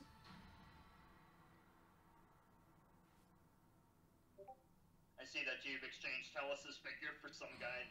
Wait, no. Have you? Alright. The guy all the way on the left is Telis. The guy in green all the way to the right is Banis. The person with the lightsaber on top of the gray thing in the middle is Corwin and Lynn. The guy in front, that is your scout trooper. The person right behind Telis, that is your Twi'lek. Alright. Wait, where am I sitting at? Am I on the left-hand side, you said? You're on the right-hand side. You're the green character over on the right. Okay, I see. Right next to the lightsaber. Okay. I'm so sorry. what can Lynn do? That's a good question. I just got back down.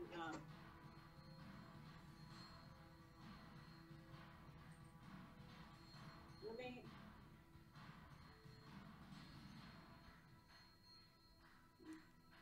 I gotta find where my stuff is in the book Okay. because I'm pretty sure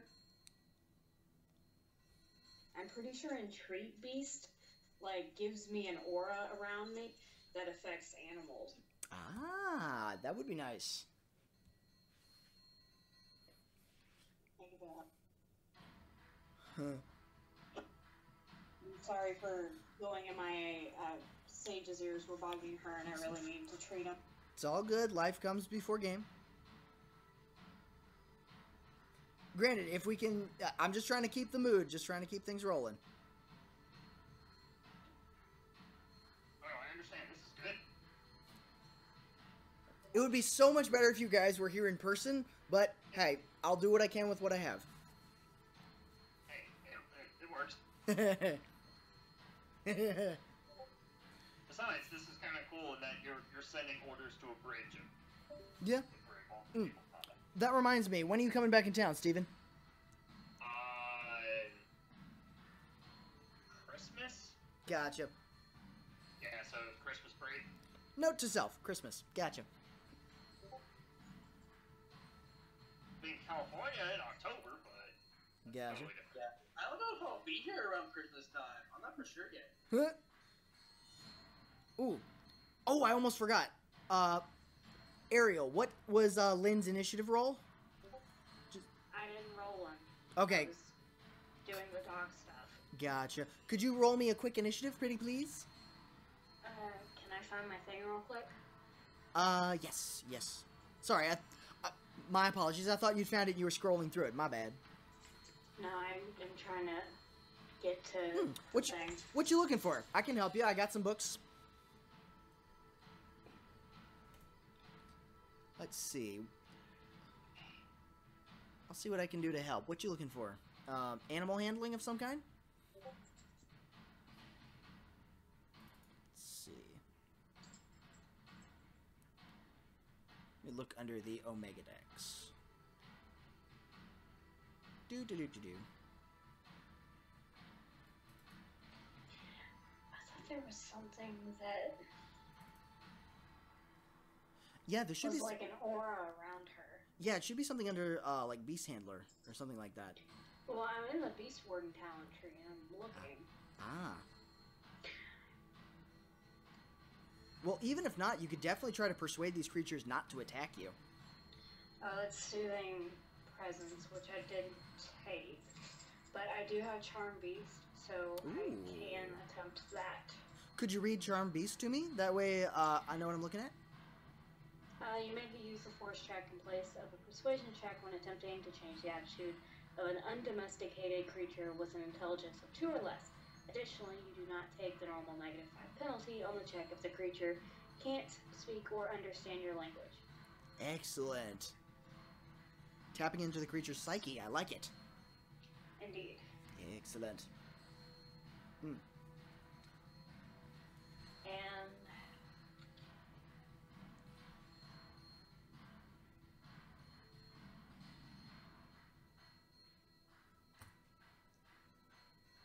okay, I'm gonna do that.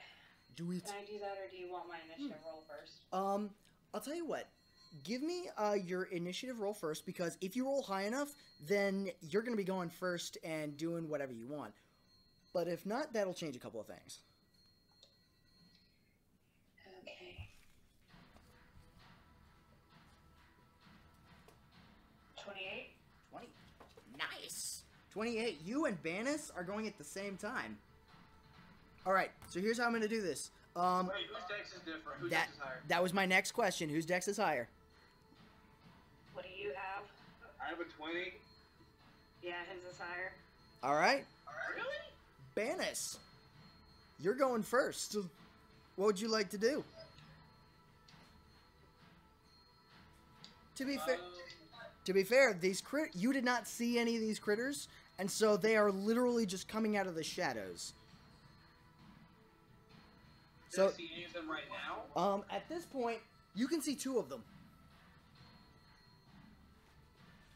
But they I'm just... gonna go ahead and fire at the one closest to me. Alrighty. I am going to take that as you firing at the one straight in front. So, go ahead and roll an attack roll.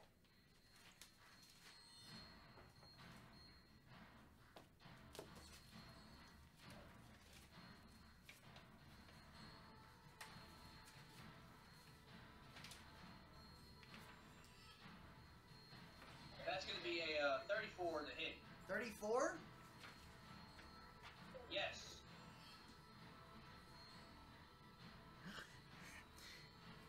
As you pick up your blaster and you aim at it, you fire down towards it, and you see your bolt almost curve away from it. As it glances off the hide, the creature... It seems pissed off, but it doesn't look like it did anything. Granted, you didn't exactly hit it dead on. What does collateral damage do exactly again? The collateral damage feat? Collateral damage? I would have to look it up. Give me a second. Which book is that in? Do you remember? Let me check in the thing real quick. Hang on. Alright, while you're checking, Lynn, what would you like to do? I would like to roll a persuasion check. Do it. To Which... try and get Oh. them not to attack us. Which critter are you trying to persuade? The one off to the left or the one in front? So I'm gonna be honest with you. Those are the ones you see.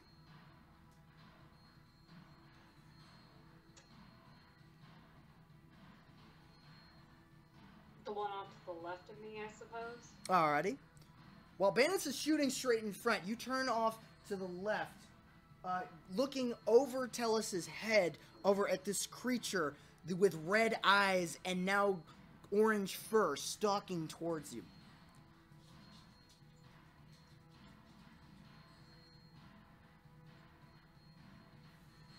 Did you add your +8 to your persuasion roll? Because that counts. You So get I your... need to add that, so that's going to be like a 55? 55? Yeah, 55 to persuade it. Alrighty. No. Alrighty. This creature, you see this creature, as you look, it crouches down and in cat-like fashion wiggles its back legs and then just starts charging straight at Telis. You raise your hand and you immediately put into its mind that it is in danger, that this is not where it wants to be. And you feel a surprising push back against your force touch into this mind, as though this creature's been twisted in some way, but you still force your way into its mind and dead stop this creature mid-charge as it starts backpedaling away and starts with now an obvious fear in its eyes, start backing away from Telis with a...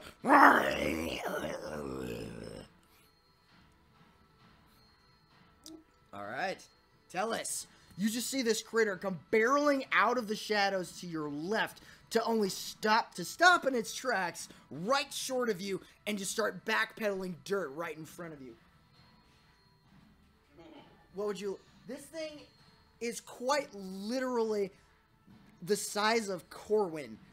Large... You can see now, because you're right in front of it, large orange fur is covering its entire body, spines covering its back, and 2 massive fangs of tusks just hang straight out from its mouth in saber-toothed cat fashion, going straight down to the ground as it just starts hissing and roaring at you. So it's like right in front of me? It is backpedaling dirt right at your feet, just hissing at you. It's obviously not... it's obviously trying to back away from you.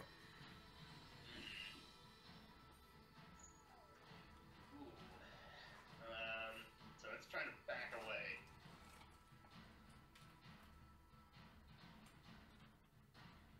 Okay, give me a minute. Think. So don't forget, you do have Tactical Savvy as a option for you guys to activate. What will I do? I could... Well, first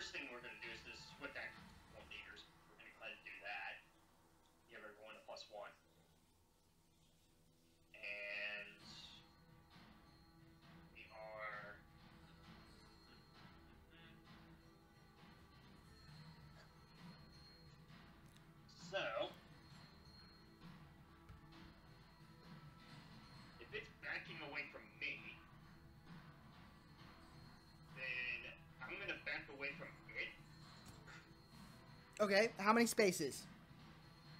Because you've got 2 spaces away from you and Lynn mounted on Corwin.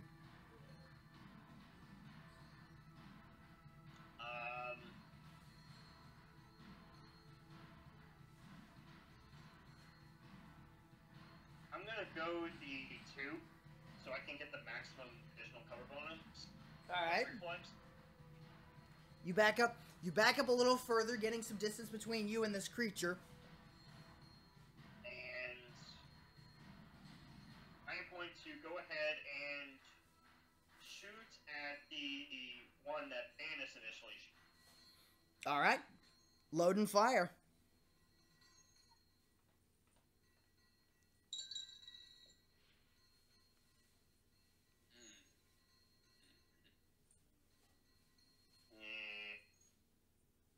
That is going to be a... What is that?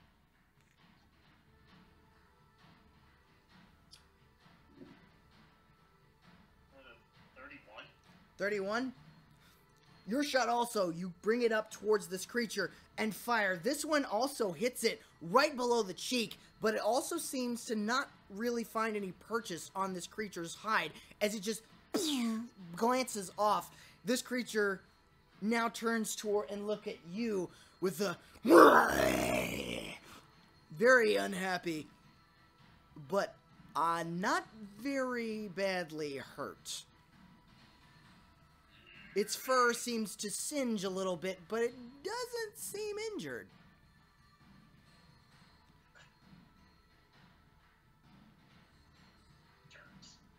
Alright, so don't worry about collateral damage right now. It's only if I I get to hit a second time. Oh, good. You get to hit a second time? But wait, do you have to hit the first time? If the first one connects, I get to make a second shot. Excellent. Okay, I will remember that.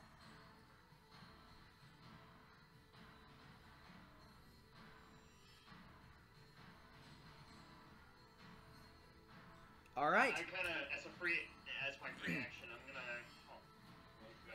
Lynn, these things are not normal. Yeah, I noticed. All right.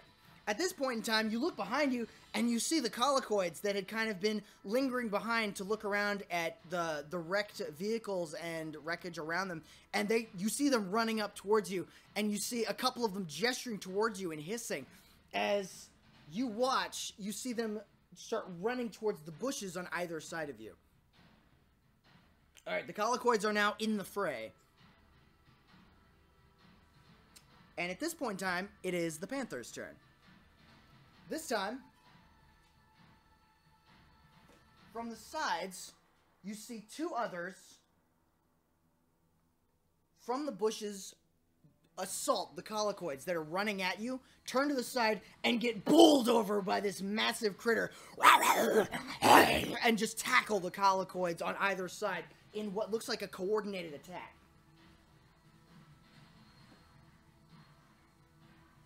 Alright. That's a natural 1. So one of the Panthers just jumps straight at the colloquid, who you think is about to get bowled over, but just matrix rolls underneath this gigantic creature, places a claw underneath it, under its back legs, and just shoves, sending this creature into a tumble, and boom, smacking right on its back, completely off its feet. Granted, the colloquid's on the ground, but so is the Panther. The other Panther takes a swipe at the other colloquid and digs its fangs straight into the side of this colloquid, who starts chittering and hissing like mad back at this creature, who... Alright. Yes, you. Alright, the colloquid takes 15 points of damage from the attacking Panther, and is knocked prone. The Panther that was right in front of you, who is now hissing and pissed, takes a look at everything going on, looks at the scout trooper, crouches down, wiggles its back legs a little, and then pounces. The scout trooper sees him coming and just sidesteps as this creature just lunges straight at him and goes straight past him over to the side. He then takes, as in passing, swipes at him with his claws. And that's going to be a 29, which is going to hit this poor guy. And in passing... Armor and everything? Yeah. Aw. This guy is not a very high level. Oh no. Yeah.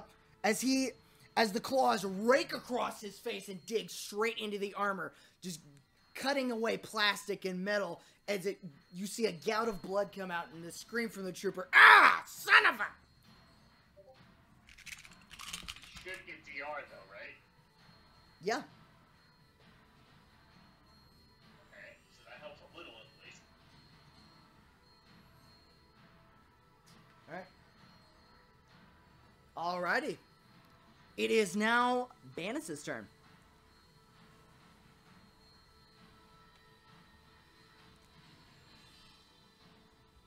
Alright, Banis, buddy, what you gonna do? The fight's on. Wait, what? You're up, Banis. It's all good. The fight's up and the battle's going on. What you gonna do? I will attempt to shoot the one that I shot at last time. Gotcha. Alright, roll an attack for me. I'm gonna send y'all another picture of what the battlefield looks like.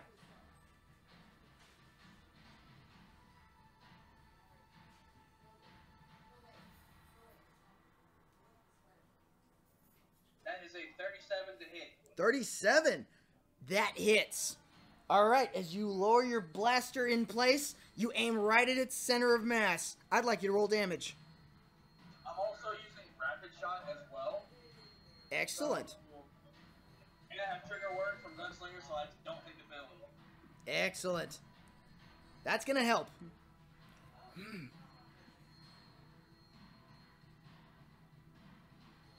not happy about having to fight animals. These animals are obviously not happy creatures. They're obviously not natural either. No, that is true. No, you're not. You know, Lewis, you're making me regret not taking that aura one. You do what you can with what you have. Here I was over here, I was like, I'm not gonna need that. And the dark side taints everything around it. That's 28. That's a 28. That's 28 damage. Good shot. All right. As you Now I get to shoot again because of collateral damage. do it. Don't forget you get a +1 from Born Lead. Nice. That's a natural 20. Banis, did you just roll a natural 20? I did. Nice. Roll damage and double it, baby. I Bananas. was also using rapid shot. Nice. Oh my god. 48 plus 15 times 2. Bananas. Kill it.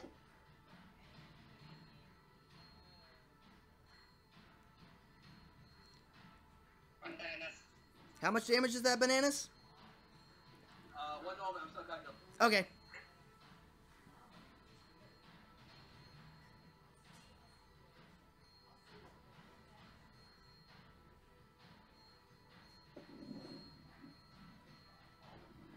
Ooh, that's a lot of damage. That's a lot of damage. 80 damage? 80. All right.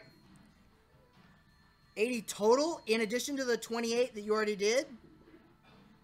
Or is... So that's 80 on top of the 28 here. Yeah, 80 on top of 28. All right, so that's going to be 108. I'm assuming everybody here is over 21. Mhm.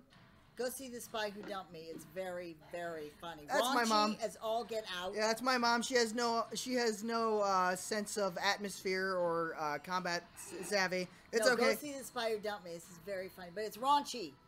So All right, don't all right. take anybody under 21.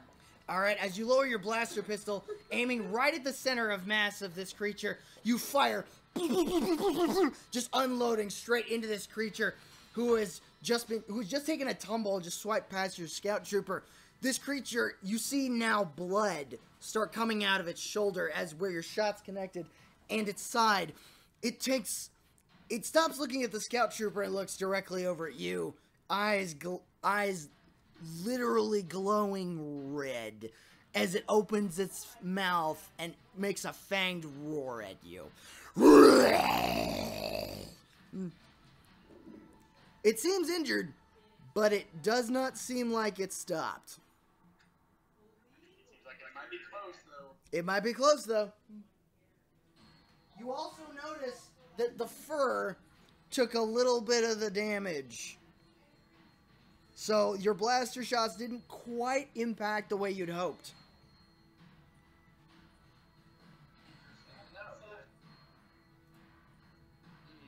All right, Lynn, you're up. Alright. So, I still have two relatively close to me, right? That is correct. You have two relatively close to you, and then as you look behind you, you see two more that is now assaulting your colloquoid party. Okay,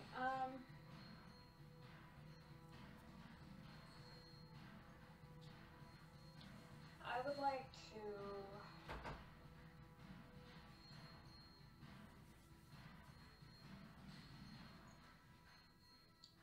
use, goodness, what do I want to use? You know what, since it worked so well last time, I'm gonna use Force Grip, Linked Power with Move Object. Oh no. Nice, Not again. nice. Hey, if no, it works. Ridiculous thing. All right, who? I'm going to use Force Grip on the most aggressive looking one, and then the ready.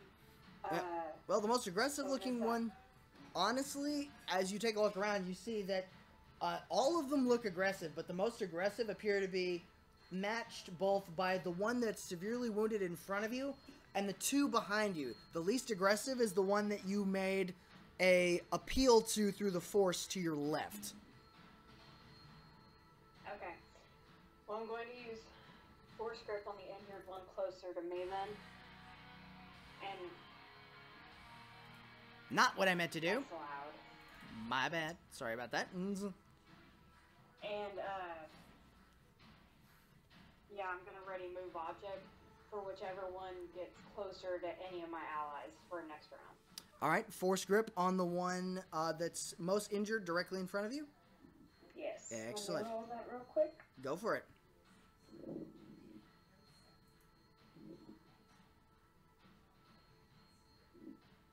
It's going to be a 37. 37. All right, as you stretch out with your mind, you pretty comparatively easily to affecting its mind, you grasp it by the throat, and you see the creature hesitate mid-roar, and then just start choking as you pick it up with your mind. I would like you to roll damage, please. That must be Oh, I forgot how much damage that one.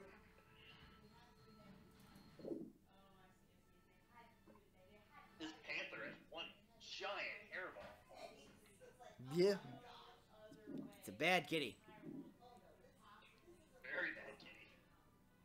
That's going to be 66. Okay. 66? Excellent. 66? 6d6. Oh, 66. I was about to say 66. That's No, it's 32 damage. Holy 32 shit, that's damage. A lot of sixes. all right. As you lift this creature up by its neck, it starts grasping backwards with its claws, just grabbing onto a nearby tree and pulling against whatever's pulling it up. And then with a crack, you hear something snap, and it goes limp. This creature is now dead. Damn, I should have used Force Grip on something else. Well,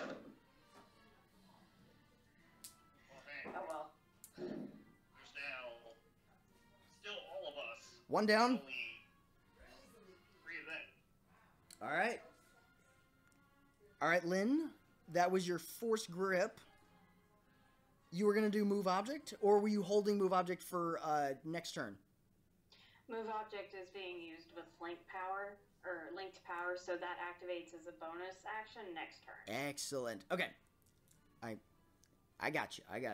All right, so next up, if you are finished with everything you're going to do here, Then the next one. Indeed. Then the next one up is Telis. Okay, so there's one that's on the ground prone, right? There is one prone on the ground behind you, and kind of blocked by a little bit of the foliage. It's kind of hard to see. Okay. And there's one in front of me.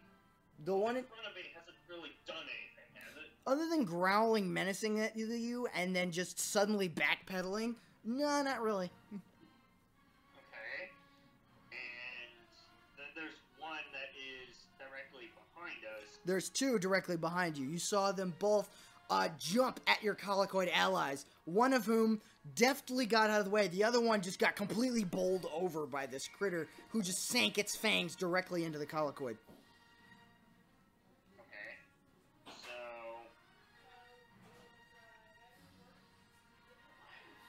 So what would I take if I was to take a shot at the one that is on the ground?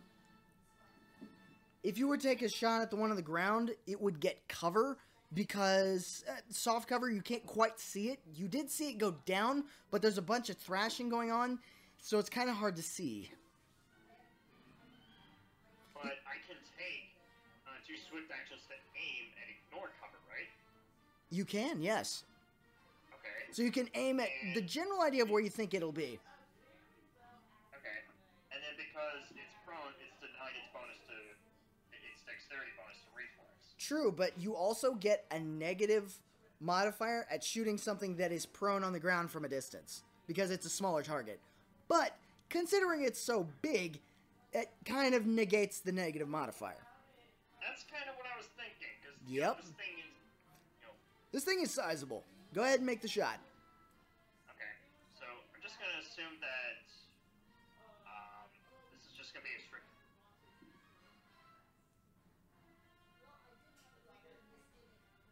So let's see. How does a 20 knock? 29, you fire off several shots into the bushes, but you don't hear any reaction. The previous times where your bolts had glanced off, it had at least growled. This time, it's not even growling. You hear several shots go off, and you realize they must have gone wide. What about force point? Force point? Your shot's pretty off center field. A force point would probably not help. Yeah, fourth point would not help because I rolled a 37, and that I'm pretty sure that barely hit. So The thing is that this thing is prone. Correct. So the reflex bonus is actually lower than a 37. Cool. A 37 right now. that's also Correct. Which means there's still a chance. you would probably have to roll a 6 to make sure you would hit though. That's the only thing. It's up to you, buddy. Go ahead and do it anyway just to make sure. Awesome. All right, go ahead and roll. And give me the total.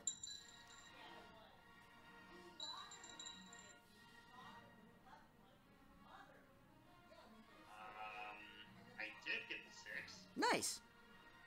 That would be the 35. 35. As you concentrate a little bit more, calculating out where the trajectory would have been as a parabolic arc of this creature would have gone straight over in this way, and you maneuver your barrel just a little bit more with the calculation and fire, you hear a growl. But you don't see a spattering of blood. You see a little bit of smoke, so you must have hit something, but it probably didn't do a whole lot. You're getting closer. You're at least getting a beat on it. Dang, freaking force-sensitive panthers. These creatures seem to be more feral than intelligent, and as far as you've been experienced, you need a certain level of intelligence to be force sensitive. Yeah. Mm-hmm. All right. Next up is the Panthers. Next up is the Panthers. All right. I'm gonna roll for the one over there. Nope, he fails. All right. The Panther directly in front of Telis takes a look around and then runs back off into the shadows. Obviously, deciding discretion is the better part of not getting shot today. He is out of sight. You don't see him. You see the other two panthers. One of them wrap its front paws on the colloquoid that it had sank its fangs into, and then pick up its back legs and then just start cat-like kicking directly into this colloquoid. Ooh. How does it do on that? Pretty good, actually. Oh boy. Oh, damn. Alright, that's gonna be, that is gonna be a total of 37 damage to this colloquoid. Oh no. As he digs his claws into this colloquoid, he catches something on the chitinous armor and then just rips it open, spilling all of its internal organs all over the forest floor. This colloquoid then expels its last, as Lynn, you feel something behind you die.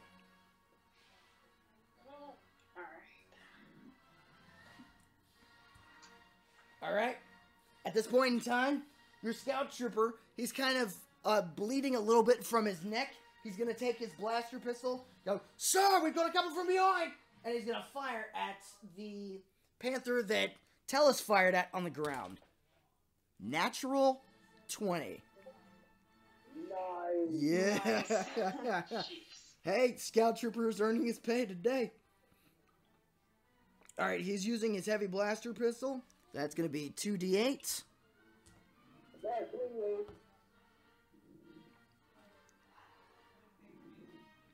that's going to be 5, 7. So it's heavy blood pistols at 3d8. Ah, thank you. Almost rolled too low on that. Excellent. That is going to be 15 times 2 is going to be 30 damage.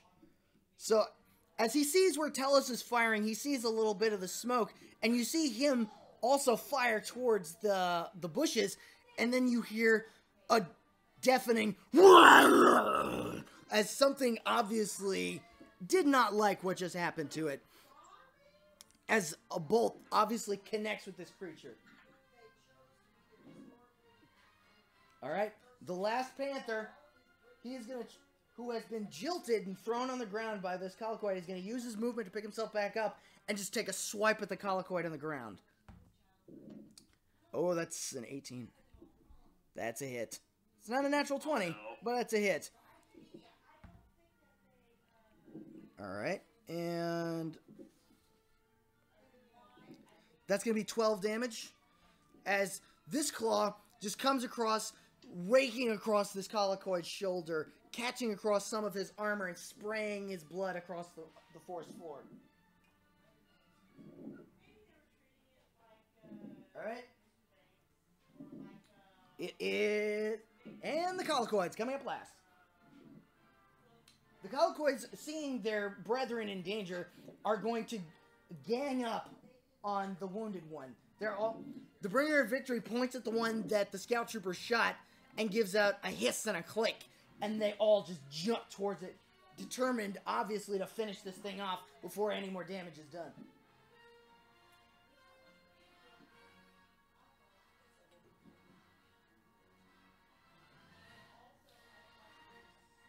Alright, that's 1, 2, 3, 4, 5, 6, 7, 8. Yep, one of the colloquoids ain't quite gonna make it, but we're just gonna roll that, and...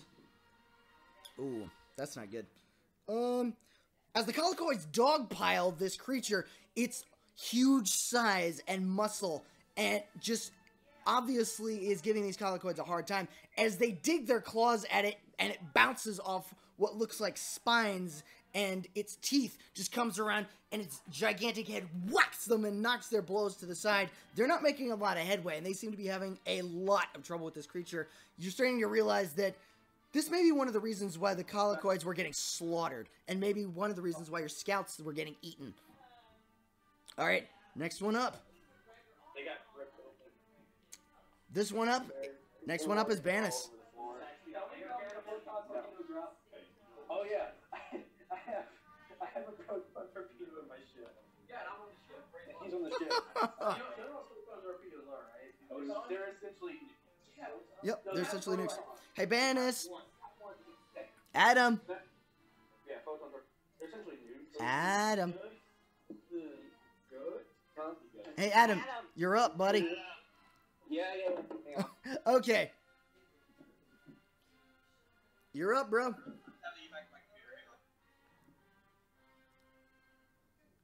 Did I witness the other Altoid dying and getting ripped open? You had a front seat view of watching this poor critter get disemboweled. I am going to send you a picture of the updated battlefield and where people are and what things look like. You are still the green man over towards the right.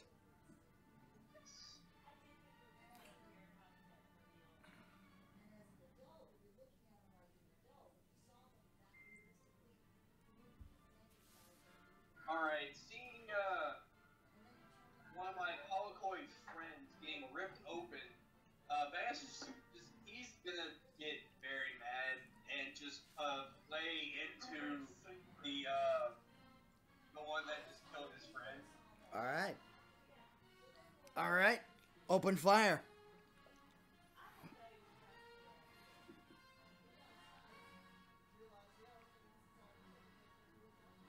That is a 37 to hit. 37? That just hits. Roll me some damage.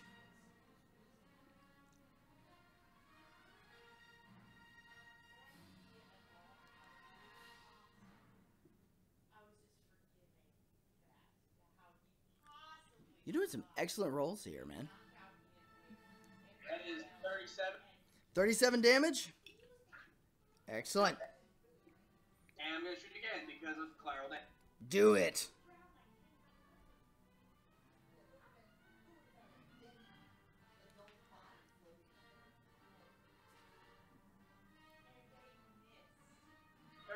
That doesn't hit, I don't think. 36 just misses. You can spend a force point though to make it hit. You can. You're right.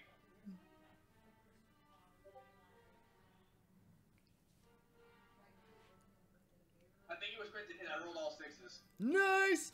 Well, that's definitely going to hit. Roll me some damage.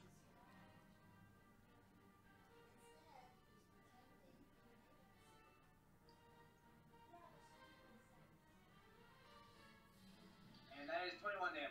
21 damage. Excellent. So what was that? 38 and 21? That's going to be a 37 total and 21. 57. That's going to be 57 damage. All right. As you level...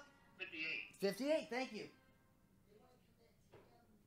As you level your blaster pistol at this creature, bloody fangs and claws just standing up amid the gore of what had once been your ally, you unload into its face. You see one of your bolts go into its eye as it puts out the red glow as the creature is obviously in immense amounts of pain, but he's still standing.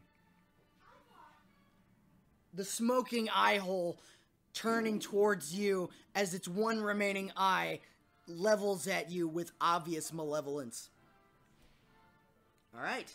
Banis is going to, at the end of his turn, he's going to attempt to move slightly closer to him. Alright, how many? Like 3 squares or so. And then pull out his survival knife and just be ready. Are you out of your freaking mind? This is Banis you're talking about here. I don't think Banis was ever in his mind. I think that's half his charm. Alright, I'm gonna move. Okay. 3 squares will put you just in base-to-base contact with this creature.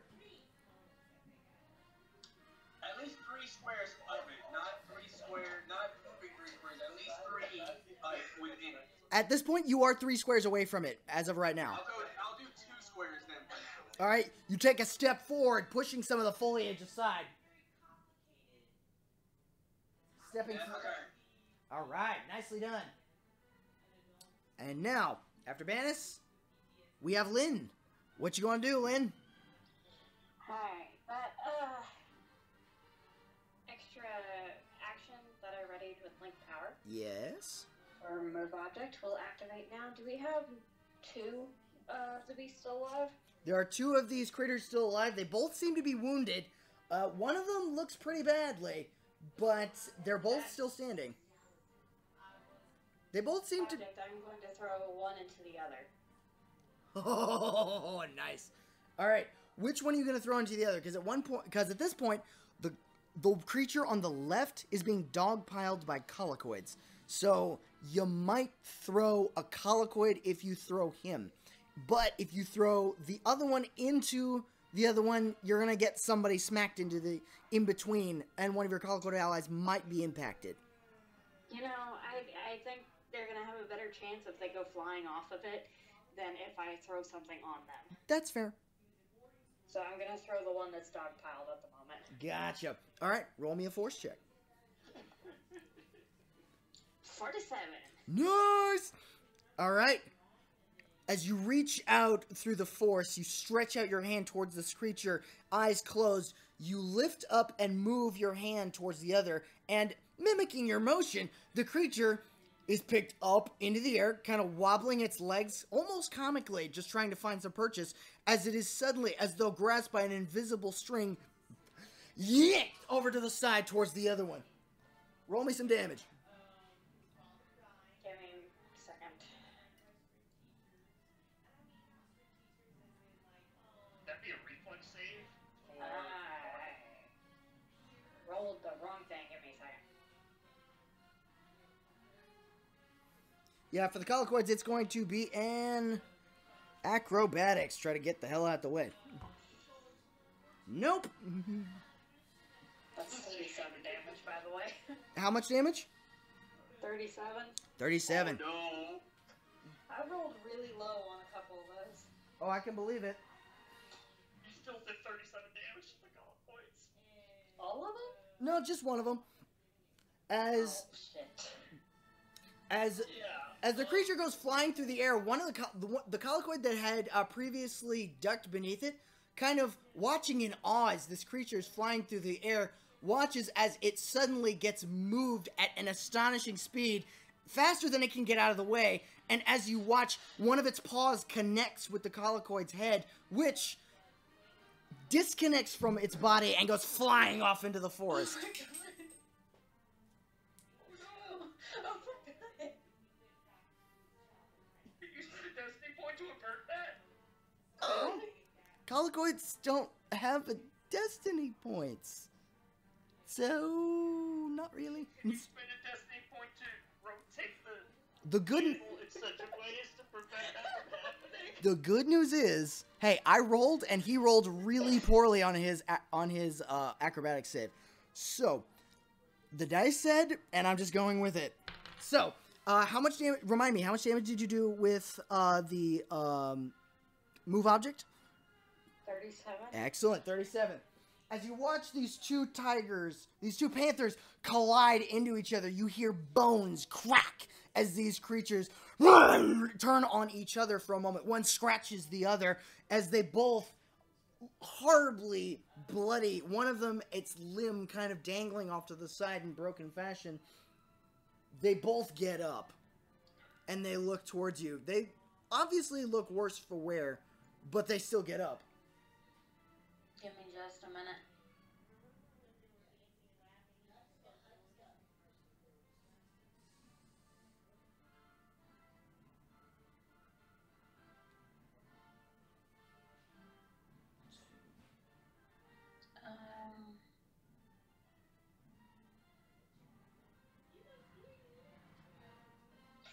Okay.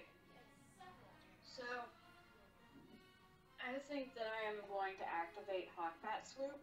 Ooh. I'm just double checking Excellent. everything for it real quick. I gotcha. All right, Telis, you're going to be next up, so get ready with what you're going to do. Alright. Good man. Okay. I'm gonna roll this, but I already know I'm getting the highest tier roll. Excellent. Yeah. Roll high and roll good.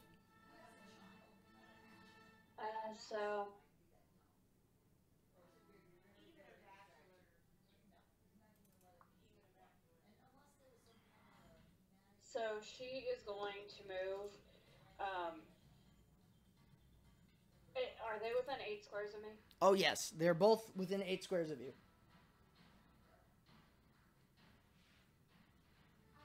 And they both look extremely pissed. One of them is missing an eye. The other one's got a paw that's dangling off to the side and obviously broken.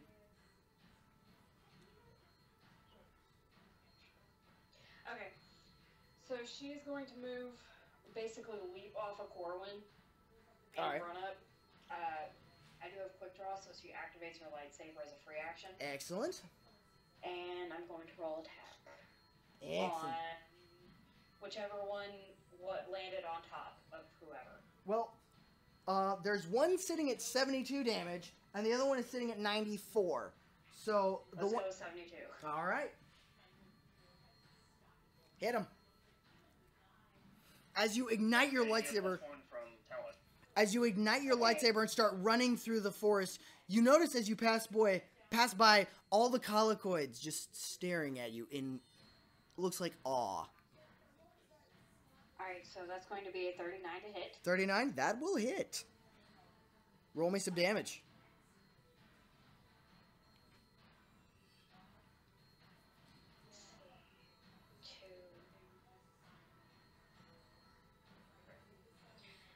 Remind me again how you calculate damage. You calculate damage by rolling with a lightsaber. It's going to be 2d8 plus half your level plus your strength modifier. Or in your case, your dex. Yeah, Correct. my dex. 'Cause Correct. I'm a Taru. Ah, excellent. In which case, your dex.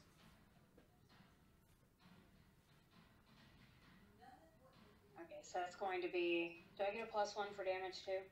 Because of Telis? Yes. Correct. No, No? that's to your attack. Oh, Okay, I was my just making sure. that was then I was wrong. You get to attack. Okay. That took me a minute to do simple math. I apologize. That's going to be 28 damage. 28 damage. All right. Yes. And as a part of Hawk Fast Swoop, I move back 2 squares that do not provoke attack of opportunity because I have the Taru talent. And I can take my move action. I'm going right back onto Corwin. Excellent. All right. As you almost fly off of Corwin's back, you do run slash right down across the face of this creature, which yowls to the sky in pain. And as it yowls and lurches away, you take that as an opportunity to backflip backwards and run back, hopping back on top of Corwin.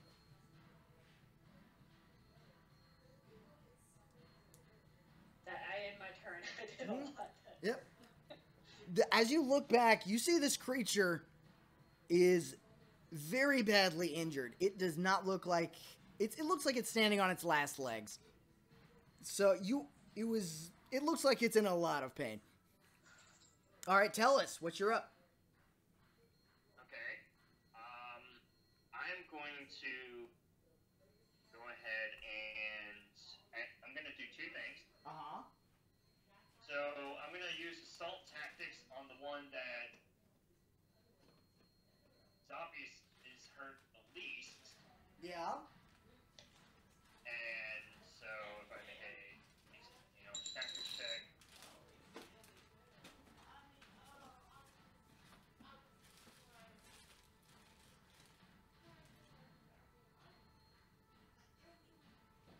Oh, yeah, that's good. So everyone, including myself, is going to deal an additional d6 of damage if they hit. Nice. That one. And I'm also going to go ahead and activate coordinated attack for the colonists. All right. So I will automatically succeed on assisting their attack. All right, you begin calling out commands to the colicoids, who snap out of their reverie from looking at Lynn's lightsaber, look over to you, nod, and then turn as one towards these panthers. So you'll get an automatic +2 for their attack, and if they hit, they will deal an additional die of damage, and that will be in addition to the d6 that they will do if they hit the less injured. Excellent. All right. They seem to understand what you're telling them as you yell out your instructions, and they prepare themselves to attack. Alrighty, is that what you're going to do? Yes. Excellent. That involves my standard action. Excellent. Alrighty, at this point in time, you see the Panthers, one of them heaving and looking like he's on his last legs, and the other just standing there. He looks up at the trees and then just roars. A deep, guttural growl that almost blows out your eardrums as in its volume. And then you hear, out of the distance, answering calls. As you turn to the side, you see another one of these creatures come out of the woods over to the side nearby, and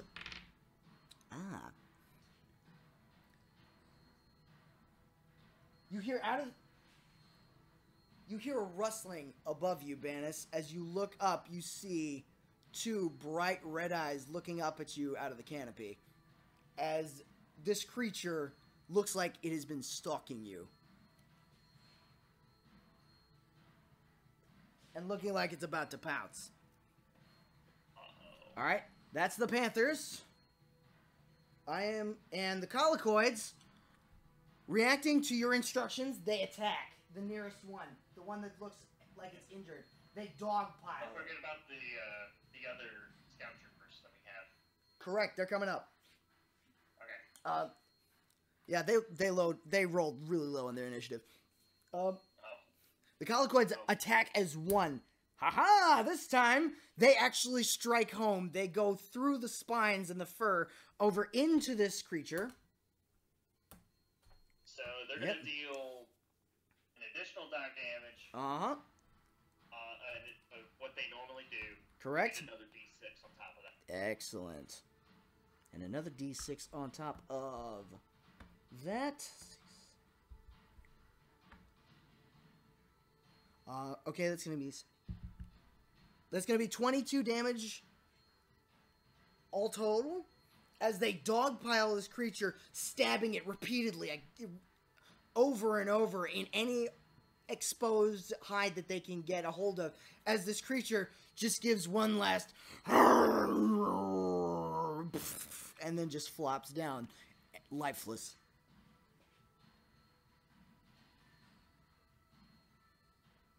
More sensitive Panthers. The Colicoids turn back towards you and nod in appreciation and understanding. I'm not in agreement, but it was a little frantic because, Mm? just pointing at the other guys, Gotcha. The scout trooper looks up in the trees right above Banis, yelling, "Look out, sir! You got one on top of you!" and fires straight towards it. Holy crap! That's another natural 20. This dude is on point. Jeez. This man really wants to live. He's like, take a swipe at me. I'll take you all down. That's gonna be 25 doubled. That's gonna be 50 damage to this creature. See, this is why he's a part of my Rainbow 16. Cause we're gonna rename this guy Lucky. Cause damn, that is just... Honestly, you probably could, because the Rainbow 6 mobs all have unique. As he fires up towards the tree, you see the bolt connect with what looks like the underside on the paws of this creature, and right as it's about to take a step, it flinches backward, yowling as the blaster bolt connects with the tender flesh on the underside of its paw. Alright. Next up, we have Banis. Do some damage, bro. Which one has the higher damage put onto it? The one with the highest amount of damage is the one that's directly in front of you and not up in the tree right above you. There's one, wait, is the one that I attacked in the tree now? The one that you attacked is still right in front of you. The tree that just showed up. Oh. This is the combat update. Yeah. Oh, did the other... Alright, never mind. Okay, we're good. Huh. This is. Is there anyone else within a 4 square or whatever, 6 or 4 square radius of the one in the tree currently? Yes, you. Is the other one within that square as well? Like within that range as well, between the two? Not really. They're a bit far apart for that.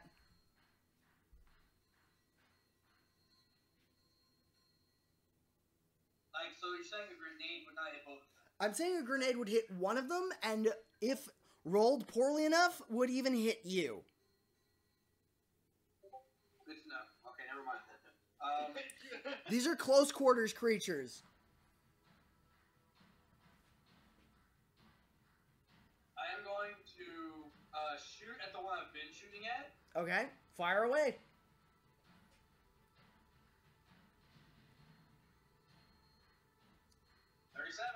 $37. Nice, dude. That hits. Just hits, man. Speaking of lucky.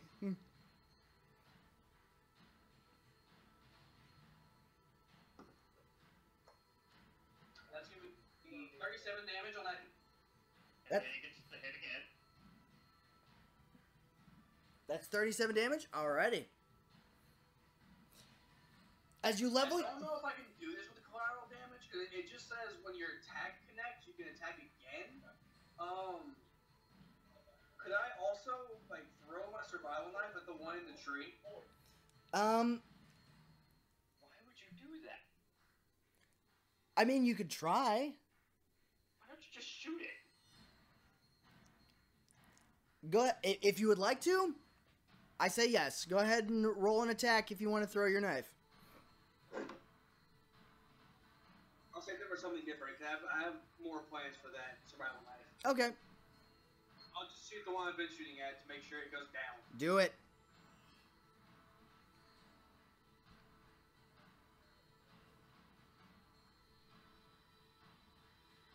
As a 38. 38, that's going to hit. Roll some damage.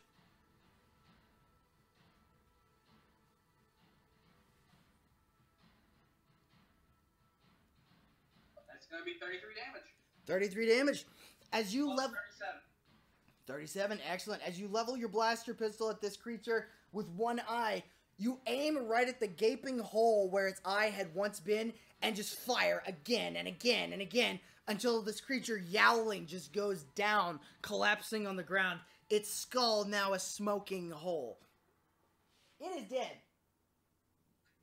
It is very dead. Oh, he dead.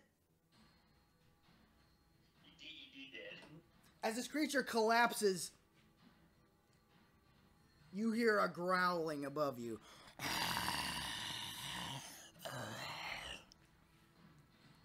Alright, that's Banis. I'm using my bonus action and activate dodge on that one, so I have a higher chance to get out of the way.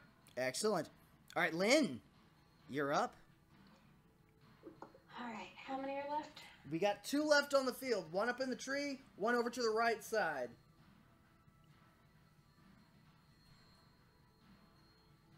I'll spend a force point to recharge move object and use that again. Alright. Which one? So you're gonna like throw it from out of the tree and at the other one? Yep. Nice. Alright, I like this. 3 Stooges smack their heads together.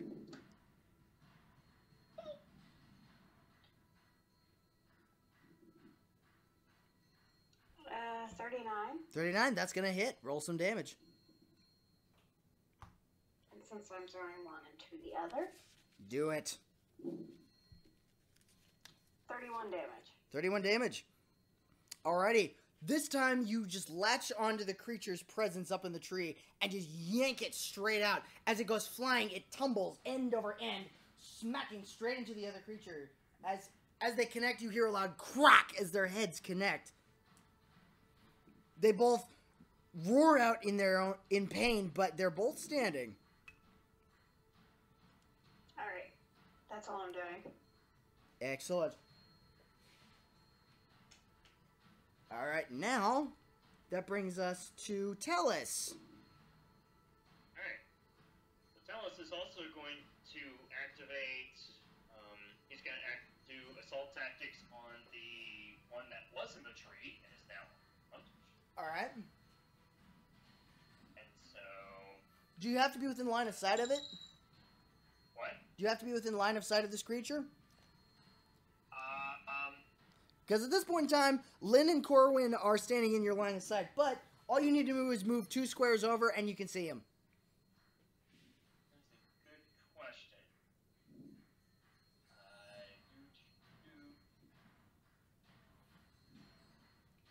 Indeed.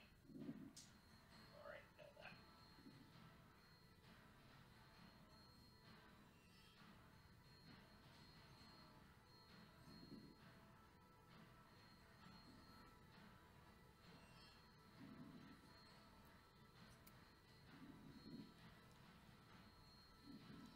There it is.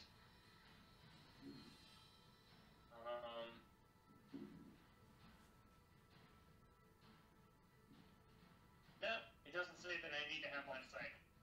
Excellent. Then, alright, then you just name it. So I don't need to move. Perfect. Okay. So.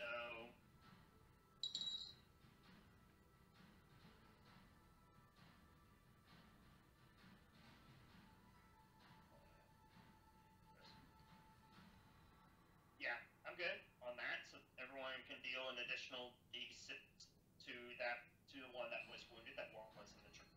Excellent. And we are also going to do coordinated attack again on that same creep for the Colin Corps. Excellent. So they will get an additional +2 in addition to their +1 lead. Gotcha. Alrighty. Marking that down, and excellent. Alright. Is that your turn?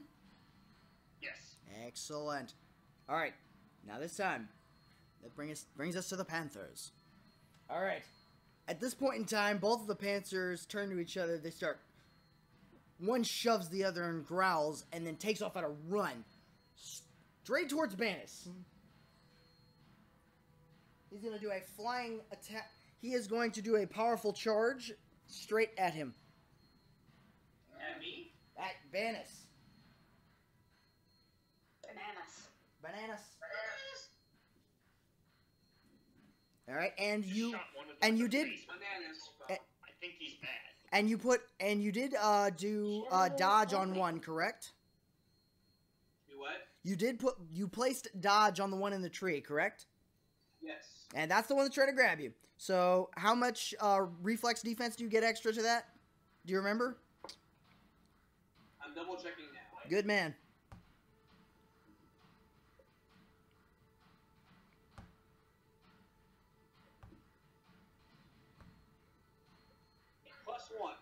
+1, excellent. Cause he Every little bit helps. Because he rolled a 30 on you to attack. That still wouldn't have hit. He comes flying towards you, claws extended, as you duck out of the way, just out of reach of his paws. The other one, you see, goes attacking one of the other colicoids. Oh, shit. Okay. The other one just goes running at one of the colicoids, just the other colicoid ready for it to try to tackle him. This time, the panther goes up underneath him and then grabs his entire torso with his mouth, clamping down with his fangs, and then breaks off into a run towards the forest. What? He has grabbed one of the colicoids in his mouth and has grappled him and is now trying to run off into the forest with him. Bullshit. Oh no. He's not good. He's not good at all.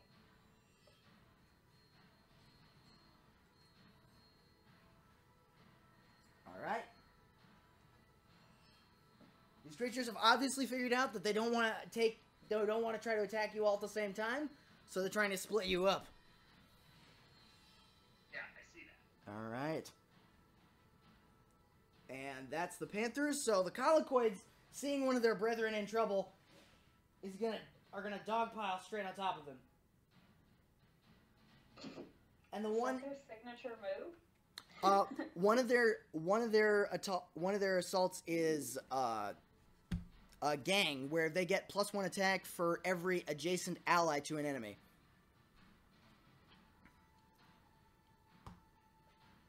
And they have been sucking at every roll that they've been rolling. They have yet to roll higher than a 10 tonight. So, they miss. And as the claws, as they struggle to keep up with this creature, as they swipe at it and try to bring it down, the creature is starting to build up speed towards the forest. All right. Next up brings us back to the top, Banis. You literally have this growling, spiked, orange-furred panther just staring down at you. What would you like to do? He's, like right in front of me, or is he still in the tree? I'm going to send you a picture. He's definitely not in the tree anymore. Right? He charged him. No, I threw him out of the tree, and he charged at you. Can you use force fruit to cause the creature that's running to start choking, causing him to let go? It's actually a good thing he missed, because he has some nasty attacks that he can do if he actually hit you.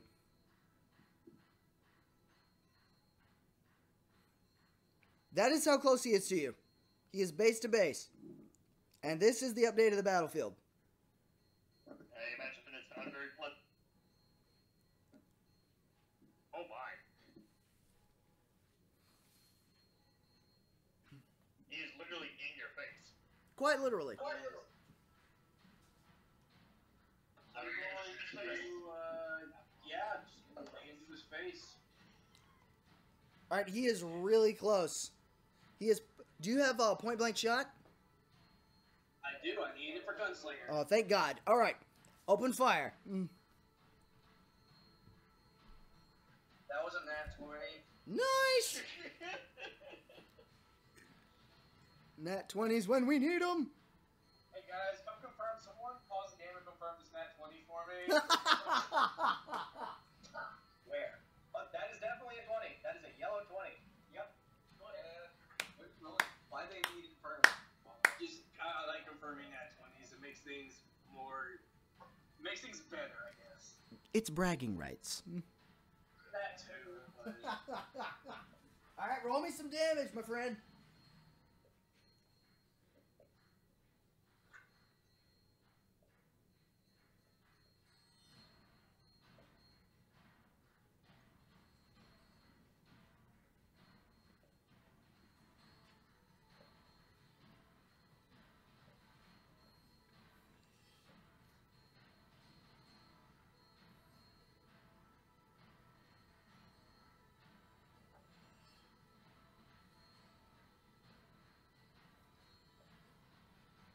That's 74. 74 damage? How do you want to do this?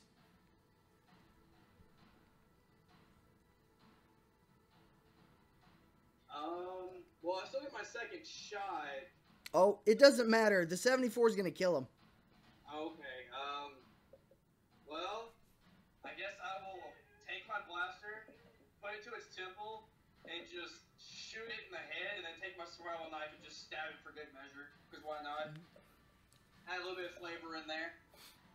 As you put the pistol over towards the creature's head, the creature whips around its open mouth in an attempt to bite down on your hand. As you pull the trigger, it goes up into the roof of its mouth, spraying out blood out the side.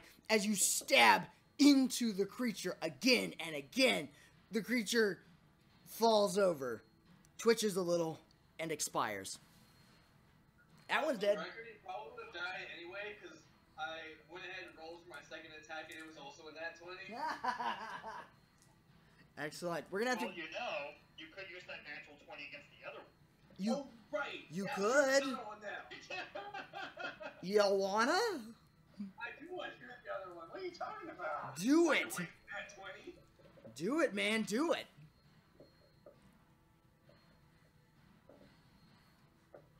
Oh yeah, you still technically deal an additional D6 to... Wait, no. The additional D6 was against the tree guy. Never mind. Tree guy's dead. Oh, tree guy is quite corpsey. That is 70 on the other. 70? 70, Alright. yes. All right.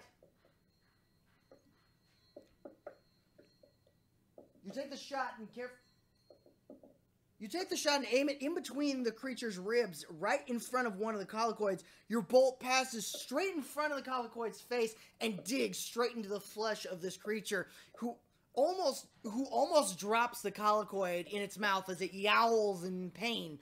You obviously hit something very important, and it is looking very rough. All right.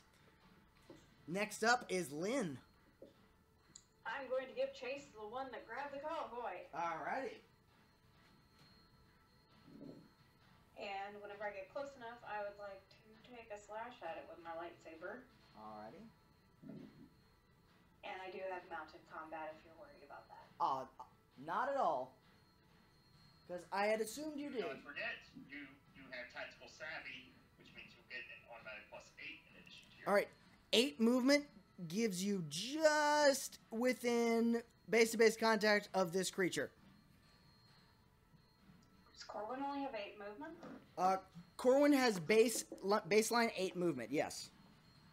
Okay, well, that works. That still puts me in range. Mm-hmm. Okay, so I have +8 to my attack. If you spend a force point. Correct. I rolled a 30. Do I need to? For an attack? Yeah. The 37 just hit. I leave that up to you. Although, he should be down the condition track since he hurt. Oh, yeah. So... That one should be very much down the condition track, considering I did 70 to him. Yep. Give me a minute. I mean, if you spend the force point, you're guaranteed to hit him. You don't even have to roll a d6. You know what?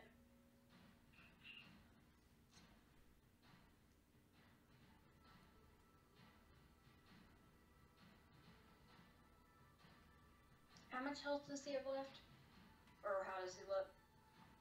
He looks pretty rough.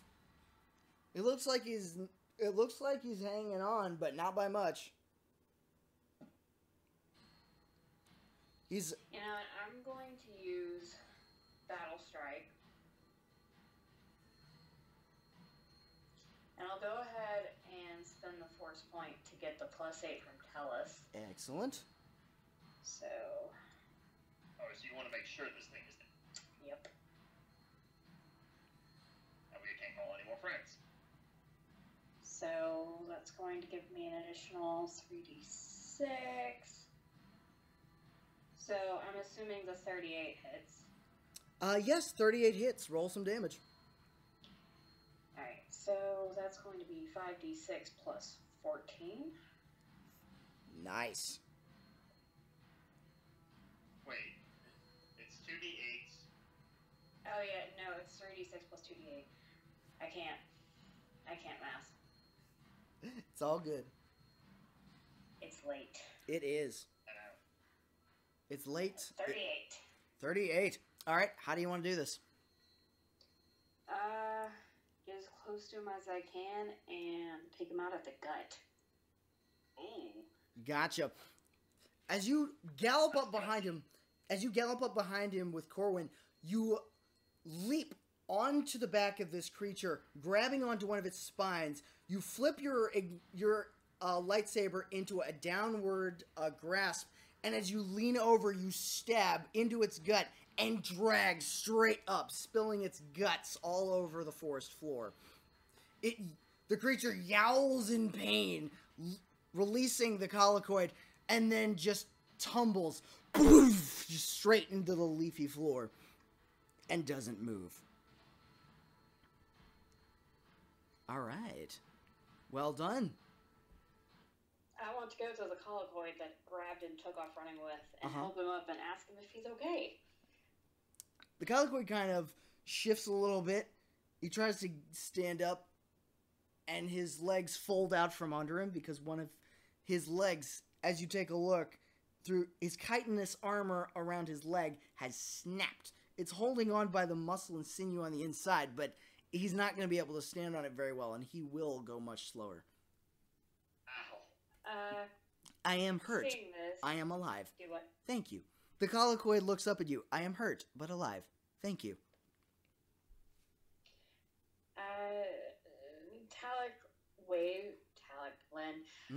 Lynn waves Corwin over and asks, would you like to ride Corwin? And would be easier on your leg. He looks over at Corwin and nods. I would, yes please. As he going to assist him up onto the Fenwolf's back. Corwin kind of bends down a little bit, kind of crouching down, allowing for this little creature to hop up, kind of ungainly, given the damaged limb, up onto Corwin's back, where he holds on as best he can. Okay. The other two colloquoids, yo. I was gonna go ahead and roll treat injury on our wounded op. Uh-huh. And I rolled a 33. Wait, it's 17 plus 16. Yeah, that's a 33. Oh. For treat injury. What materials are you using to treat his injuries? I'm using one of my bed packs. All right.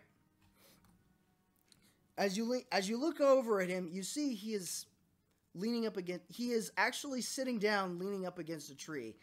His face looking kind of pale. As he kind of leans back, clutching at his neck, you see little green streaks start emanating from the wound, the scratch wound in his neck, over towards the rest of his face and down toward his body. I don't feel so good, sir.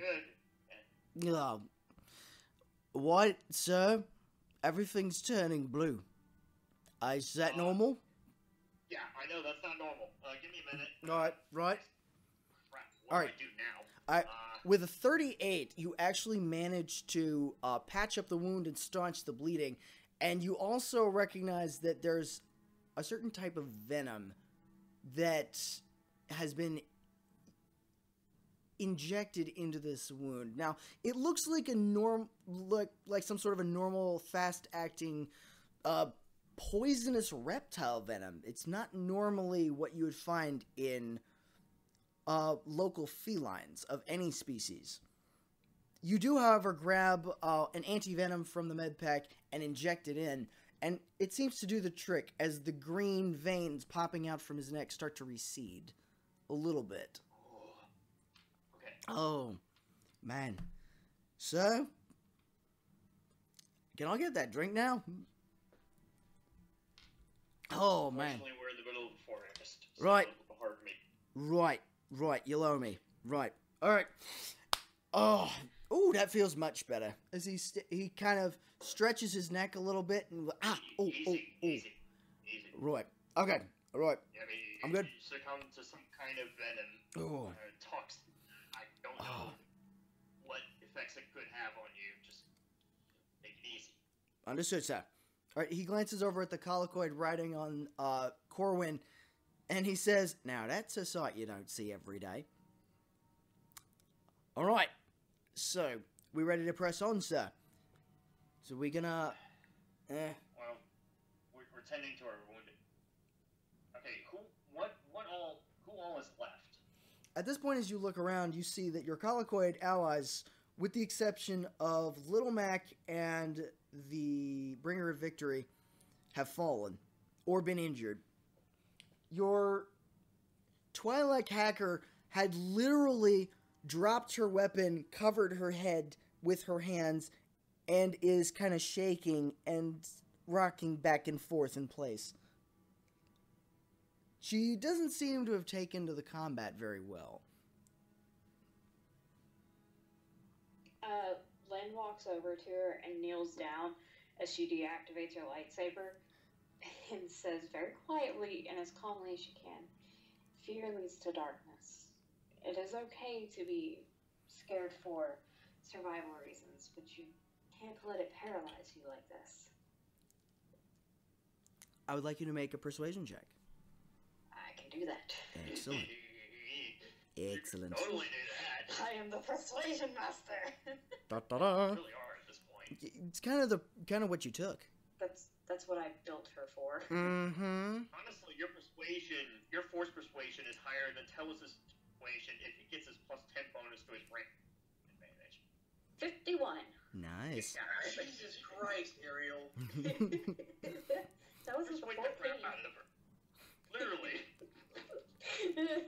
As you reach your hand forward, touching her shoulder, as she's, at this point in time, clutching her knees and obviously in a bad place, you reach out towards her mind and feel her mind locked in fear. And with the calming presence of both your necklace and the soothing tenor of your words, you seem to bring her back to functionality. She seems to, you see her look up at you, take a deep breath, kind of shuddering. All right. Okay. Right.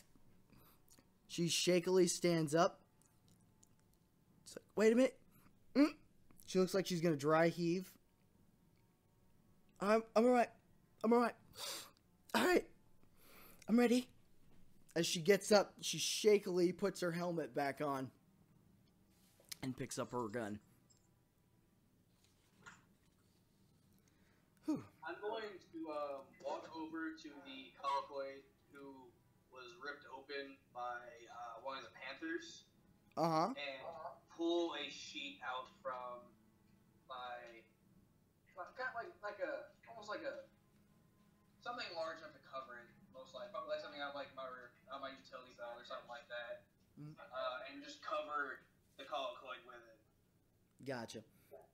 As you turn to go cover the colloquids, you see that the other two colloquids, that the Bringer of Victory and Little Mac, have all taken their fallen and kind of arranged them in a line, sort of to count the dead and to ensure that they're not missing anyone. And as they I will call them over and tell them I have covered him to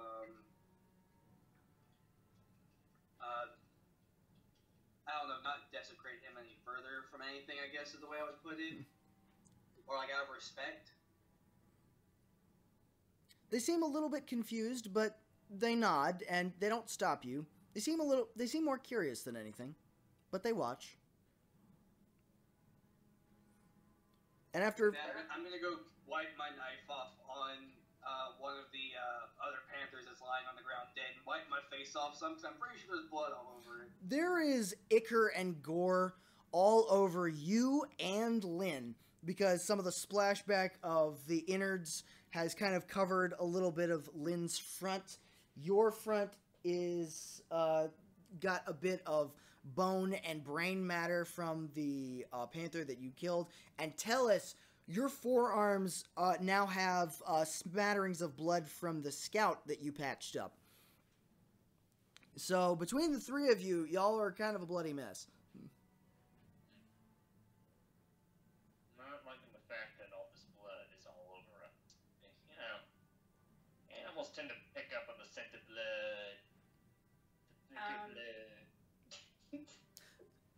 Can I make a use of force check to, I want to sense for someone in particular. Excellent. As you stretch out with the force, I want you to use the force twice and take the lower roll. Okay. Because this oppressive aura, this darkness around you, seems to be pressing in on you, and the longer you're in it, the harder it's going to be to function. At least with Now, use of the one of force. those is a natural 20. Ooh. Who got a natural 20? I rolled the wrong. That's a 37. 37? Alright. As you stretch out through the force, you stretch all around you, searching the force. You feel several hungry presences, and you recognize these now as several panthers. These are farther off. And as you stretch out farther and farther, you feel a long ways behind you the presence of the town and its people.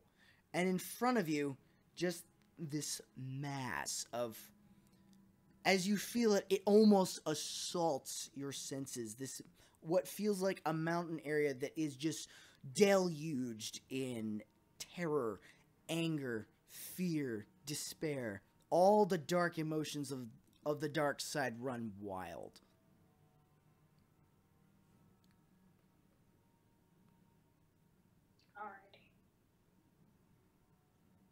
Alrighty. Alright.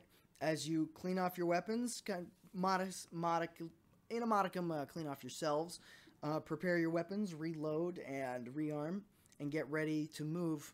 What would you like to do? I'm not gonna lie. We should call it, because Yeah. it's 12:30 over here. Alrighty. As you're patching up your injured and getting everything ready to go, we'll pick this up at another time. That was good, though. That was fun. That was Yeah, that was really good. that was good, guys. Y'all killed 6 of them. Ariel, the whole time, her eye was twitching as we were having these giant lizards.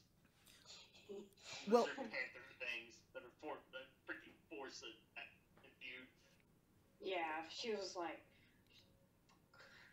Well, to be fair, you did save one of them. You got one of them to turn tail and get the heck out.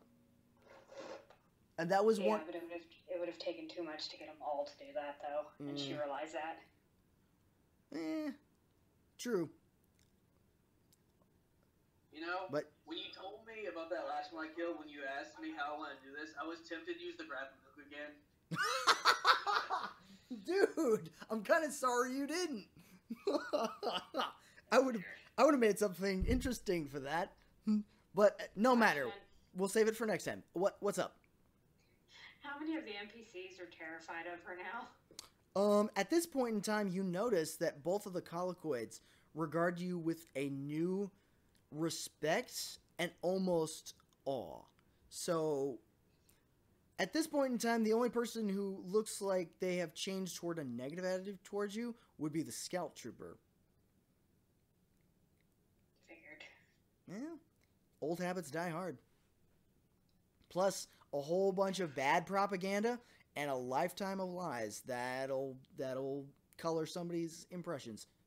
But I know, and that's one thing I want to get into this campaign, that even if it's like supposed to be friendly NPCs, that they're gonna come from Telis, which used to be Imperial. They don't like Jedi. Oh no. Yeah, I know. Oh no, they don't even like That's the thing. they don't even like their own inquisitors because they've seen and heard so many bad things about them that it almost overshadows the evil propaganda about the Jedi. So anybody who's got supernatural powers, the Empire just does not like as a general rule. So it can kind of show you just how bad off the Empire is when they're taking refuge in a Force user monastery. Yeah, that kind of shows just how bad off they are. Yeah. Really, how much of a choice do they? Exactly. But well done, everybody. Banis! Damn, son! Natural 20 after natural 20, son. That was beautiful. The only thing I've had that was close enough, cooler to that, was when I rolled 3 nat 20s in a row. I think you hit almost every single attack. Every attack except for 2. Yeah. I didn't make a single attack, so I just switched to what I do best, which is like going, okay, well then go kill this thing. Auto fire or just go kill it. That's smart. Switch to your strengths. That's good. That's good. See, Banis's strengths are in the air. He just kind of has to do what he can on the ground. Yeah, You literally are a scoundrel. You're all about luck. yeah. You're right. You're right. How many health points do you have? Me? Yeah, Banis. How much does he have? 135. 135? Yes. Yeah, he has less health points than the Panthers. Do I really? Yeah. The Panthers have more health than he does. Huh. Okay. I still killed him though. You did. You definitely killed him. So you are a powerhouse. And Lynn, just making one turn and run, that made me, oh my gosh, that just made me laugh. That's just beautiful. Well, if this was young Lynn, she probably would have thrown it somewhere. If this was young Lynn, I did multiple times. if this was Well, you would have thrown it away, just like go somewhere else. You're right. Don't be here. I'm gonna be honest with you, this was scaled for a level 17 encounter. Y'all did really good. And if y'all had been lower, it would have been a harder fight. So a younger Lynn might not have survived. The younger Banis would definitely not have survived because he's not as stupid as he used to be. He won't try to jump on things with spikes anymore. Oh, y'all did good. And honestly, to tell you, I expected y'all to lose way more people and to get injured way more than this. Y'all played it well and y'all played it safe. Good job. We kind of learned to do that because of Brandon, because he throws a lot of things at us really quickly. So we kind of learned to crowd control is a very big thing you have to do early on, and if you can't do crowd control, just do what you can to stay alive. Fair. That was the only way he could challenge us. Rule number 1, if you see an officer, kill it. Yep. Yeah, that tends to be... We would kill the officer before he would even get a turn. It would be like, killed the officer. That's good. No, that's good. You want to kill the officer. You don't want that bitch hanging around. He stopped throwing droidicas at us. I kept throwing. I was like, is that a droidica? Bye. Actually, I'll tell you what. You know what I want Lynn to do? I would actually like Lynn to make a perception check. Just for fun and games. Just for giggles.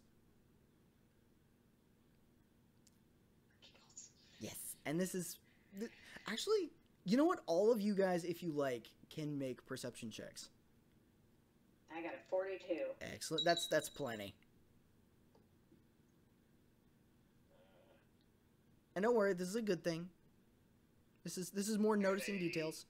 I got a 27. That's enough. Hey, Banis, you want in on this? On what? What are we doing? Roll me a perception check. Making a perception check. For details. It's nothing.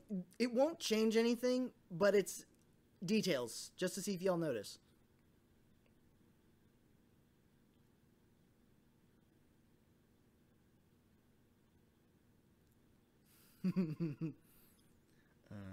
As usual, I am impressed by how you guys coordinate and work together. That's fantastic. I rolled a... What's a 4? Yeah, I know. I can read, Graham. I rolled... Are you sure? That was Are you very sure about that? That's an unnatural 20. Hey, he's got to make up for all those natural 20s somehow.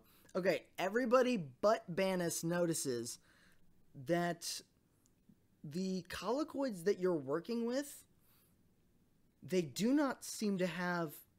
The droidicas of the Old Republic and the Clone Wars were shaped in a similar fashion to the colloquids of Colloquy 4, and almost mirroring their skeletal structure. They were kind of rounded, and they could even ball up and roll as they went. These colloquids seem to have been altered in such a way so that they stand straighter. They can't roll up into a ball. They have more limbs and more blades. These seem to be less natural, but definitely more combat savvy than your regular colloquid. Yeah, that's it. Yeah. It's just a little observation of the species. That's probably why Lynn isn't uneasy around them. Quite frankly, because they've been so altered that they're honestly not even... Even their personalities are different from actual colloquids. That's another thing. Yeah. I would like my entire party to roll a nature check, please. What? Roll I'm sorry, what? a d20 and add your knowledge of natural sciences. Would that just be an intelligence roll? Modifier, basically. whatever you have, even if it's just an untrained roll. That's a 22. 22, that's enough. 16. Not as much. This is kind of obscure knowledge, so it's a little bit harder. 16 plus 7 is a 23. 23, that's enough. All right, Banis and Telis. Remember information about colloquids. Colloquid drones, anything that is not a queen, is usually feral. Is not smart enough to even so much as utter words, much less hold an entire intellectual conversation. Colloquids that are not queens are usually mindless savages that, frankly, have trouble not eating things that are not colloquids on sight, which is a welcome change to these colloquids. These seem to be more intellectual, more stable, more capable. Obviously more changed, and definitely more civilized. Okay. Mm-hmm. Glad to know I won't be colloquid food anytime soon. Not unless you want to be. Or unless you say you're an Imperial saying you're going to take over the planet again. In which case, roll initiative. No. Yeah, no. Maybe we just like hop on Cora and bye, Telis. Bye, Felicia. I'm off into the sunset like the majestic beast you and him are. No, thank you. Oh, I got you. Alrighty. Well, Are we good? oh yeah. Everything's good. Everything's fantastic. And we will get into the looting and the rewards of the combat when we come back. Alrighty. Excellent. Well done, everybody. I just want to know, just real quick, is Rukkus and